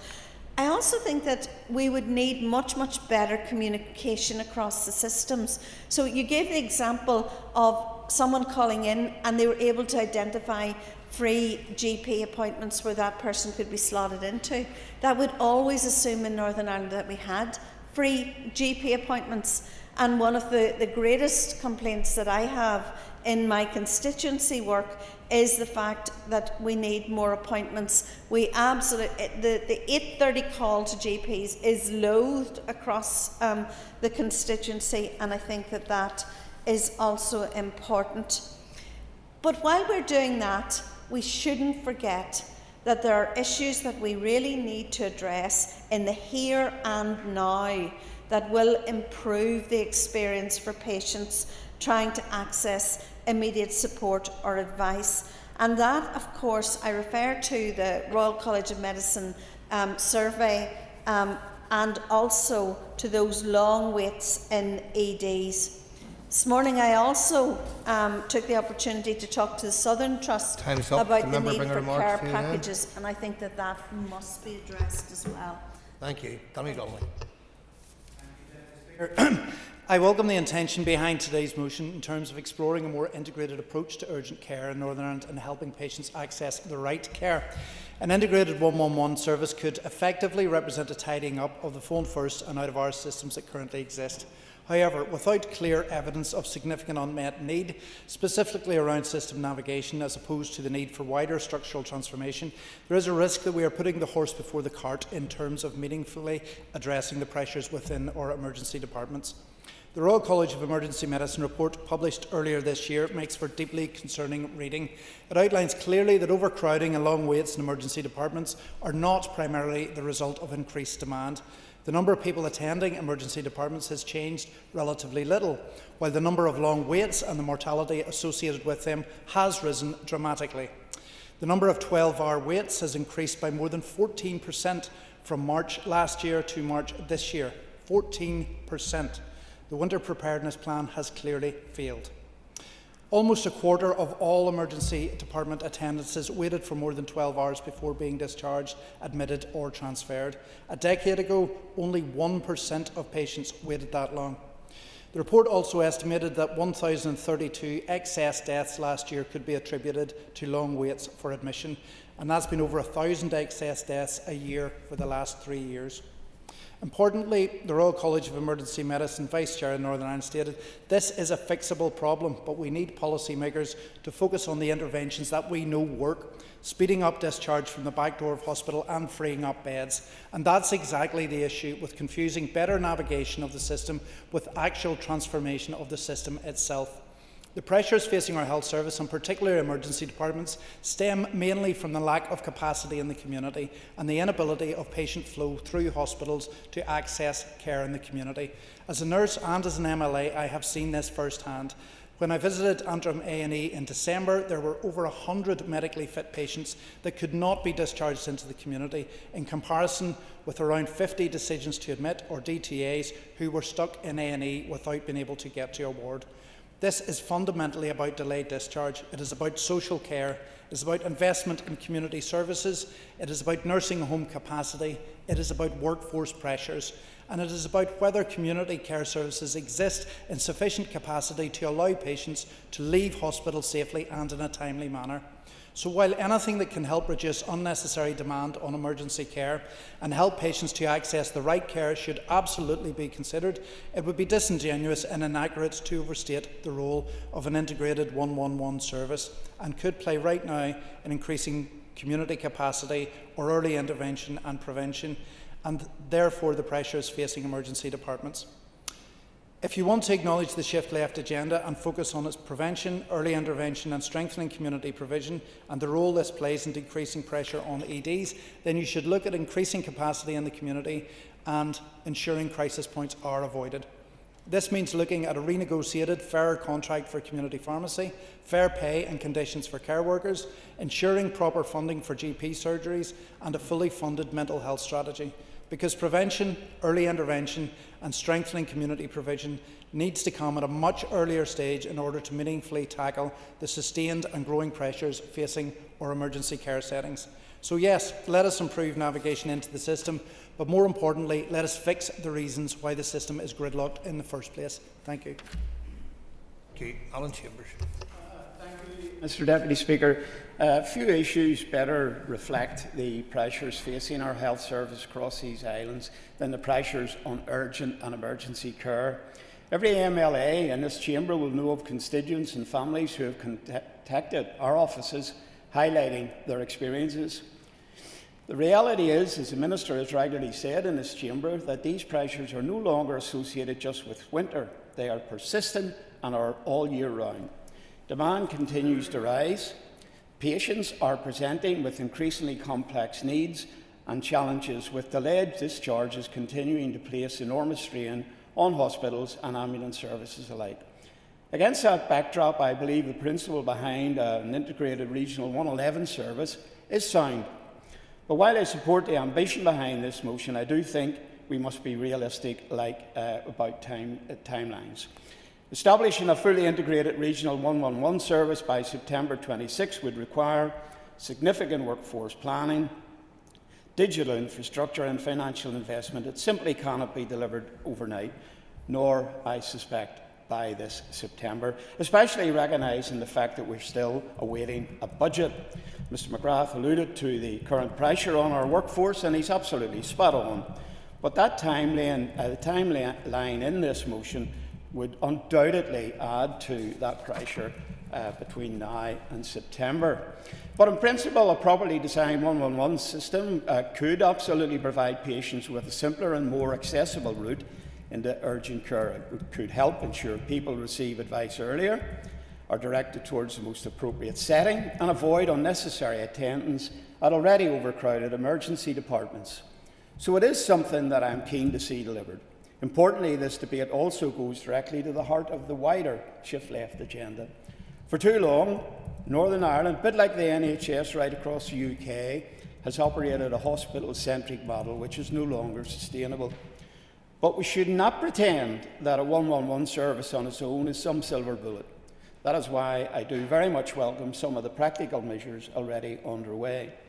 Phone First services are helping direct patients towards more appropriate pathways, while same-day emergency care services and hospital-at-home models are beginning to demonstrate how care can be delivered differently and more effectively. Likewise, the very recent introduction of the ambulance services release and rescue protocol has the potential to be a real game changer.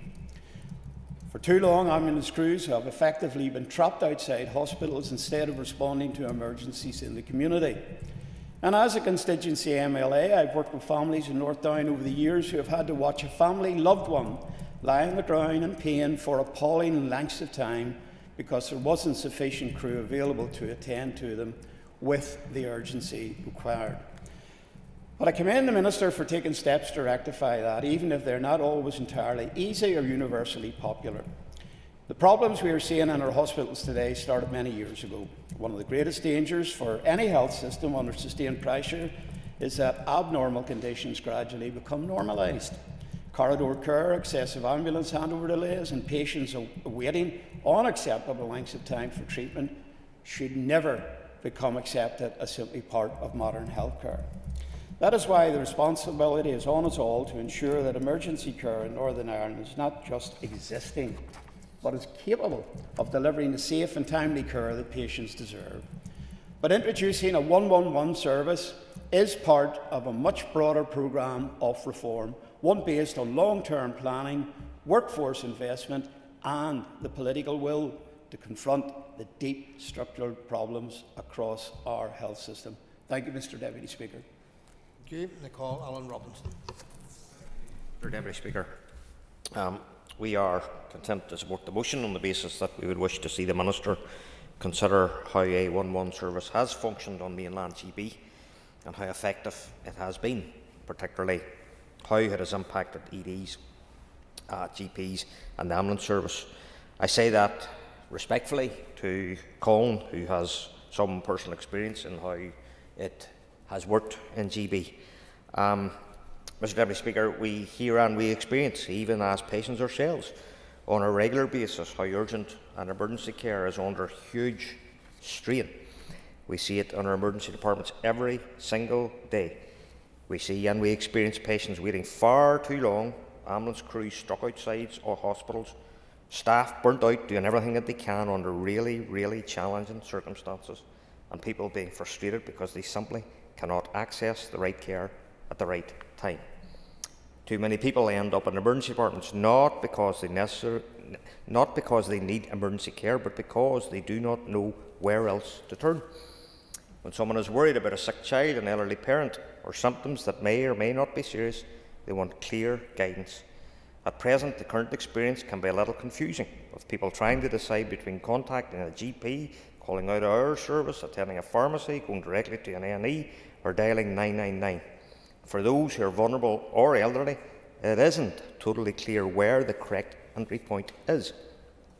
We all know that an integrated 111 service certainly would not be a silver bullet for every challenge facing the health service, and there needs to be some honesty about that. But in saying that, it could become an important part of building a more joined-up model of care, and this is why the Minister should explore its benefits in GB. But there is an elephant in the room, whereby unless social care is addressed, then I'm pretty confident that any new integrated telephone service may only direct the public back into a service that is already bursting at its seams, particularly within EDs and ambulance services. But done properly and done only under the right conditions, it could mean a patient being assessed quickly and directed to the most appropriate service first time, which would ultimately ensure that people receive the right care in the right place. And that does align directly with the Department's ambition to shift care closer to home. We often speak in this chamber about shift left and reducing unnecessary hospital demand, and done properly, but again, only under the right conditions, an integrated 111 service could become the front door to that wider transformation piece. A copy and paste model from the GB may not suit our own needs. This province has its own geography, health structures and its own challenges, particularly in the countryside where access can already be difficult. That means any future proposals brought forward by the Minister must be designed around the specific needs of our population. But again, I do caveat my comments by saying that there may be no point establishing a standalone phone line if the services behind it remain as they currently are, which we all know are completely overwhelmed. The motion asks for proposals to be brought forward by September 2026, and I do hope that is doable. But it will be interesting to hear what the Minister has to say, and I do look forward to whatever the Minister brings back to this House if the motion is agreed. Thank you, Mr. Deputy Speaker. Thank you. Call Claire Sullivan. Thank you, Deputy Speaker. I rise to support the motion. Again, at least the principle of exploring what is being suggested. And I suspect many people across Northern Ireland are actually quite surprised that we do not already have a fully integrated 111 service when it has become such a recognised and understood part of healthcare elsewhere in the UK. It's simple, it's memorable, and it gives people clear access into health service at a time when many people genuinely do not know where to turn. Because despite the wait times and the numbers that we see, most people do not want to go to A&E. Nobody wants to sit for 6, 8, 12 or more hours in an overcrowded emergency department with other 6 people unless they absolutely have no other option. Like many people across Northern Ireland, I have unfortunately spent long hours in the A&E over the last year, whether it's for myself or family members. And I remember one particularly visit where I waited for over 17 hours. And as a relatively young and robust person, you know, I could manage that. It was unpleasant, it was exhausting and frustrating, but I could cope. But what stayed with me far more was looking around that waiting room, hearing children screaming distress into the night, seeing older people visibly weeping in pain, watching vulnerable people become increasingly uncomfortable sitting in chairs for hour after hour because they were not in beds, the staff and the space available to deal with the sheer volume coming through the doors. And the truth is, many of those people did not want to be there either, but they were there because there was nowhere else to go. They had been directed there by their GP, by out-of-hours services, by a pharmacist or by another healthcare professional because the support they actually needed was not available within the community setting.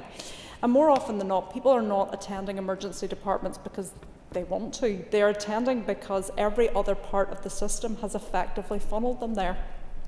And increasingly we are seeing older people presenting at A&E, people who have fallen, people whose condition have worsened because these issues were not tackled upstream, people who could perhaps have been supported at home, in the community, through social care, through early intervention, or through better local access to diagnostics and treatments before things reached that crisis point. So this is why I support the principle behind an integrated 111 service. At present, we have the Phone First, and I do think that has its value because I think figures show that almost half of those using Phone First and the urgent care services during 24-25 avoided that referral to the emergency department. So it tells us something important. When people are given an accessible route into the system, many safely avoid an unnecessary trip to A&E. But Phone First is fragmented and inconsistent. Hours vary across trusts, access varies across trusts, public awareness varies across trusts. It's a really long digit number. I couldn't even begin to imagine how to start dialing it without Googling it. Whereas everybody knows what 999 is, everybody knows what 111 is, and that's what they're going to use. So I don't think Northern Ireland needs to be the outlier here. Like, at the end of the day, if this comes down to simpler and better communication, I definitely think it's something that the Minister and the Department need to explore. I actually think it's one of the more inclusive tools that we could introduce into healthcare, because we often talk about digital exclusion, particularly amongst older people, but this is not asking someone to navigate complicated websites or apps. It's a straightforward telephone service using a number that's easy to remember. So if anything, we're really thinking about how older people, the people who will access this service the most, will be able to use it. Look, it's not a transformation if the services behind it do not have the capacity to respond. And as I said, many of us have had experiences where we've ended up in A&E simply because there was nowhere else to carry out the relatively straightforward test of assessments. I don't mind sharing that I had to attend A&E to get an ECG done. It took minutes to perform. I waited hours for those few minutes. But because the diagnostic process of that was not readily available elsewhere in my GP surgery, for example, the emergency department became that default destination. Because often people are not attending A&E believing that something catastrophic is happening. They're attending because they need reassurance, they need monitoring or basic diagnostics to rule out something serious. And if we genuinely want to reduce pressure on our emergency departments, then this has to be part of the wider conversation too. And it can't be enough just to put these diagnostic tools into our GP surgeries. We have to fund our GPs, we have to give them the confidence to know that it's not just another add-on. separate from their GP contract. So I support this motion. I support a clearer, more coherent front door into our health care, and I support helping people access the right care at the right time and the right place. But alongside, we also need the courage to deal with the wider failures within the system that continue to push people towards the A&E departments, because too often that's the only door that is open to them. Thank you. I now call on the Minister to respond to the debate. And Minister, you have up to 15 minutes. Deputy Speaker, thank you, and thank you to Mr McGrath for bringing the motion and to all who contributed. I think we all agree that the situation in our emergency departments is symptomatic of wider pressures, rising demand, more complex patient needs, and of course constrained social care or community capacity. And if I had a magic wand, that's where I would be waving it, because we're very early, but I'll give way. You mentioned rising demands there again, and the Royal College of Emergency Medicine report says that demand has remained relatively static. What rising demand are you referring to? The rising demand for healthcare generally, and members have made the point. Claire Sugden just made the point that other sections of health and social care tend to push people towards emergency departments. But I do not contest what the Royal College of Emergency Medicine are saying either. But as I say, it is that constrained community capacity. That's where I'd wave my magic wand if I had it. Because until we can deal with the fact that the DTAs, the decisions to admit, are heavily outnumbered by the number of patients who are in a bed in a hospital despite being deemed medically fit for discharge, we are not addressing the fundamental problem. So everything else is around the edges. It's important that we deal with those things as well, but there's the fundamental. So I do agree with Mr McGrath. The 111 service has the potential to play a significant and enabling role in transforming how people access their urgent care. And that's why I included it in my 3-year plan back in 2024. A 111 service would provide a single, simple point of access, a front door, if you like, through which patients could receive consistent advice and be directed quickly to the right care in the right place. It's not a replacement for existing services, it's a coordinating layer, supporting better navigation by triaging patients and, crucially, directing them where possible away from EDs, where their needs can be met more appropriately.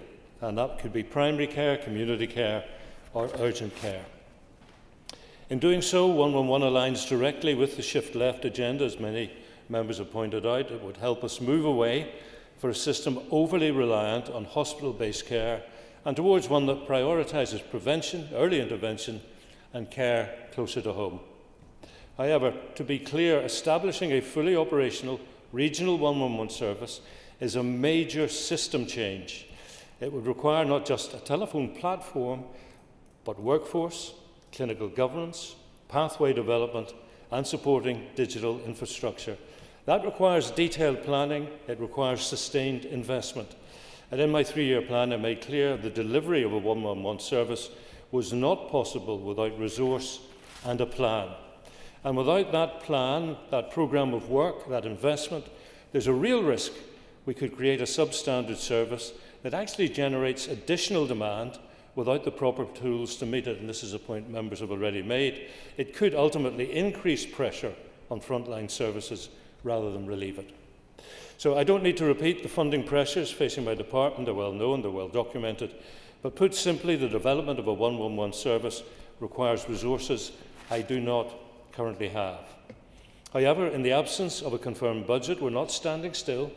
As a system, we are continually focused on strengthening, better integrating and enhancing existing services and pathways and improving patient flow within existing resources. I must emphasise, people who need access to advice on urgent care can continue to contact their local Phone First services, which are already in place in all geographic trusts. While I recognise this is not the same as a regional HSC 111 service, statistics indicate it does play an important part in diverting people from ED services towards more appropriate services for their needs. And I would encourage everyone who needs to make use of the current Phone First service. In addition, our GPs and the services they provide their community, both in and out of hours, are critical in supporting patients. Community pharmacy also plays a key role, supporting patients with minor illness and reducing unnecessary demand on GP and emergency services. There's no single lever that will fix ED waits. No individual reform or service or policy can, on its own, eliminate overcrowding, delays and corridor care. Progress will depend on taking a whole hospital, whole system approach that provides appropriate alternatives to emergency departments, addresses capacity and demand issues within them, and supports patient flow through timely, appropriate discharge of patients, freeing beds for those who need them. And my department continues to act to improve hospital flow, reduce ED congestion, and ensure patients receive timely, safe and effective care. Urgent care centres, minor injury units, Phone First and GP out-of-hours services are fully operational across the region, helping to divert appropriate demand away from EDs. In relation to the ambulance service, we're strengthening hear and treat and see and treat pathways. Members will also be aware that the ambulance service implemented their release to rescue protocol on the 27th of April. The protocol is designed to ensure ambulance crews are able to hand over patients into the clinical care of ED staff within 2 hours of arrival at hospital, so that those crews are available to respond to further calls. And I acknowledge what you were saying about the release to rescue protocol. Would you acknowledge that release to rescue adds to extra pressures on wards? I had seen a ward that went from up to 6 corridor beds instead of 5 whenever release to rescue had started. And just to ask you how many times release to rescue has been activated since its commencement? Well, I thank the member for the intervention. Release to rescue is now going into its 4th week. I believe it has been, by and large, successful. It does have byproducts or consequences, such as the one the member mentioned, but I am intending to make a statement much more specifically about release to rescue in the coming days, so if the member will forgive me, I will stand by. But I think I've already told the House, in the first 4 days of operation, the number of ambulances who had to wait over 2 hours and breach release to rescue was 8. That's a phenomenal number, but I think everybody within HSC is a bit nervous about going too fast too soon in terms of saying this is a success story. But the early indications are pretty good, with the proviso of the additional pressures within the confines of the hospital setting. So the motion rightly highlights the shift left agenda. It's about prevention, early intervention and strengthening care as close to home as possible. And as my Perm Secretary said to the Health Committee on the 7th of May, although work is in its early stages, Northern Ireland can be a trailblazer when it comes to implementing the neighbourhood model. I fully endorse that view. We're a small country with a strong ethos of collaboration across professions, organisations, sectors. We can support patients accessing the care they need in the most appropriate setting. I've already said the solution to reducing ED pressures requires a whole hospital, whole system approach. So it's not just about the front door, it's also about the back. And as I've said, that includes timely discharge. So early review teams continue to demonstrate tangible benefits, releasing home care capacity, with a significant proportion of individuals requiring reduced or no ongoing packages of care following review. The introduction of regional protection from home care packages on hospital admission further supports timely discharge once patients are medically fit. Digital enablers have been progressed to improve transparency and efficiency across social care pathways. Careline Live has been implemented across all the trusts, delivering measurable efficiencies in home care hours, although I accept some members have concerns about the squeezing of time that is devoted to service users at home. So I recognise the importance, the core importance of community capacity, which requires a long-term solution. I absolutely agree social care workers must be appropriately paid in recognition of the work they do to support some of the most vulnerable people in our society. I wanted to do that last September. I remain committed to doing so. Given current financial pressures, it will be a priority in planning for the 26-27 budget, which, as we know, the Executive has yet to agree.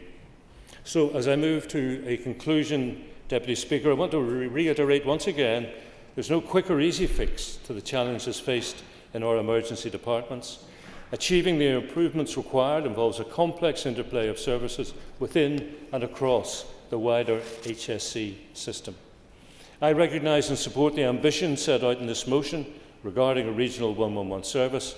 I'm committed to bringing forward system and service reforms that are practical, deliverable and aligned with our wider reset agenda, subject, of course, to the necessary funding being made available. A couple of points that Mr McGrath raised. In terms of the cost, the Department's a bit nervous about your estimate. They've looked at the systems in Scotland and Wales. They want to look a bit more deeply, but they fear it may be a bit more expensive than the 6 million. And of course, having said that, with a shortfall at the moment estimated at 760 million, it is going to be challenging, to say the least, to get the Permanent Secretary to agree that any new service is affordable. But I think it is absolutely well worth continuing to look at that. I read the SDLP's news release about the proposals. It included a promise to ask to meet me. I didn't hear Mr McGrath mention that in his speech, but just to emphasise, my door is open on this one, absolutely. And finally, Mr McGrath is saying let's get it going by September of 2026, and a couple of members have said that is, to paraphrase, ambitious. But I would, and I think it is, but I would say this. I believe there are 311 days only left before Purda. You are looking at a man and a minister in a rush to get things done. So let's be ambitious. Minister, thank you. I call Sinead McLaughlin to conclude and wind up the debate on the motion, and you have up to 10 minutes. Okay, thank you, Mr Deputy Speaker. I want to begin by thanking members right across this House for their contributions to today's debate. What has come through very clearly is that there is a recognition right across this chamber that our urgent and emergency care system is under serious and sustained pressure, and that people are increasingly frustrated by how difficult it can be to access the right care at the right time. And as the MLA for Foyle, I see the reality of that pressure every single week through conversations with constituents, with patients and with staff in Lough Neagh Hospital. And I know the dedication and professionalism of the staff working there. They have continued to provide outstanding care and incredible difficult working conditions, often dealing with overcrowding, workforce pressures and growing demand. The staff of Lough Neagh are doing everything possible that they can do to keep the system moving, as they are throughout the rest of Northern Ireland, but they are carrying the weight of pressures that have been building for years. And I think everyone in this House recognises that frontline healthcare workers cannot continue being asked to absorb a rising demand without meaningful reform and proper support around them. Because the reality is that too many people currently find themselves trying to navigate a healthcare system that feels fragmented and difficult to access, and many people refer to that today, particularly when they are worried, vulnerable and in urgent need of care. People are often unsure exactly whether they should contact a GP, attend out-of-hours service, seek advice from a pharmacist, or go directly to an emergency department. And in many cases, they end up attending emergency departments because they simply do not know where else to turn to, or because they aren't able to access the timely support elsewhere in the system, and that too has been referred to throughout this debate. That has contributed to the growing pressures across our urgent and emergency care, longer waiting times and increasing frustration for patients and staff alike. And that is why the SDLP has brought this motion forward to the floor today, not because we are pretending that one service will solve every challenge facing our healthcare system, but because we believe it can form an important part of a wider transformation agenda. And I think Philip McGuigan made that clear in his contributions this afternoon as well. That we need to focus on prevention, we need to focus on early intervention and helping people access care more carefully. A Northern Ireland-wide 111 service would provide people with a single accessible point of contact when they need urgent health care. And I agree with Diane Dodds that it would need to be efficient and really properly staffed in its very conception.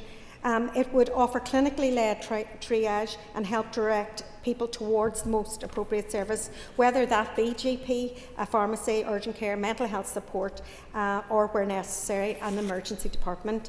And at its core, this proposal is about making the system easier for people to navigate and helping ensure that they get the right care at the right time. And I think it's also important to stress that this is not about replacing services or downgrading the emergency department. It is about improving how people move through the system and reducing unnecessary pressure where possible. And I think Danny Donnelly really spoke about that inability of patients to move in and out of the system and allowing patients to leave hospital safely, and we too agree with that. But we can also look at how we support patients, how they enter the system, and that is really what we're discussing today. If somebody can receive appropriate advice and support without having to spend hours waiting in an emergency department, that is better for the patient and it is better for the wider health service.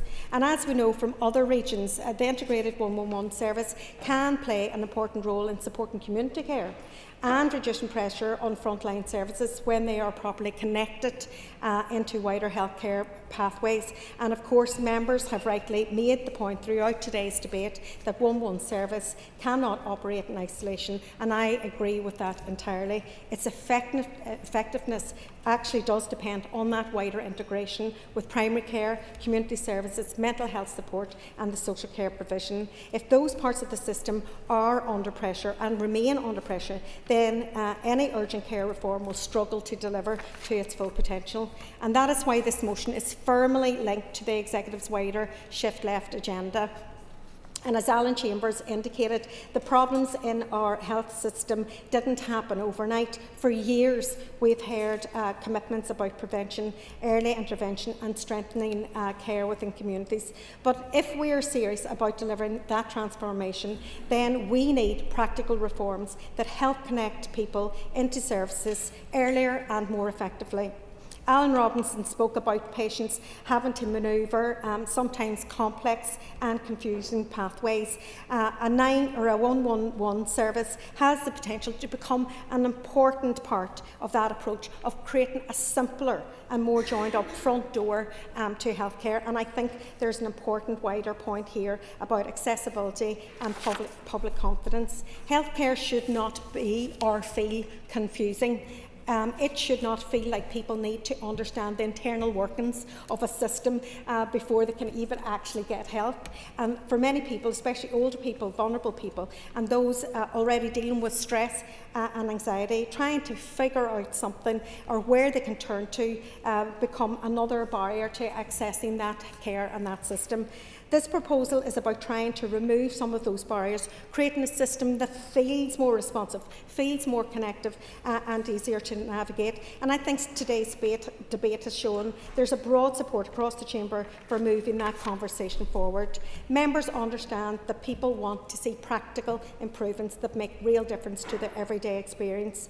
The motion before the House calls on the Minister to bring forward proposals to the wider 111 service by September 2026. Time is running out, the clock is ticking, and that is a reasonable ask. We're following today's debate. I hope the Minister recognises that support. Okay. Yeah, just a point of it being, it's about bringing proposals by September 26, and I think a few members have said that it's almost about the introduction of the service. We appreciate that the introduction will be complex and would take time, but the idea from the motion is just about the proposals would be there by September. Absolutely. Claire Sugden clearly articulated the human lived reality of our emergency departments. She spoke about when people are worried about their health or the health of someone that they love. They should not be left trying to navigate a fragmented system on their own. And I just want to go to the Minister's remark, and I suppose, Minister, I am disappointed that establishing a 111 service you know, I know it's a major transformation project, and I know it's not possible without funding and workforce plans and resources, and you're saying that you currently do not have it. But referring people to the existing phone first service, I think it's fair to say that will not address the issues that we are actually raising today. We need another front door that helps support people into the system. So I hope and I welcome your offer that your door is open, but the door being open and doing things are probably two different things. I think people just deserve a healthcare system that works for them. This motion is ambitious, and we can't trundle along the way we are. It is causing real harm and sometimes premature deaths. And whilst a 111 service is not the full solution, but it's certainly a contributor to a long-term solution, and I would urge members to support this motion this evening. Thank you. Members, the question is that the motion standing on the order paper be agreed. All those in favour say aye. Aye. Contrary, no. The ayes have it. The ayes have it. Thank you, members. Could I just take your ease before we move to the next item on the order paper?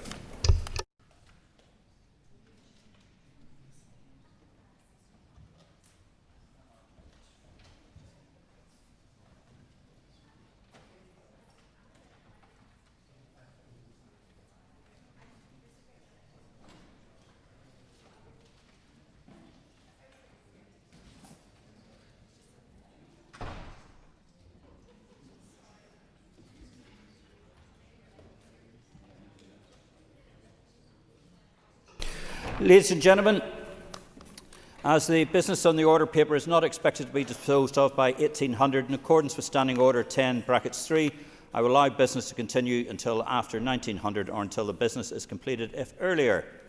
Thank you very much indeed. We good to go. Ministers here, motions here, ready to roll. Thank you very much indeed.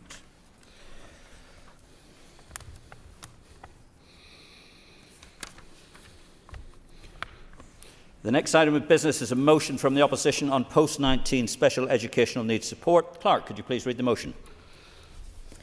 That this Assembly recognises the importance of ensuring that all young people with special educational needs are supported to reach their full potential beyond the age of 19, acknowledges that every year families across Northern Ireland face a devastating cliff edge when their child leaves special school, with support falling away and too many young people left without the care, structure and dignity they need to live a full life. Further acknowledges that current provision for post-19 SEND support in Northern Ireland lags significantly behind that available in other jurisdictions, and calls on the Executive to bring forward legislation which ensures consistent, high-quality provision and care entitlements to SEND support for young people between the ages of 19 and 25. Thank you. I call on Cara Hunter to move the motion. Cara? Moved. Okay, thank you. Thank you. The Business Committee has agreed to allow up to 1 hour for this debate. The proposer of the motion will have 5 minutes to propose and 5 minutes to wind. As an amendment has been selected and is published on the Marshall list, the Business Committee has agreed that 8 minutes will be added to the total time for the debate. Cara, please open the debate on the motion. Thank you, Deputy Speaker. I rise today to propose this motion, and I do so on behalf of the families right across the north who are watching the clock tick down to their child's 19th birthday with a profound fear that no parent should ever have to carry. Because in Northern Ireland right now, too many families are enduring this. Turning 19 for their children means falling off a cliff edge. No groups, no games, no fun, no help in getting into employment, no socialising. The school gates close, the therapists stop calling, transport often stops arriving too. Routines have changed forever. The structure that has held together their child since the age of 3 simply disappears. After years of children with special educational needs having structure and specialist support within education, after turning 19, young people and their families are suddenly left to navigate a fragmented and inadequate system, all on their own. Families call it a cliff edge, and the truth is, Deputy Speaker, they're absolutely spot on.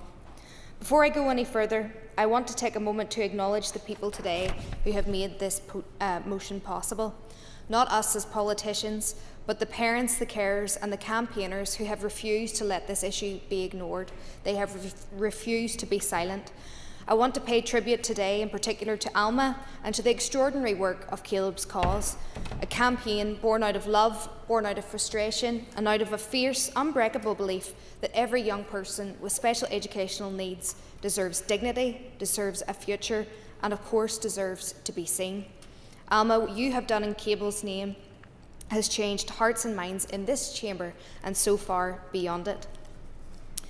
Caleb's Cause highlights that every family is enduring this who has a child with special educational needs after the age of 19. Today, this motion is yours. You are the reason that this is before the House today. There is a true human cost to delay.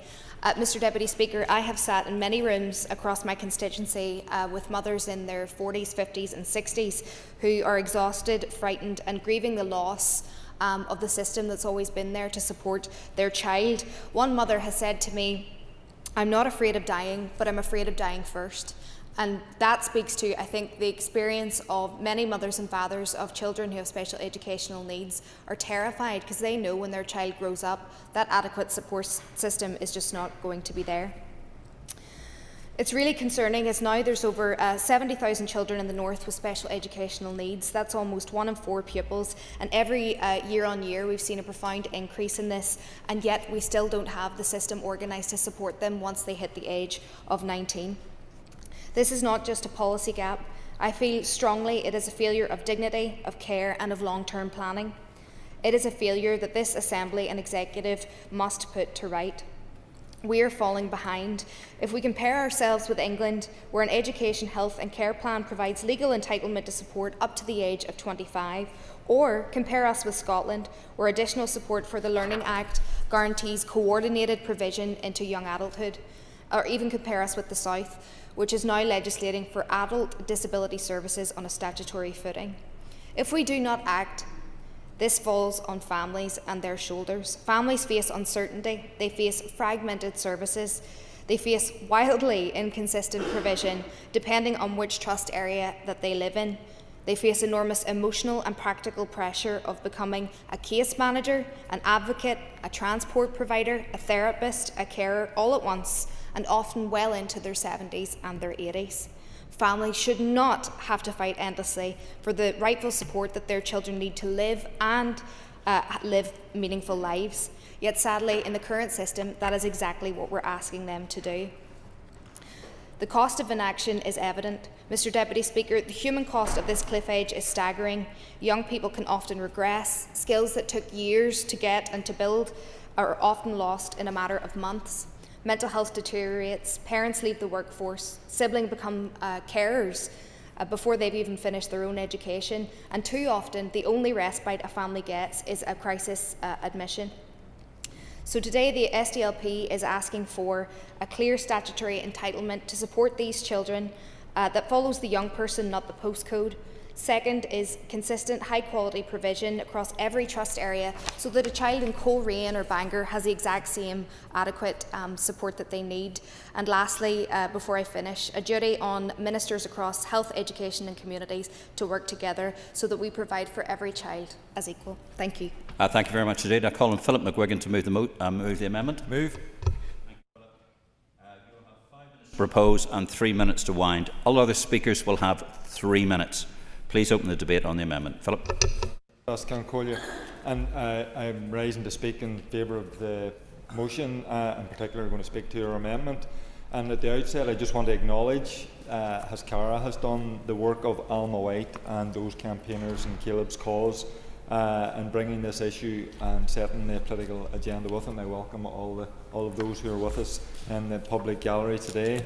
Alma's determination, courage and persistence, along with the rest of the campaign group, have ensured that the voices of families caring for young people with special educational needs, additional needs and complex needs can no longer be ignored. For too many families across the north, the transition out of school and children's services at 19 isn't a tradition at all. It is, as Cara has said, a cliff edge. One day there's structure, therapy, transport, educational provision, respite and coordinated support. The next day families are left navigating the fragmented adult services, looking between different departments and inconsistent pathways, often without any guidance or protection. So I've listened on this issue to parents telling me of the years spent preparing their child for adulthood, only to watch statutory support disappear overnight once school ends. That surely isn't fairness. It's certainly not what families deserve. Young people with special educational needs have the same aspirations as everyone else. They want opportunities to learn, to contribute, to build relationships, to participate within their communities and to live lives with dignity and purpose. But the reality is that options available to many young people post-19 are either non-existent or far too limited. Many young people will move to university, further education and employment, whilst those with profound or complex needs often face a future with little meaningful provision available to them. Families are left battling support services and appropriate placements, often reaching crisis point before help arrives.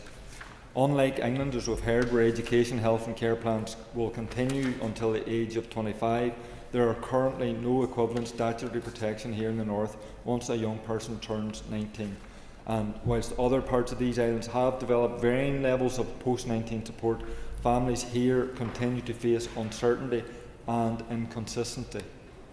So that's why our amendment, I think, is important and adds to the motion. It recognises that this issue cannot sit within one department alone. This is not solely an educational issue, it is not solely a health issue. It's about health, education, skills, employment, independent living, social care, transport and family support, and that requires a genuinely joined up cross-departmental response. Our amendment therefore calls on the Minister for Health, who I'm disappointed isn't responding to the motion, to lead on this issue and to begin the necessary preparatory work ahead of the next mandate to develop legislation which supports post-19 adults with special educational needs, additional and complex needs in all aspects of their lives. It also calls on the Minister of Health to work proactively with the Minister for the Economy and the Minister of Education to develop legislative proposals that facilitate proper transition planning for young people post-19 and address the loss of statutory support when a young person leaves children's services. Families shouldn't be left abandoned and frustrated between departments, and young people shouldn't lose support simply because they reach an arbitrary age threshold. I want to acknowledge the important work already undertaken by my party colleague, the Minister for Economy, Kiva Archibald, who is here to respond to the motion. Under her leadership, the Department of Economy undertook a review of post-school provision for SEN learners, engaging with parents, schools, colleges, advocacy organisations and community groups who for years have been calling for such change. That work has already helped bring forward proposals aimed at improving access to further and higher education, strengthening support within colleges and training programmes, improving careers advice and transitioning planning, and exploring how apprenticeships can be made more accessible for young people with additional needs. Importantly, there's also been a commitment towards developing a dedicated transition support service so that families are not left to navigate these challenges alone. These are positive changes, but families also need leadership from the Department of Health.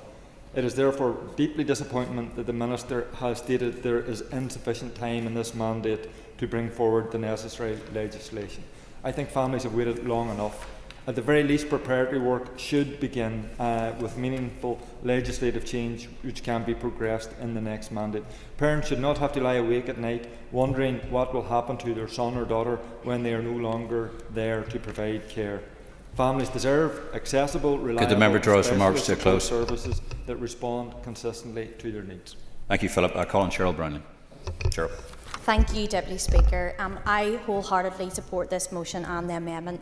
But first of all, I want to thank Alma and Caleb's cause and all the parents and all the carers who have worked so hard to bring this to the floor today. It has been impossible to ignore because you have made sure it could not be ignored. Determination, persistence and the refusal to give up has forced all of us to confront the real reality that so many families across Northern Ireland are faced with every single day. And that reality is our most vulnerable young people are being failed. Every year, young people leave the safety and structure of a special school and fall off a cliff edge to uncertainty, isolation and fear. And families who have fought for years to secure support finally find that support disappearing the moment their child turns 19. There's no plan, there's no pathway, and there's no certainty about what comes next. I met a young lad last year preparing to leave school, and he was sad about leaving his friends, his teachers and the environment because it was where he felt safe. But what stayed with me the most was not the sadness about leaving the school, it was the fear of having nowhere to go. He felt totally worthless. And last week, I met another young man, aged 17. His parents are exhausted, managing the serious physical and behaviour challenges every single day. And what's hanging over that family is their one terrified question: what happens when school ends? How are they going to cope? And this is what post-19 Sinn means in reality. It means parents leaving work because there's nowhere suitable for their child to go. It means families pushed to breaking point emotionally, physically and financially. And it means young people sitting at home, isolated, losing confidence, losing routine and losing opportunities. And worst of all, it means potential being wasted. These young people have value, they have abilities, they have talents, they have personalities, and they have a future, and that matters just as much as anybody here. All families are asking for is that the reassurance that their child will not simply be abandoned once they leave school. It's not about dependency, but about dignity, and giving young people the opportunity to live meaningful lives in environments that allow them to flourish, and not systems that place barriers on them. And the frightening truth is that this crisis is only growing. PAC had warned about this. The increasing number of young people leaving special educational needs are leaving education every year. Departments are failing to work properly together or even share the very basic data to plan for their future. Families do not care what department is responsible, they do not care about silos or bureaucracy, they just want to know their child has a future. And right now, far too many families, the future feels uncertain and frightening. And I welcome the application to the Transformation Fund, but families need a lot more than warm words or short-term projects. They want action, long-term planning. Could the member draw remarks to a close? And they need that guarantee of consistent support. Look, we on these benches completely, wholeheartedly support this, and we will do everything to protect our young people. Thank you. Regretfully, since this is the last motion of the day and we have a strict time limit of 1 hour and 8 minutes to get these through, so please, when I ask you to keep to the time, please keep to the time. I call on Kate Nicholl. Kate. Thank you, Deputy Speaker. My office is just around the corner from Mancap, and so I have the privilege of working with so many of the families. And since becoming an MLA, it has horrified me how much these parents have to fight every day, whether it's to get their child into a nursery provision, then to get their child into a primary school place, and then to make sure it's the right primary school place, to get a statement, to make sure that the secondary school is the right fit for them, to make sure that they have the right wraparound care, the right access to services. It's not just about education, it's them with complex needs, the right health support. And then when you are fighting this whole time, you have this clock ticking and you're waiting until your child turns 19 and then you don't know what happens next. I want to pay tribute to Elma. I see her in her blue t-shirt sitting in that hall more than I see some people in this assembly. She is always here. She is always fighting for her son, just like every other parent with a child with special educational needs does. She is always fighting, just like every other parent. And it's not enough to say that we're running out of time. I welcome the Economy Minister being here. She's done her work. It should be the Health Minister who's here. So I welcome this motion. It's important that we have this discussion, but we need to be listening. We need to hear what these parents are telling us. They don't want their cause promoted. They want action. They want to know that their children have a future when they're gone. And at the moment, they don't have that from us. We're failing them. And we can have more rallies and we can have more debates on this. What they need is concrete action. It's terrifying for them. They fight so hard. And, you know, nothing about us without us. We need to be listening to what they're asking us. And what they are saying is that the Economy Minister has started the policy work. It's the Health Minister who needs to complete that part of it. And it's a pity we only have an hour for this motion, because it would have been preferable that we had a longer one on it. This is such an important issue, and there is so much within it. And there's not really kind of more I can say, other than there has been a great deal of hurt that has been passed on to these families. Some of the things said in this chamber, some of the way they've been treated, and they're just doing what every other parent is doing. They're just fighting for their children. And we know we have less than a year left, but there is policy work that can be done to make sure that they have answers. So great, we're having this discussion, but what comes next? What happens next? These parents have to fight every single day, and it's not good enough. They should be top of the list. They should be our priority. So I had plenty of things I was going to say, but actually my main message is that these parents deserve so much more, these children deserve so much more, and please can we get on with it rather than just having more conversations, more selfies. They want action. Draw remarks to close. I call on John Burrows. John. Thank you, Mr. Deputy Speaker. I think addressing the issue of special education needs end to end is one of the greatest challenges of our time. And I think it's a responsibility of everyone in this chamber, and actually just about every member of the executive, but particularly economy and health and education and communities. And I'll say this, it is not right that there is a cliff edge at 19.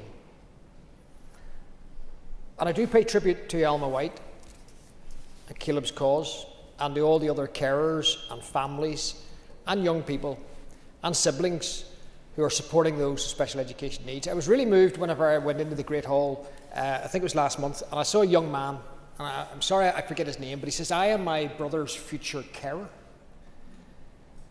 He was probably only about 8 or 9, but he was taking on the responsibility that when his parents had passed, that he would look after his brother. And I had a cousin with Down syndrome, and I remember his mum and dad lived in constant worry about who would look after Ivan when they died.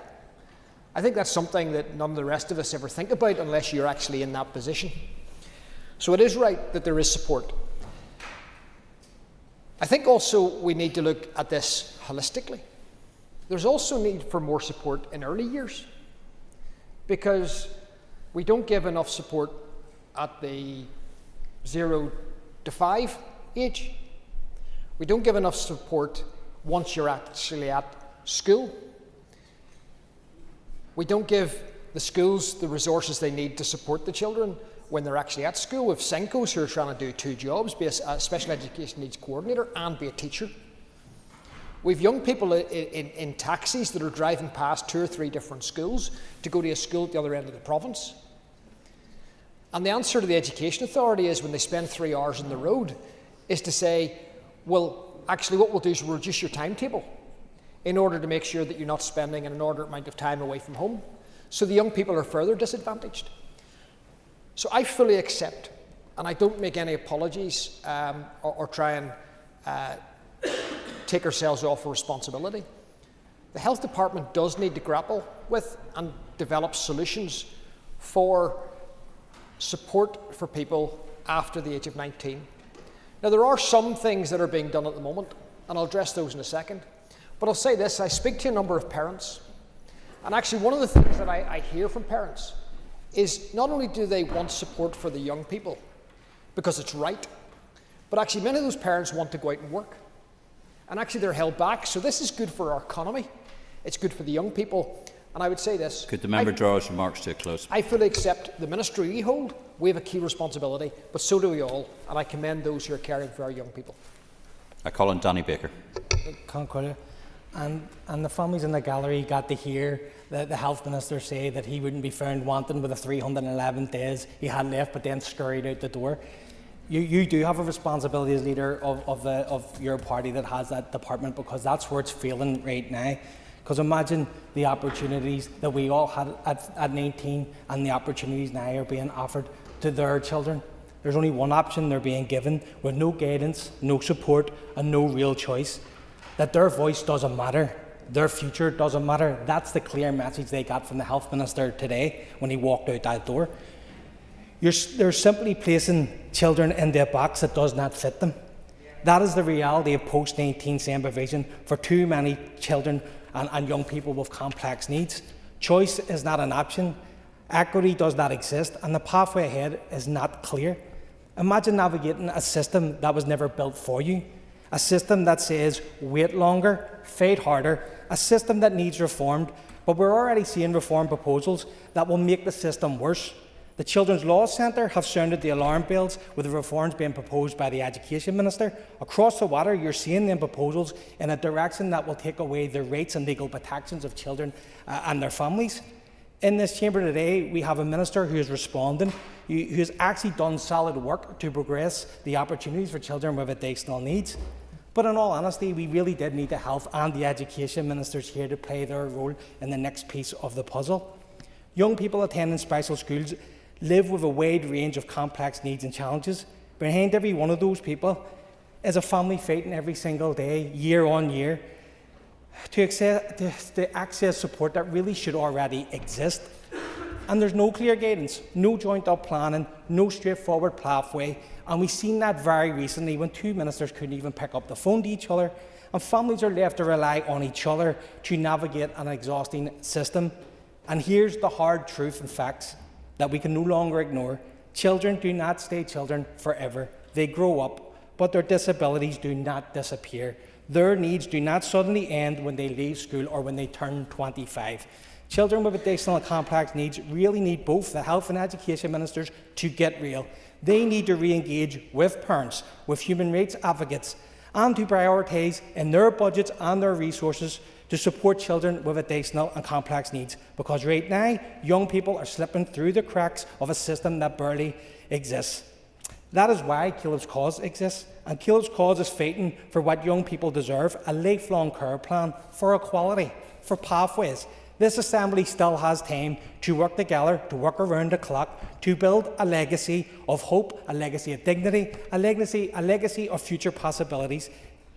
Isn't it the time for the Education and Health Ministers to show up, step up and do the right thing? Thank you. Colin Diane Dodds. Diane. Thank you, Mr Deputy Speaker. And before I make any remarks on this issue, I, like others, want to say and acknowledge the work of Alma White and Caleb's I couldn't quite see her there. And Caleb's Cause. I think we would not be debating this today if it wasn't for those people in the gallery. And I think that we owe them a debt of gratitude for highlighting this. Can I also say that there are, such as the support across this chamber for this issue, I think these people up here would actually be quite right in wondering why on earth has nothing happened in relation to this particular issue. And I was really astounded at the leader of the Ulster Unionist Party, because the debate is about post-19 provision. That is what the debate is about. Post-19 provision falls mainly into departments. That is the Department of the Economy, which has done a revision of post-19 provision, and the Department of Health, which told us, and I kind of think a kind of difficult way for those people in the gallery and for Alma in particular to say that, you know what, there's just not enough time to actually be bothered to do this. And I don't think that that is the mood of general members within this House. And I do think it is something that we should revisit time and time again until we get to a situation where health accepts that responsibility and actually does something about it. If I have an extra minute. Thank you. Well, the leader of the Ulster Unionist Party said it's a collective responsibility and included the health. We have two parties that actually collapsed the executive in the past, which actually reduced. No, it reduced the time we had. What we should be here doing is taking collective ownership of an issue that affects everybody in society. Thank you, Mr Deputy Speaker. I think you're better than that, actually, and I will just proceed. This is an issue that isn't going to go away. It's not going to go away because we have increasing numbers of children with special educational needs in our school, and therefore we will have increasing number of children and young people post-19. We need to provide for those young people, and we need to provide a pathway.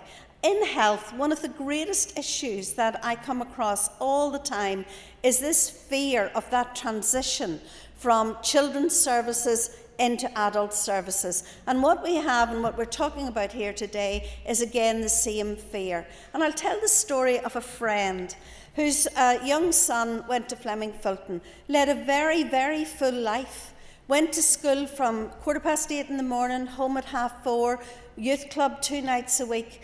When he finished at 19, his provision was 2 half days in an adult day centre. And I think that that is an indictment on all of us, and something that we really need to work to actually rectify. That transition from an education system that puts its arms around them and provides so much for our young people, and then we have simply very little or nothing. Can I say just one thing in closing? In many ways, Minister, and you've come to answer the debate, and that's good, but your work is about those young people who can go on into further education. There is a very large and growing cohort of young people with complex needs who will not be able to access that, and that is where we need health to step in and do the work. Thank you, Diana. I call on Michelle Guy. Michelle. Thank you, Deputy Speaker. It's an extraordinary achievement that when anyone hears the words post-19, they think Caleb's cause. Credit for that goes to, as we've all acknowledged, Alma White, who is a force of nature, and the community of families who stand with her and Caleb. A community who force us to see them and the crisis they are in, because we have an incoherent, disparate system that feels set up to frustrate and defeat families into giving up rather than guide them towards support. The motion today is welcome, but at this stage of the campaign, that neither the original motion nor the amendment included the words complex needs is a source of frustration. There was also a sense that the Health Minister is best placed to make progress on the key asks of Caleb's cause and should be here responding. But at the end of the day, who we are fighting with for support is less important than who we are fighting for. And we are, of course, advocating for the full range of special school leavers who are being failed at post-19. But given the limited time in this debate, I will focus on young people like Caleb with complex needs who are especially susceptible to the cliff edge. Whilst the Caleb's Cause campaign is only around 2 years old, Alma recognises that the cause is over a decade old. In 2016, the Post-19 lobby group secured a committee report and debate on this issue. 10 years on, with 2 assembly collapses consuming half of that time, little progress has been made, and we find ourselves today in a full-blown crisis. The number of special school leavers annually is in the hundreds, not thousands, with 300 estimated to leave this year. This will grow in the coming years, so we must start planning now to deliver on current and future demand. The key call: person-centred, legally enforceable care plans for every young person with complex needs at transition that considers lifelong support needs. This is where the conversation is now. Too many families are living with fear and anxiety that is unimaginable. I've had a mother tell me, my career has an expiration date. I have 9 years left. 9 years left before her child leaves school, and after that, she sees nothing. And I have sat with parents who say, we simply can't die, because when we are gone, who will step in and care for our child? I have spoken to siblings, young people themselves, limiting their own careers and ambitions because they know they may one day become the full-time carers to the brother or sister they love. Other parents, utterly broken, isolated and exhausted, are contemplating something much darker for themselves and their child, and we cannot let it come to this. At the end of the day, empathy isn't getting it done. Action is needed, and it is shamefully overdue. Thank you very much indeed. I call on Claire Sugden. Claire Sugden. Thank you, Deputy Speaker. It's often been described as a cliff edge, and it's been described that as for as long as I have been an MLA, which is just over 12 years now, and I would imagine much longer before that. Deputy Speaker, I actually remember a meeting that I had with a departmental official, and we talked about this issue, and it says, Claire, that's a great idea, but it's not our remit. Not our remit, not our problem. And to be honest, I think that's what characterises this Northern Ireland executive. This is one government, should be all working together around the executive table. So I appreciate that the Minister for the Economy is here, but the Minister of Health should be here. The Minister of Education should be here, because it stops at his department and then that's where the cliff edge goes. The Minister of Education could carry this on to 25 if he had the support of executive colleagues, if he had the funding to put it into place. So I don't think it's fair to say that it should be one minister over the other, because if anything what we're doing is repeating the mistakes of this past. When will this government start focusing on outcomes-based accountability? And that means ministers working together, recognising that this isn't about you, this isn't about your party politics, this isn't about the election next year. This is about young people. This is about families who are struggling on a day-to-day basis to get basic care needs in place. When will the action come? As I said, we've been talking about this for over 12 years and much longer. Right now, we need action. I think it's the Minister of Education is changing legislation in relation to exams up to the age of 19. Let's amend that legislation so that we can get kids with special educational needs under their responsibility into 25. Schools like Rosemar in my own constituency is offering to provide that support because they know they have the expertise. To simply put these children and young people into a day centre is irresponsible, it's shameful, and I think as an executive we need to be embarrassed by that, because turning 19 does not remove autism, it does not remove profound learning disabilities, it does not remove vulnerability, but for some reason in Northern Ireland it seems to remove support. And I think we need to challenge how narrowly society defines something success for these young people, because not every pathway has to lead to university or traditional employment and skills. And that's why it is disappointing that the only minister in this chamber today is the Minister for the Economy. We need to look at the pathways, we need to look that this is a health problem, this is an education problem, this is a Northern Ireland executive problem. And when everybody stood in this chamber, took their oath and agreed to work together, that's what we expected, that's what we elected you to do. But that's not happening. And we can talk here and we can all be supportive of it. And I agree with Diane Dodds. Generally, there is support around this chamber, individual MLAs, for wanting this to move forward. But where's the problem? The Northern Ireland Executive, that most of you have parties that can move this forward. We appreciate this is a big piece of work, but we need to start getting it in place. We need action now. This debate is ultimately about dignity, and we need to give that dignity back to the people who live it every day. Deputy Speaker. This is an issue that sits across multiple departments, weaved inextricably into the fabric of our society, and the impacts are monumental and far-reaching for those who rely on SEN support. We have heard again and again about this cliff edge and support post-19, but it is imperative that we grasp what it actually means for the young people and their families in our society who are left trying to navigate fragmented systems across health, education and everyday life for lifelong conditions. That cannot be acceptable in modern society. We cannot simply abandon people, and I share the disappointment that has been expressed here today that the Health Minister isn't here to hear this debate. We need to do more than just acknowledge their struggle. There has to be a solution. When I think about Alma and her tireless work with Caleb's cause, or those who endlessly campaign to have their voices heard, I see how their advocacy has ensured these experiences cannot be ignored, and yet they are still being left behind by a system that is not working for them. This is representative of a far wider problem in our society, how it supports those in the deaf and disabled community, and I've heard this directly from those most impacted. It is an endless fight just to have access of the most basic form of rights. That should never be accepted. It shouldn't be the norm. No one should have to campaign relentlessly simply to secure support and stability that they need to live a full life. In other jurisdictions, it has been recognised that transition planning must include education, health, social care, employment and independent living, and that support should continue where it remains necessary for a young person to achieve their outcomes.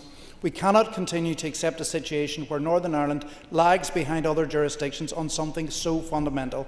People here should not have to settle for less support or fewer opportunities simply because our system is so fragmented. I support the calls for the ministers to work together to develop proposals which facilitate effective transition planning for young people post-19 and address the loss of statutory support when young people move from children's services into adult provision. If we already know where the gaps are, then we have a responsibility to close them. There must be clear pathways, coordinated planning and consistent provision so that young people with SEN can continue to access the support, opportunities and stability they need to participate fully in society. Thank you. Thank you, Danny. I call on Timothy Gaston. Timothy.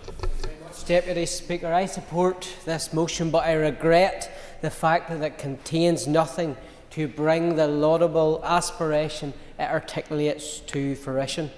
Because when we look at this motion, there's a fundamental question which it does not address. Namely, why does Northern Ireland lag significantly behind other parts of the UK on this issue? The answer lies in the choices made around the executive table. Northern Ireland receives Barnett consequentials arising from spending decisions in England on education, disability support and SEND provision. Yet families here still face a far weaker statutory framework and a far sharper cliff edge after 19. Why? Because the funding Northern Ireland receives in this matter is diverted to other matters which the Executive deems more of a priority. Let's recall that for every £1 spent in SEND provision in England, the Executive receives £1.24.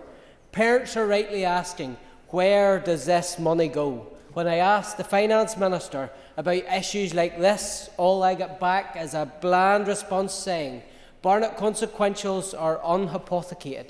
In other words, the Executive gets the money but spends it on other areas. So why does England and Wales, so what do they have which we don't? They have statutory protections through to 25 where appropriate. A legally enforceable integrated plan across education, health and social care. Formal accountability mechanisms, including tribunal rights and legal challenge mechanisms. That's not to say everything is rosy in England, but they have made progress on this issue.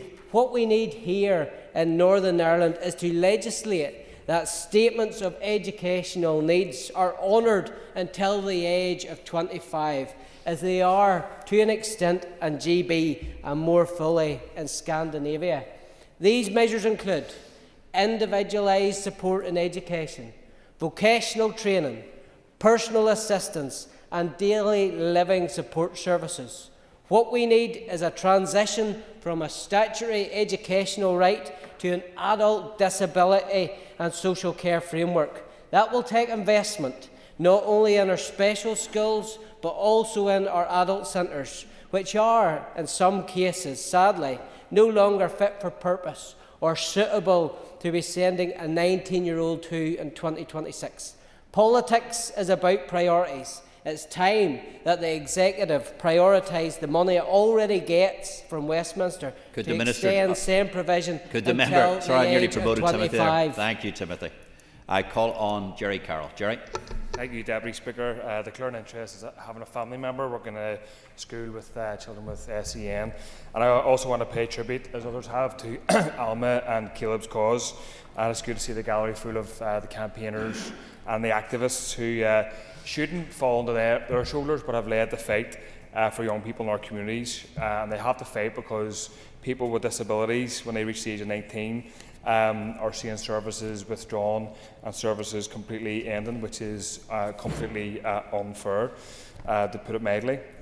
For young people, these services, like I said, when they turn 19, just completely disappear. Imagine, Deputy Speaker, if we said that to people with a physical disability or someone on PIP or DLA, if you reach this arbitrary age, then your services, your support, your financial payment will stop. We would say this is completely unacceptable. We would say this shouldn't be the case, but somehow it's deemed to be acceptable and the state of play for children, young people with SEN, when they reach the age of 19. I want to pay tribute, Deputy Speaker, to all the parents and all the carers, especially the ones in my own constituency, and Katrina, somebody who works and lives in my own constituency. I was speaking to her just today, and she's told me that when people turn 19, when young people turn 19, those services just completely disappear. There's no respite there, and she says nobody wants to know, and I think that's the case for parents and carers right across the board. Parents and carers pick up the slack and look after their children or family members because the state and the executive has failed, not just this year, but has been failing, as people have said, for decades and refused to have stepped in to provide these services.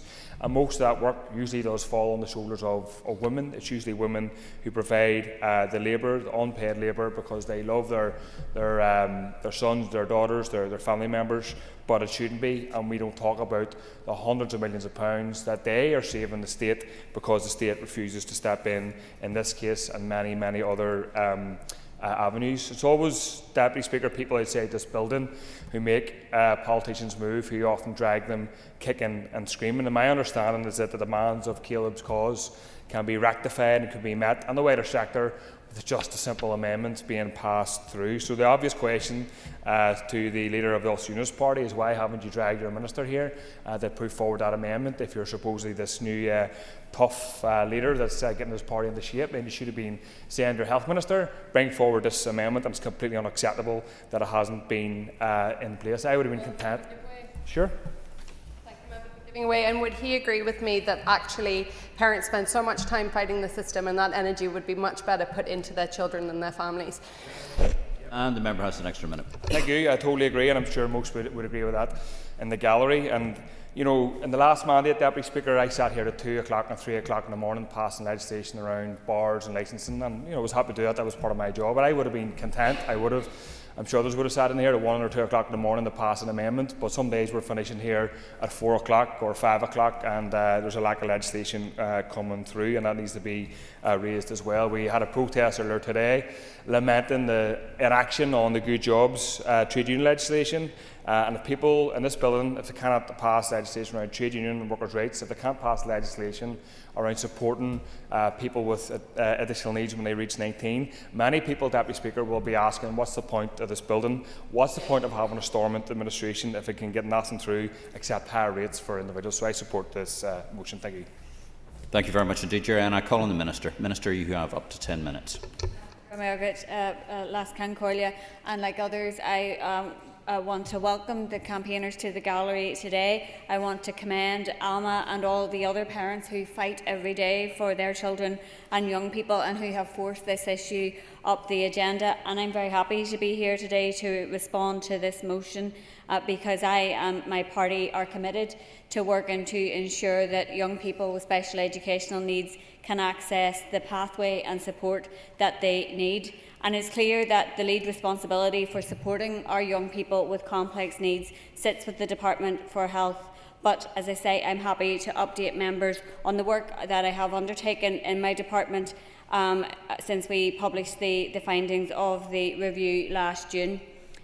We set out then the proposals to enhance provision and support for our young people leaving school. Most school leavers with special educational needs, as Diane Dodd says, successfully move from school into our further educational colleges and on into our skills for life and work training provision. There's a wide range of opportunities and supports already in place: tailored courses, enhanced learning support, additional technology, other adjustments that can help young people to continue their learning and development. And sometimes there's a misconception that young people leaving school need qualifications to join further education, but that's not the case. Pre-entry qualifications don't apply to those who are accessing discrete provision at colleges.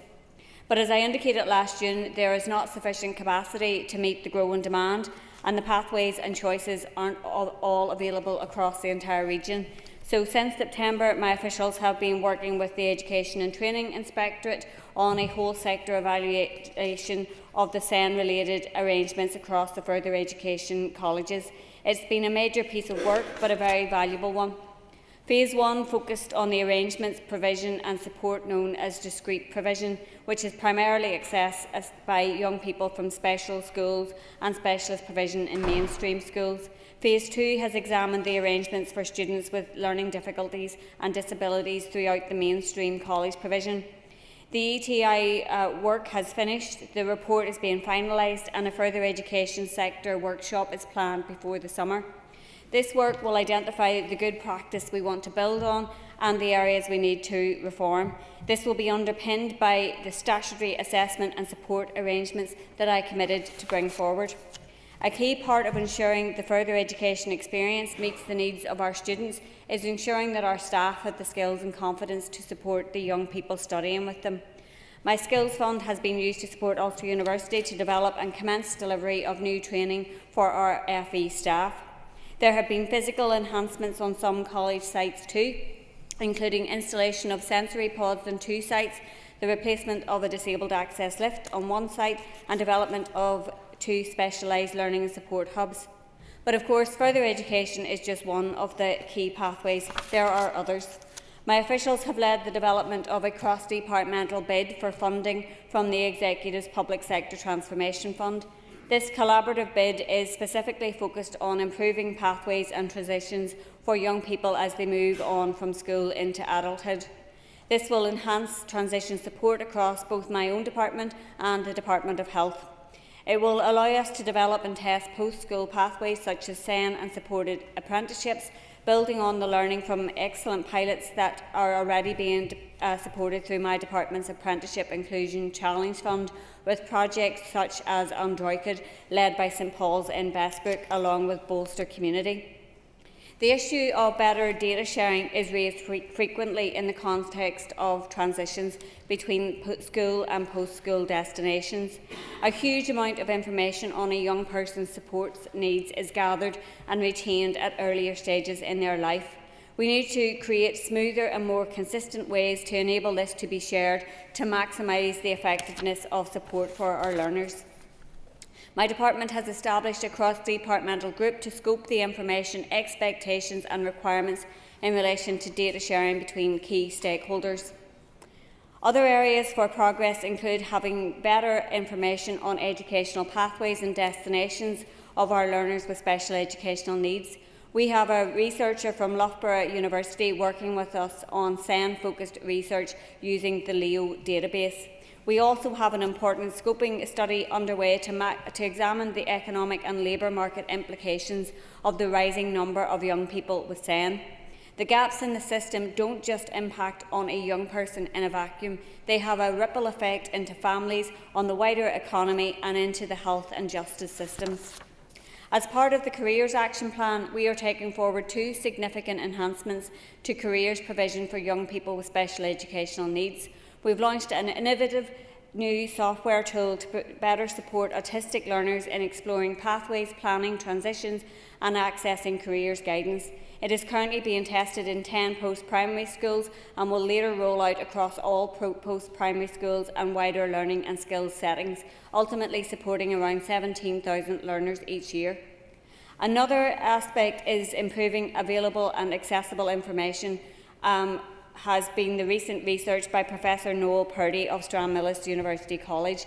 This research, which was supported by Epic Futures, included an interactive mapping tool detailing existing post-school opportunities for special school leavers across training, further education and day care or day opportunities provision.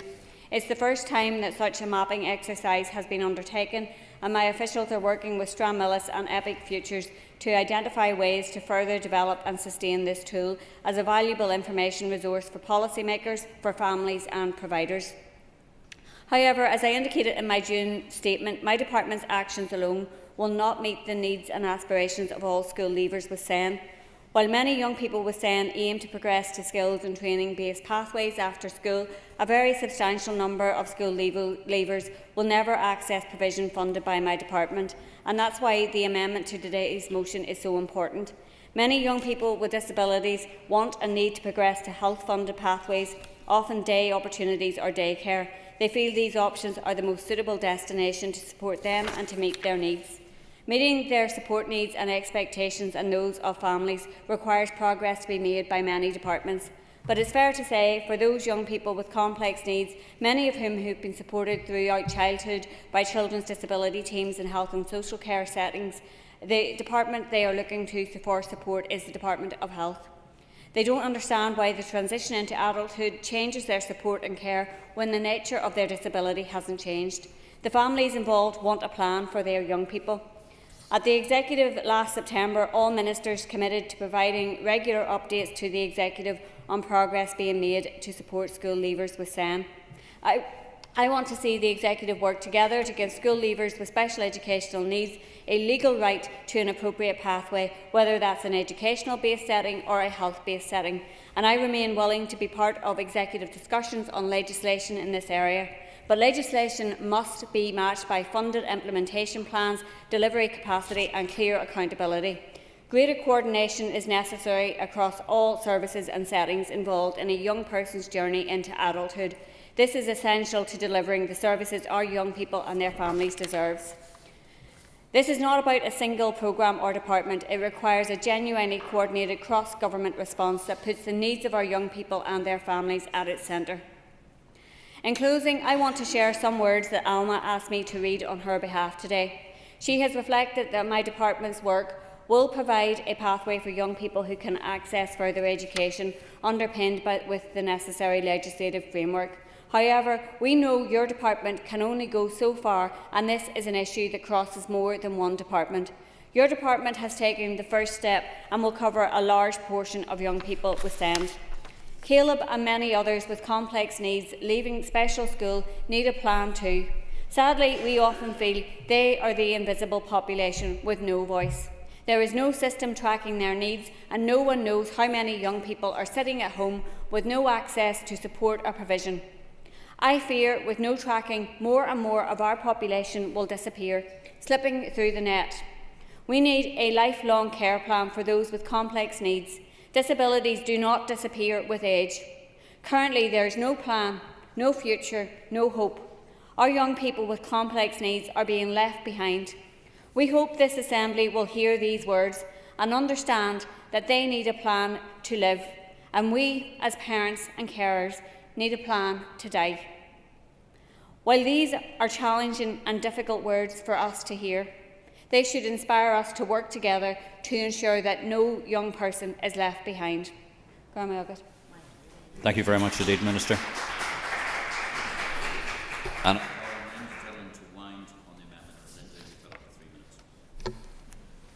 Thank you, Deputy Speaker. I don't really think I need to go over what everybody has said. I think we all agree and we all know what the problems are. And some people are talking and saying, we as legislators, we as MLAs should know the answers to everything. No, we shouldn't, but we should listen to the people who do. And we have listened to them. And we've all repeated here today what we've heard them say. So a number of you have said about we need action. We do need action. We know what the action is. They've told us exactly what they want. The Minister has just outlined it. It was said in Alma's words. And all of the other parents that are here, all of the other carers. We want a healthcare plan that starts the day our child is born and finishes the day they die. Hopefully after us, like every other parent, wishing not to outlive your child. None of us want to outlive our children. Neither should you have to want to outlive yours. I think that is the saddest thing I've heard today, but it's not the first time we've heard it. So we know we need action. The health and care plan and the legislation. That's it. That's all that needs to be said. I don't need to say anything else in winding. The winding is, let's deliver those two things for these families and for their children. And I think that, Alma, or the Minister outlined the words that Alma said about these children with no voices. They have voices. You're their voices. And you made us listen. And that's what you did. So well done. And thank you very much indeed. I call on Mark Durkin to wind on the motion. Mark, and you have up to 5 minutes. As parents, we all want the same things for our children. We want them to be happy and safe and to have every opportunity in life. We want to equip them with the tools that they need to thrive, to grow in confidence, to socialise with their peers and to find independence. That's not an unreasonable ambition, but the hope of any parent. And yet, for far too many families of children with special educational needs, particularly once those young people reach the age of 19, that hope is replaced by fear. Fear of what comes next, of support structures collapsing overnight, and that their child will be left behind by a system that no longer caters for them. This opposition motion is really for those parents fighting to give their children the lives that they deserve. For too many families, the transition at 19 feels like falling off a cliff edge. with no one held accountable and no guarantee of support. Instead, families are left trying to navigate health, education, communities, economy departments separately, repeating themselves over and over again, filling in forms, chasing assessments, battling for basic answers. And while government ministers argue over responsibility, parents and families are left carrying the burden. Nicky's Too Little, Too Late report couldn't have put it more plainly. Our system has failed to plan ahead, failed to listen, and failed to act. As one parent told them, every delay is another piece of my child's future slipping away. Over the last 20 years, there has been a staggering 134% increase in pupils with a statement of special educational needs. Yet, there is no overall statutory lead or contact after a young person finishes school. They're left in a void. That's totally unacceptable. And what strikes me most from speaking to parents is the uncertainty. Inclusion has to be more than just a slogan. We continue, as Mr Gaston says, to lag behind other jurisdictions in protections for young people with SEN after school. And while other places are at least attempting to extend statutory protections to 25 and beyond, here support remains fragmented at best. I also want to recognise the determination of Alma, yes, her fellow campaigners, and the thousands of parents like them out there who fight tooth and nail every day for their children. And Diane Dodds is right. We probably wouldn't be having this debate today if it wasn't for these campaigners. But nor would we be debating this today had it not been for the opposition bringing the motion. Because while every executive party up here has said what is wrong, we've seen very little in the way of action, and you've had ample opportunity to bring forward similar motions yourselves. Campaigners have been marched up to the top of this hill and let down again and again by this executive. Promises have been made, but in February, after years of campaigning, campaigners were told by the Health Minister that dedicated legislation protecting young people with SEN beyond the age of 19 couldn't be progressed as the department had run out of time. Children with special educational needs don't run out of need when they turn 19, and parents worry even more when government departments say they haven't the resource or time or will to deliver the change that's needed. If anything, that response shows why families feel so frustrated, so exhausted, and so unheard. Turning to the amendment, and we will be supporting it, we certainly don't want to divide on this motion. While we do obviously recognise the important responsibility that lies with health, there is a danger here of passing the buck again, as Claire Sugden had identified, and diluting the collective responsibility of the executive. This is fundamentally a cross-departmental issue involving several, if not even all, departments. There must be a collective ownership and commitment to joined-up provision, not piecemeal interventions that leave parents fighting the same and new battles year after year. Thank you very much indeed, Mark. And before I put this question on the amendment to the vote, I just want to thank the people in the galleries, and thank you very much indeed, Caleb's Cause, for coming along this evening. The question is that the amendment standing in the names of Philip McGuigan... Oh, you just have to wait until I do the bit first before you clap. Thanks very much indeed. The question is that the amendment standing in the names of Philip McGuigan, Danny Baker and Linda Dillon be made. All those in favour say aye. Any contraries? The ayes have it. If the amendment is made, therefore, the question is that the motion as amended be agreed. All those in favour say aye. Aye. Contraries? You may clap now.